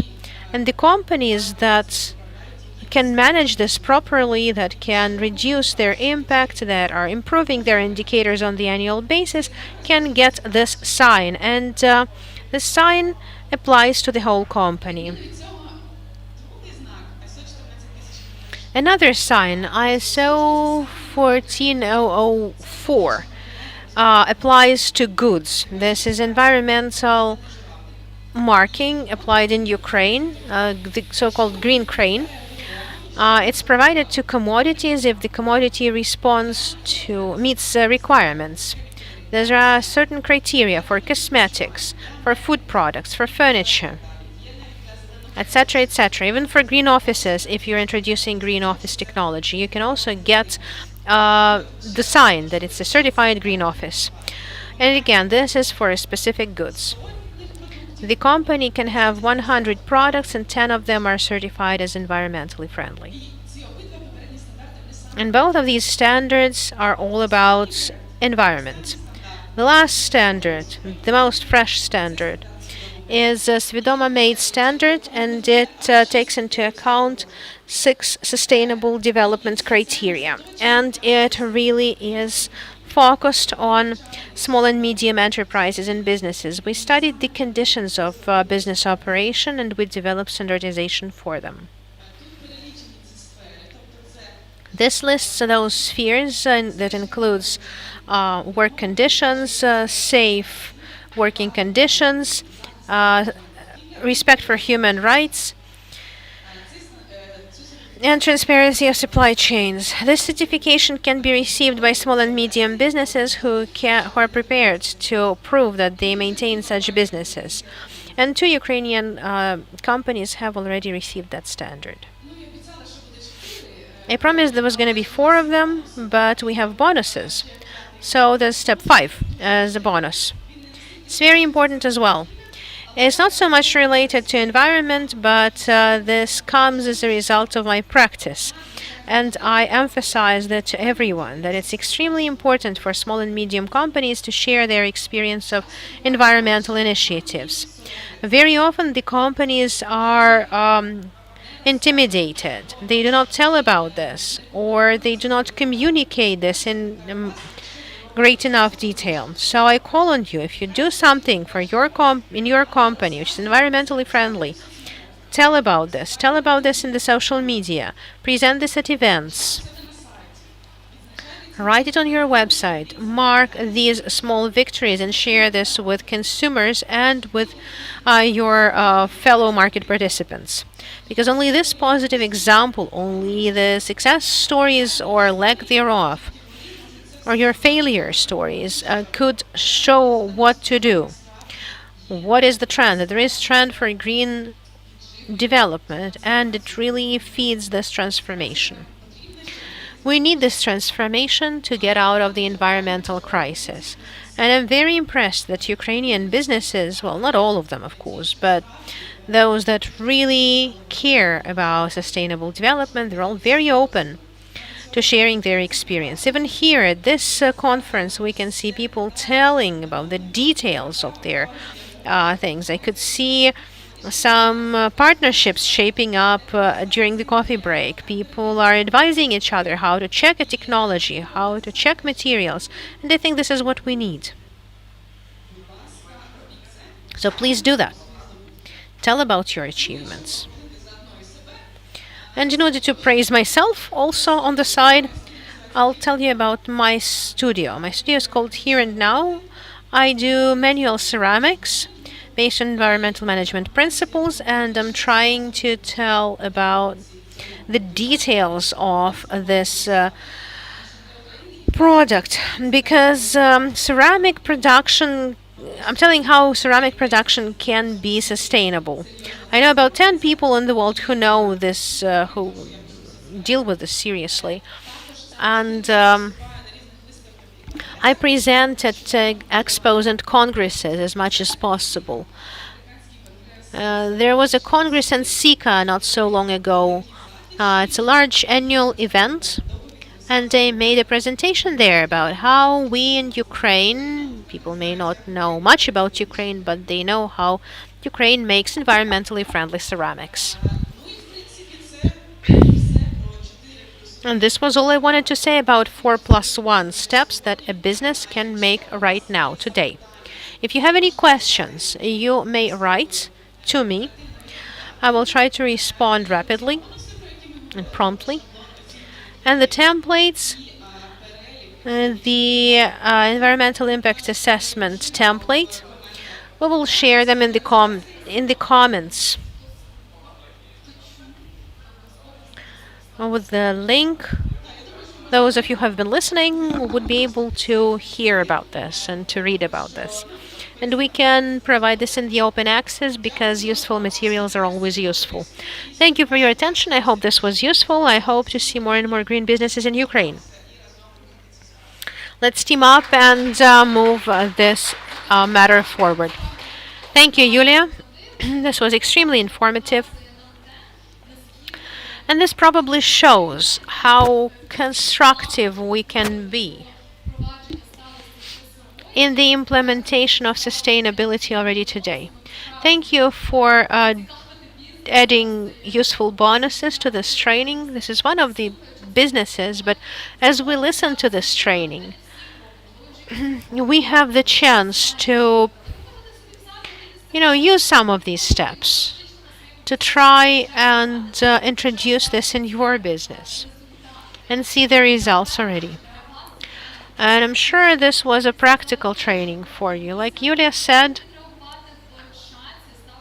you may react on chat, you may share your reactions, you may also share your thoughts.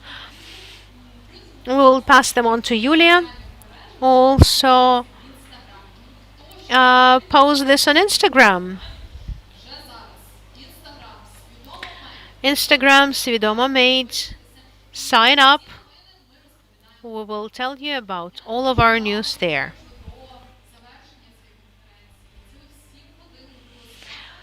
We have spent 7 hours with you. We've been discussing, listening, impressing, getting impressed with stories of entrepreneurs and even organizations, because they were stories that I've heard for the first time, even though I know some of these people really well. This world is amazing me all the time, and so does this project. I'd like to give floor to our organizers. So I would like to invite Yulia Savostina and Anna Karelina to this stage.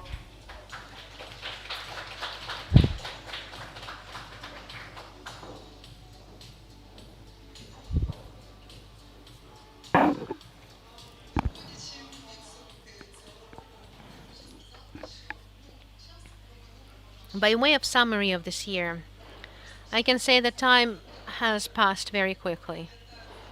When we started this initiative, I remember that point when we were using this initiative about how we wanted to see all that, about how we could make this project, how we could involve the CID. We had a chance to do our first event, SVIDOMO made, to do this conference and formulate some kind of vision about how these things should progress in the future. 1 year ago, when we started phase 2 of this project,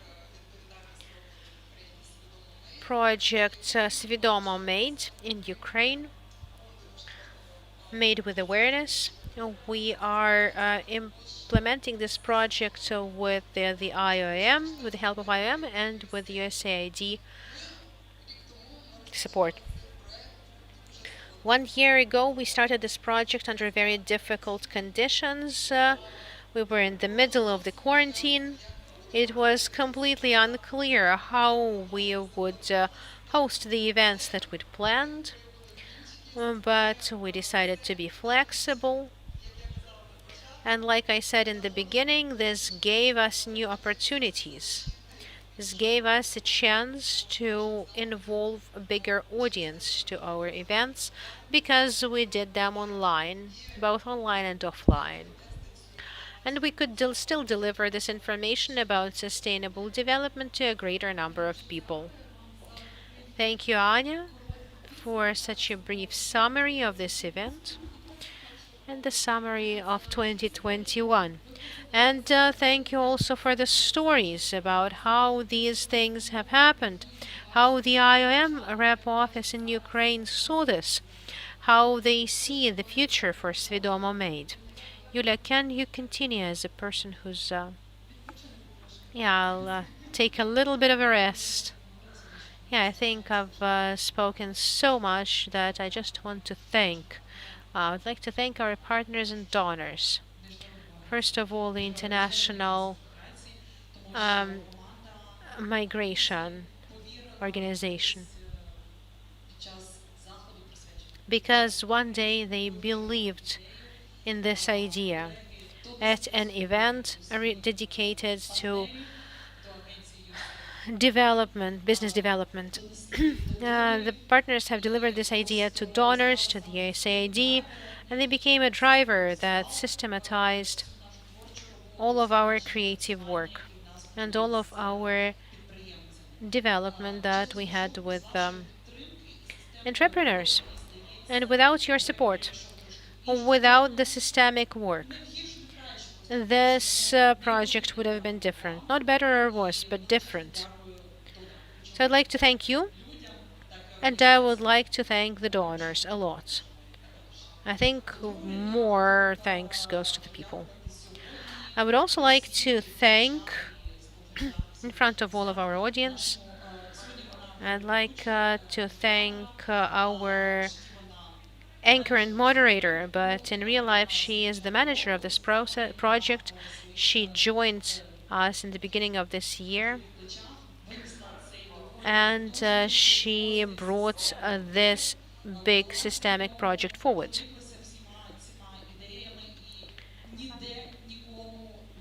She got caught up in these ideas, and she never let anyone down. I'd like to thank her a lot. And there's a lot of your personal impact in the progress of this project. I would also like to thank our entrepreneurs who have believed in us and already created a community around us, who support our initiatives. I would like to thank our experts who agreed to one job but became basically relatives of this project.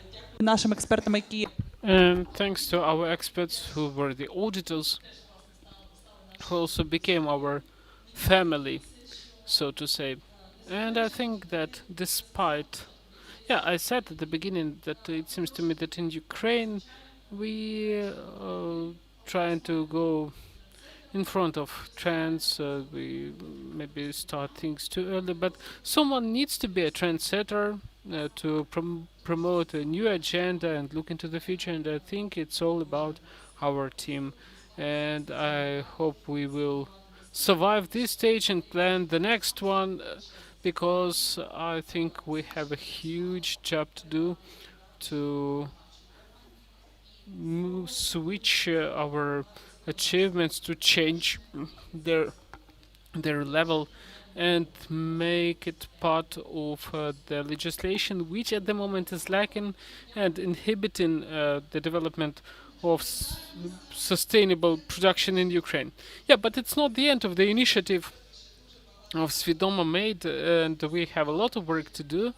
That's true, and we now have a great team, and I'm sure we will meet many more times in a larger audience with, yeah, in a better conditions, less stressful conditions. Yes, thank you, dear colleagues, for this inspiring conclusion of the meeting, because people, they produce this project, and the people we see around here we have three communities actually. The first community is the community of businesses, which we tied together, which we united, trying to be near them, supporting them. But we also have created a community of consumers, and we see the culture of consumption changing daily.